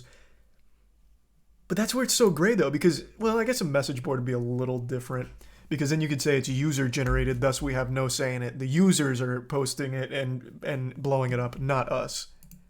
But just in even enabling a search function, you could then argue like the top search results, that's YouTube endorsing these things, and there could be bad things there. Thus, that'd still be a risk.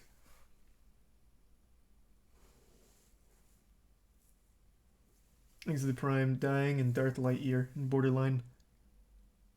Not if by likes. Well, that'd be a totally different system. Yeah, they'd have to come up with something else that's entirely user-focused somehow.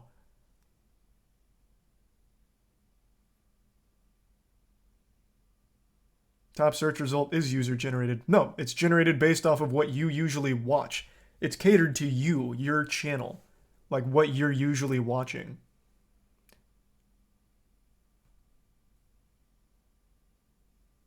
There's a Prime Hope. It's both. I don't know about both. I've never had that be the case. Top vids is always based on like your watch history and what the algorithm thinks that you're most likely to click on based on your search. That's why two people are going to get two different search results if you type in the same thing.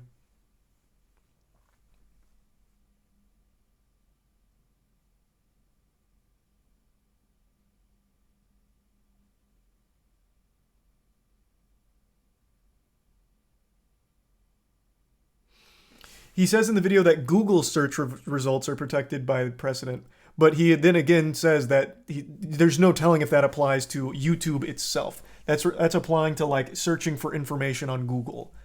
So unclear if that would apply to YouTube with that precedent.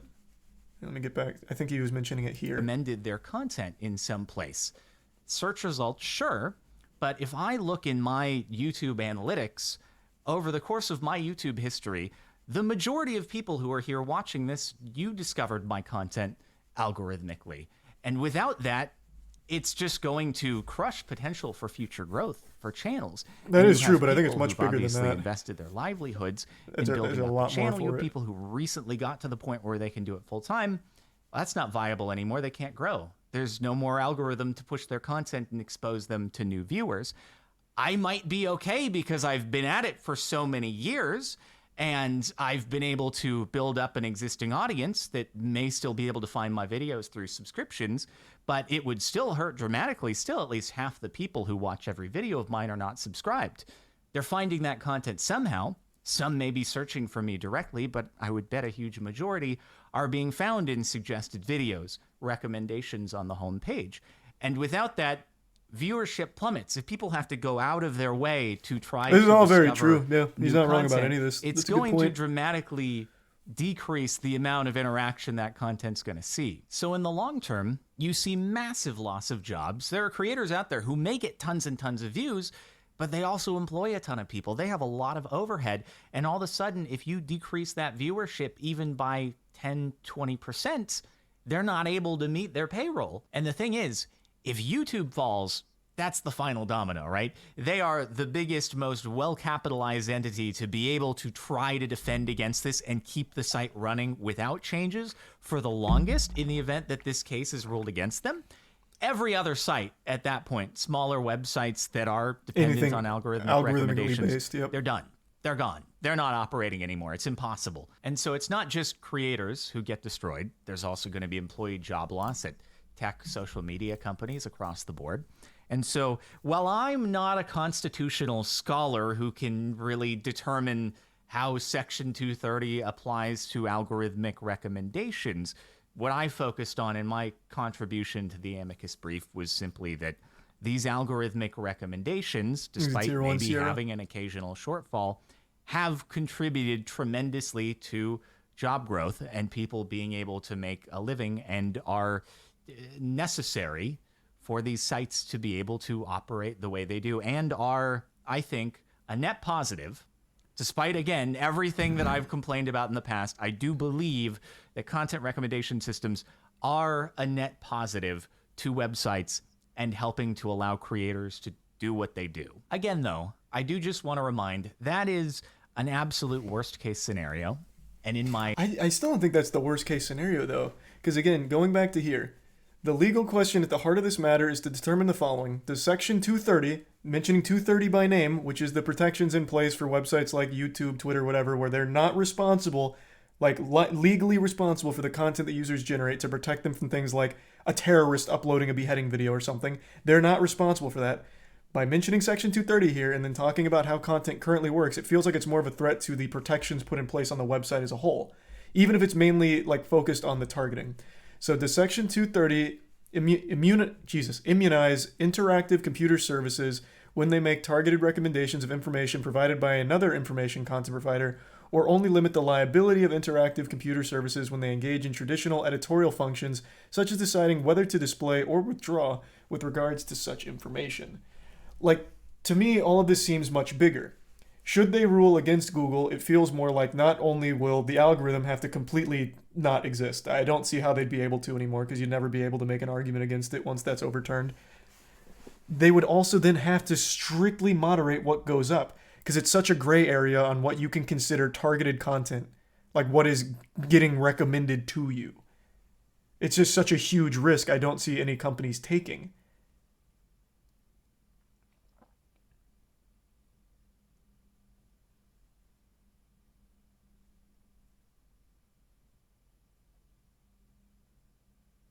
I mean, it's what the world needs. That's really short-sighted. So let's say, like right now, let's use like, I'm trying to think of something that's not too extreme because I don't want to go like too crazy with it.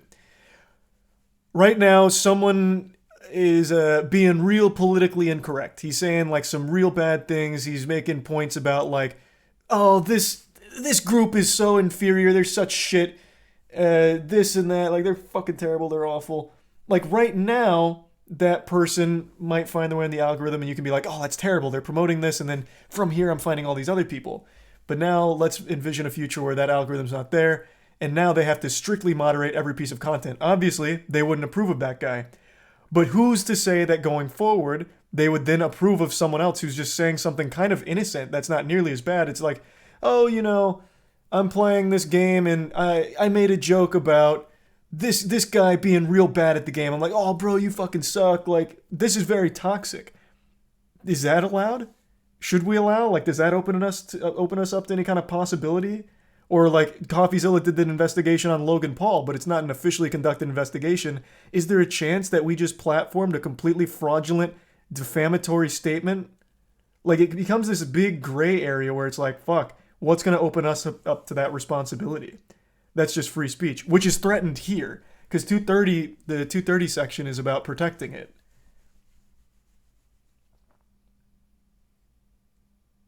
They can easily moderate their content with AI. No, they can't. That would be a problem.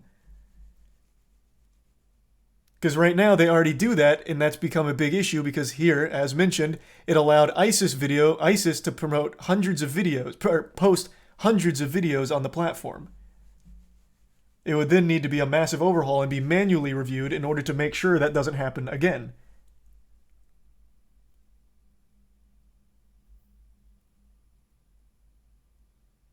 And it'd be much more serious.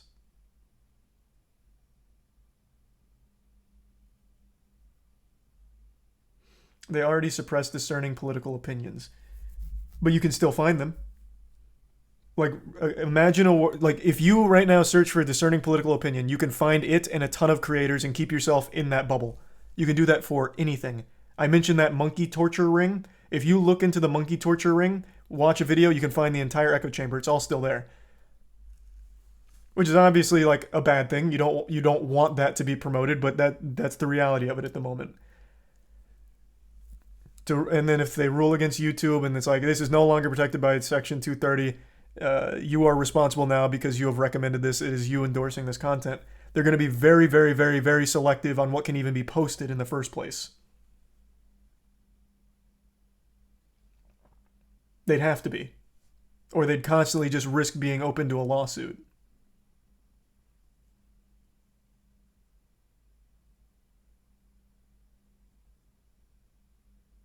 Only verified channels up. Okay, then no other creators ever allowed to post on YouTube.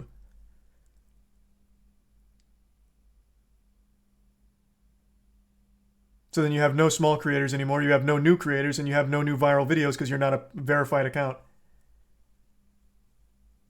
There's a prime harrowing.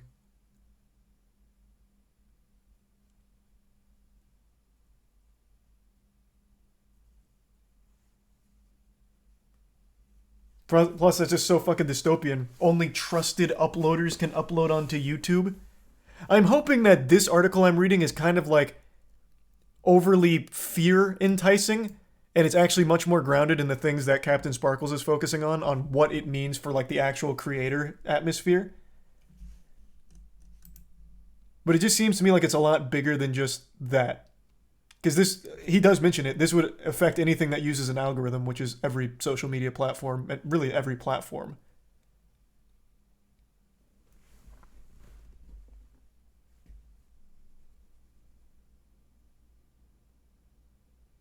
I don't think there's a solution for that. Well, you need to carve off some kind of like stipulation to get like with the modern times, like algorithms control every piece of information out there. It is what it is, and everyone benefits everyone benefits from it, even though it might not seem that way. Like even the guy who mentioned the discerning political opinions being suppressed, without the algorithm, they wouldn't exist. They just wouldn't even be allowed on these platforms that don't like that. Like let's say it's run by someone who just doesn't like your political opinion, they would probably just not allow it because it opens them up to a potential liability with it. So no matter where you stand, you do still benefit from it.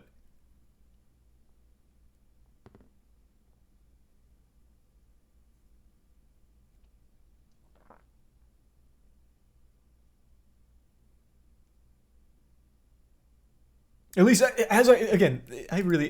I'm just learning about this. It's very possible that all of this I'm reading here from this, which does seem like a pretty reputable website, could still just be a little overblown, perhaps, on the scope of the potential.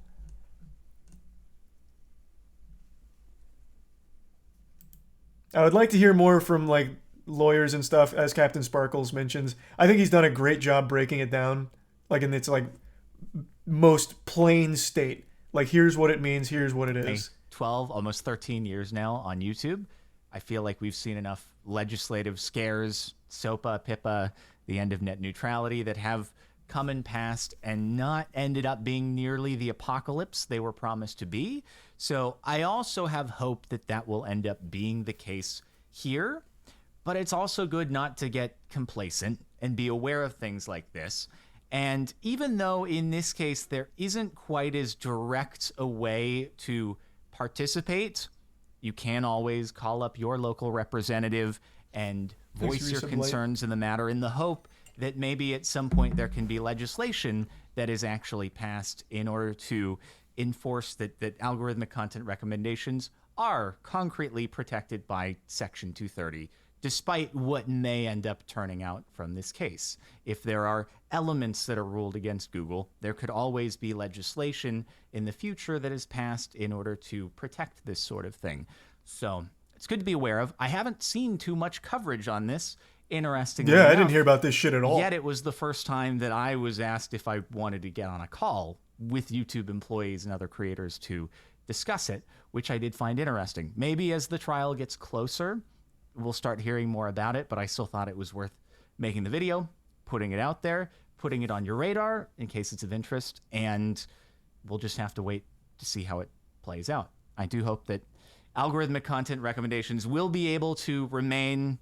As much as I've complained, again, I do think it's necessary. So with that said, thanks for watching, and I'll see you next time.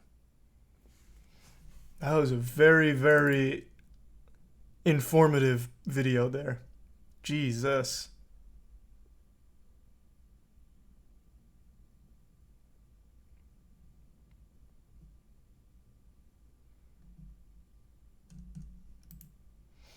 Only in moderation can this be accounted for. That's just so delusional. Billions upon billions of billions of billions of minutes of content is uploaded every hour to YouTube. If it can't be moderated by an AI or something, some kind of system, then it can't be allowed at all. They just wouldn't allow that much content. They'd be selective. They'd only allow what they can actually moderate, because they'd have to.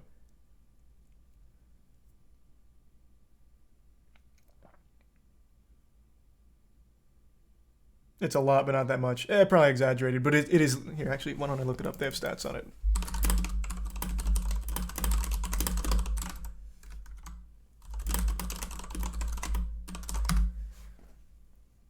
Here we go. How many hours are uploaded? This was June 28th of 2022.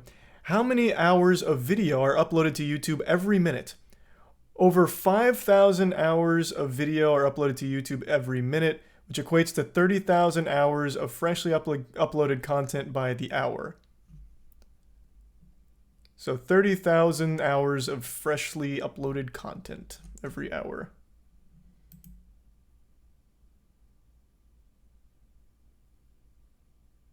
Like, there's just no team they could do that isn't bots that could actually moderate that shit.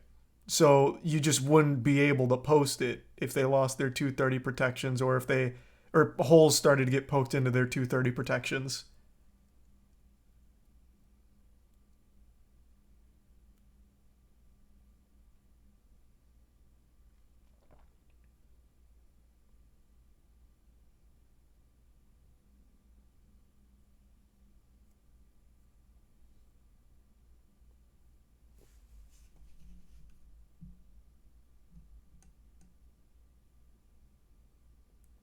If I'm an idiot and trying to find out if the Earth is flat and YouTube algorithm suggests flat Earth content to me, the algorithm has contributed to me believing the Earth is flat.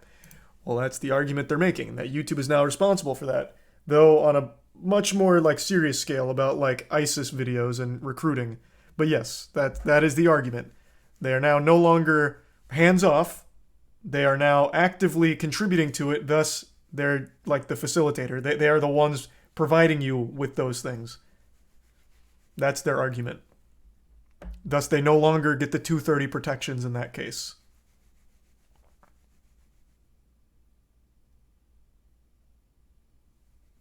Is it tier 1 heave and the prime Jimmy?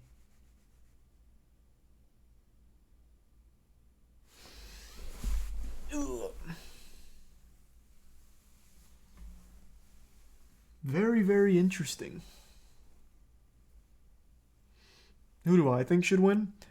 Well, it'd be absolutely disastrous should this set the precedent about algorithmic generated content, because that affects every single platform currently out there. So that would be super rough. I hope they reach some kind of middle ground where they can recognize that, yes, this is a problem. Here's how we can fine-tune this to ensure these awful things don't happen with the algorithm.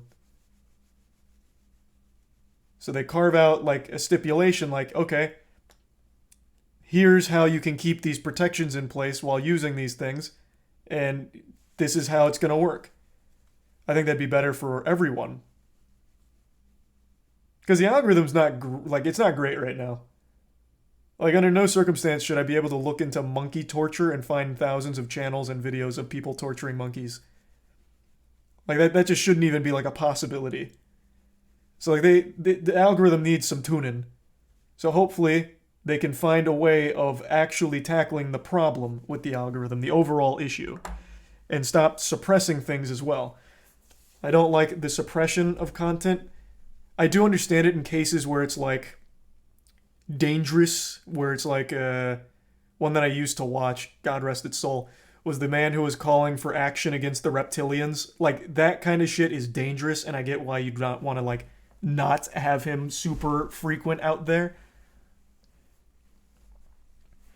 But I mean, as just like genuinely differing opinions that aren't like the mainstream ones, suppressing that shit I've never agreed with. So the algorithm needs tuning. And hopefully that'd be the best outcome here, I think, as opposed to just the complete abandonment or the complete throwing away of the 230 protections because of it.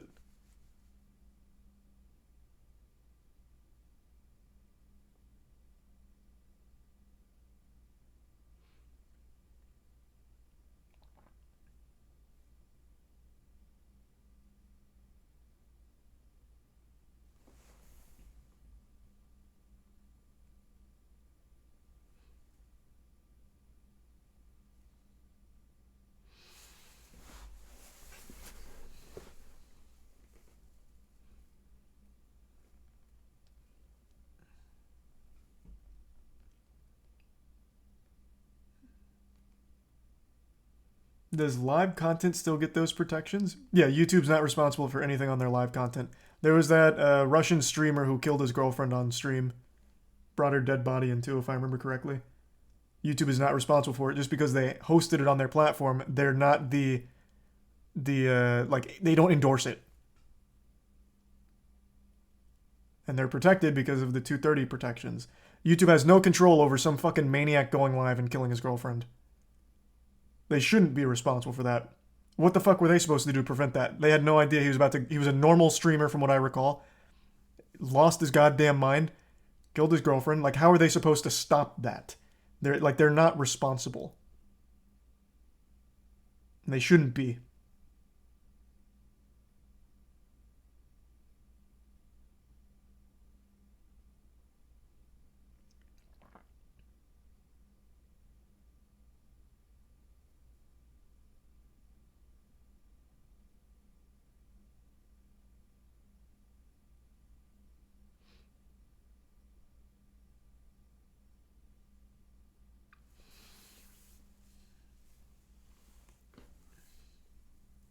Why shouldn't they be? Is that a real argument? There's no way. Why shouldn't they be responsible for someone going live and doing some horrible shit like that? Well, because if they're held responsible for that, they're going to be held responsible for everything, meaning, once again, what I talked about with this, which is what I think is most concerning. I don't know how realistic it is.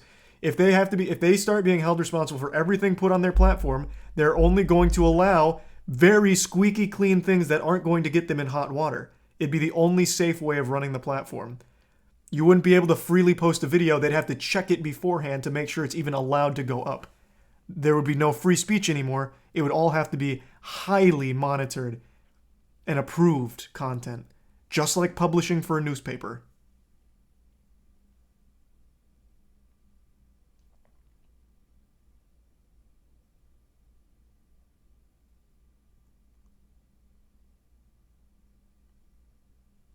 There already isn't free speech. Everyone likes to say that and exaggerate. You right now can post a video on YouTube about anything. Legitimately anything. And you might find an audience for it. Unless you're doing something legitimately illegal, you can do that. And it can stay up. And it might even get recommended. Now, I know there is suppression, which, again, I always lobby against. But you can. You absolutely can. You're not getting punished for it. Unless, of course, it gets suppressed, which very well could happen, I suppose. But you can, right now.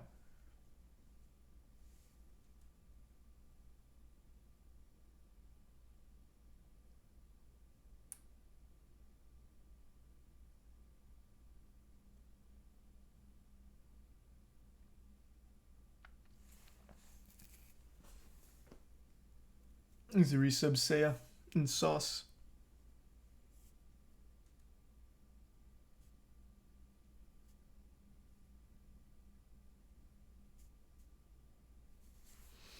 It's such a dumbass argument, though. Sure, they program the algorithm, but it's designed to send you shit based on your interests. Obviously, YouTube shouldn't be liable in the first place. You guide the algorithm most of the time, not the other way around. Yeah, and the argument is trying to poke holes in it because, again, getting recommended an echo chamber of ISIS recruitment videos is probably not the best. Like, it's not a dumb argument to make. Like, that is a problem. Like, even, like, let's say one of the ISIS recruitment videos was disguised as a fucking Minecraft Let's Play. Like, I'm playing Minecraft, also, I was just reading about ISIS, it was kind of interesting. And then all of a sudden, you are getting recommended more ISIS recruitment videos. And now you're in that echo chamber, even though at first you didn't want to be. You did find yourself there. Like, there is a problem with algorithm recommending shit like that. There was even a problem with the algorithm recommending, like, children doing very questionable things. There does need to be tuning of it. But just not, like, an outright throwing away of the 230 protections because of it.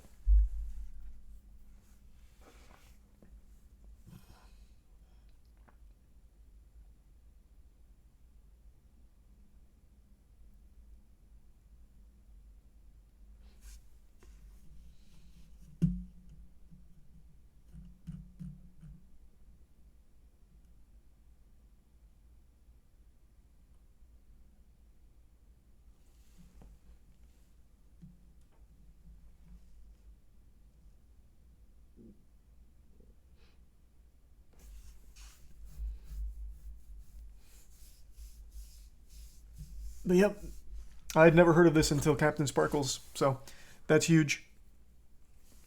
I'm definitely going to be keeping my eye on it to see how it develops and try and get a better understanding of it, because right now it's all pretty surface level. I just learned about it. I'm hoping I'm wrong about, like, the scope of it. Like in the Doomsday scenario, I hope Captain Sparkles is more accurate on it, where it's mainly just instead of like a complete destruction of the entire site, like I feel it would be. So I'm going to have to definitely do more on it, do more research on it.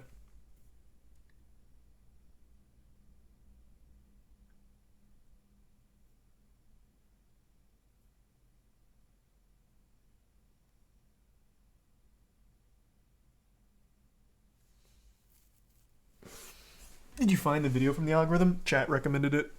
They kept asking if I heard about Captain Sparkle's lawsuit, so I thought he was suing YouTube. YouTube isn't going anywhere, calm down. Well, I'm not saying it is, I'm just saying, like, if this did go through, over time, YouTube would absolutely not be able to function in its current state, not even fucking close.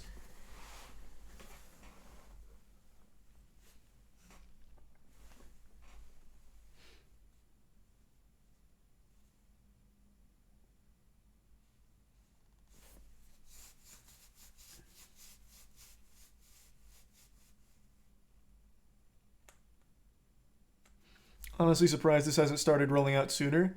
There's been certain things that are kind of close. Like I remember like, what was it, SOPA or COPPA or some shit? I don't remember. Just not, I don't think they've ever tried to go for like the Section 230 protections until now. At least not to my knowledge.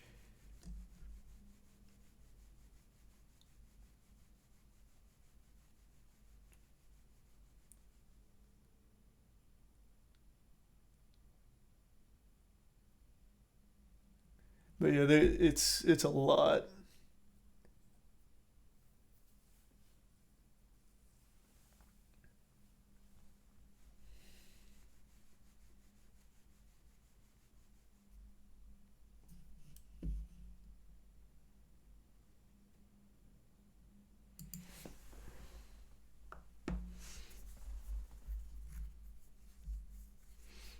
How would they fix some of the stuff? What, like with the algorithm? I don't know, man. I'm not a fucking engineer. If you want like my dumb little reptile brain idea, let's say like again, anyone can post anything to YouTube. That's the beauty of it. Let's say someone posts like, I'm getting people together to commit this mass murder. Sign up here so we can go do mass murder together. Like, let's say that video gets made. It shouldn't ever get recommended. It should somehow be identified, ideally.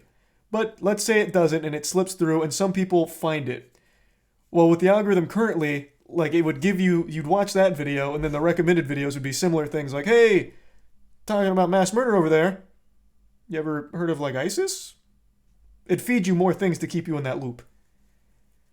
Whereas like, ideally the algorithm would be like, oh, you just watched the video about like, joining mass murder. Well, that's not good. How about we recommend something to get you out of that headspace? Here's Roblox or something. I don't know. Steer it away from those kind of things. Sounds impossible. Probably. I'm not a fucking engineer. I also think some of the things the algorithm actually does seem impossible to me, but I'm just not smart enough to comprehend it. Thanks for your big bubble.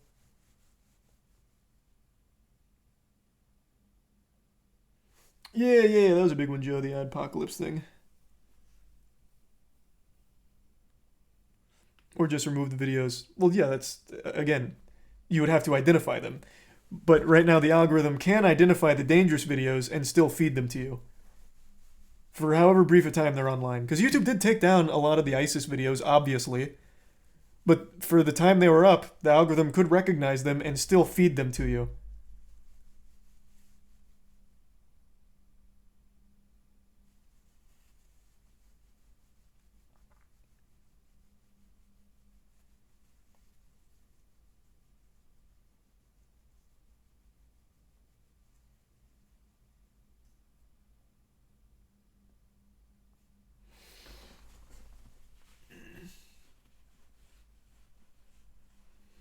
Thanks to the resub wore it. Couldn't tell you light. No clue. No idea.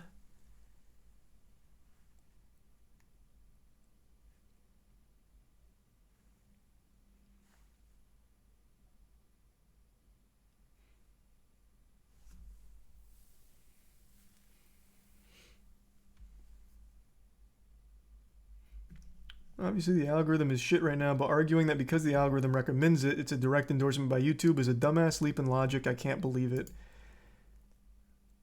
Well, I mean, that's the argument they're trying to make, man. I don't know what to tell you.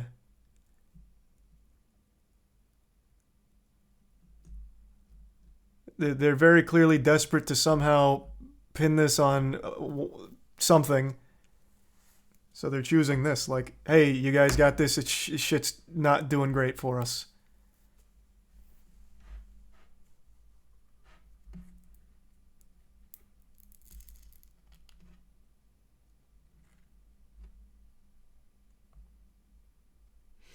Don't forget, Logan Paul's Japan video was #1 trending when it came out.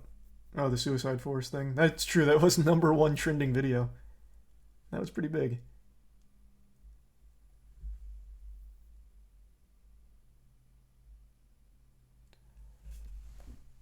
Thanks to the gift subs.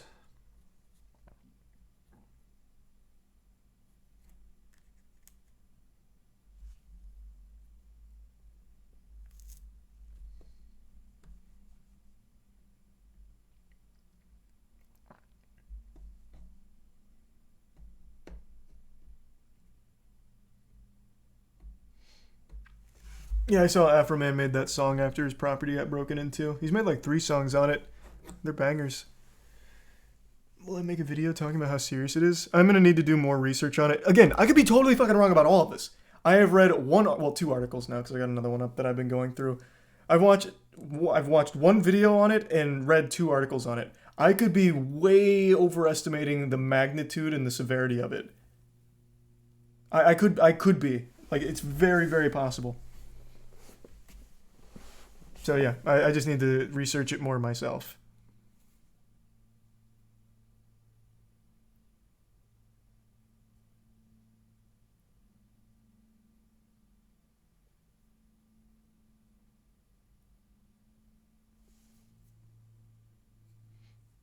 But yeah, big ups to Captain Sparkles for even getting the word out about this, because I didn't hear shit. And this sounds like a very big deal. Alright, I'm going to bed though. It's 3 a.m. Alright, everyone. Thanks for tuning in. New subs, welcome aboard. Sub means a lot. Thanks for subbing. Enjoy those emotes. I'll see you all tomorrow. Have a great rest of your evening. I'll see you all tomorrow. Who's doing AMOC runs? I'll toss you to an AMOC runner tonight. Who's still on? Holy shit, everyone's still on. No way. Yep, Distortion. Yeah, literally everyone's still on. Distortion, Ouija, Maxi, Zach, Matt, Golden Spat. Jesus. I haven't tossed you to Distortion yet, have I? He usually goes to bed by this time. Oh, he is just now getting off. He's rating Maxi. Alright, who haven't I tossed you to? I tossed you to Zach. I've tossed you to Ouija. Let's see. Let's give you a new face here.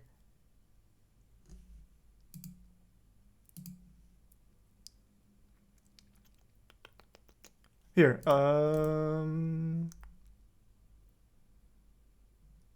toss you over here.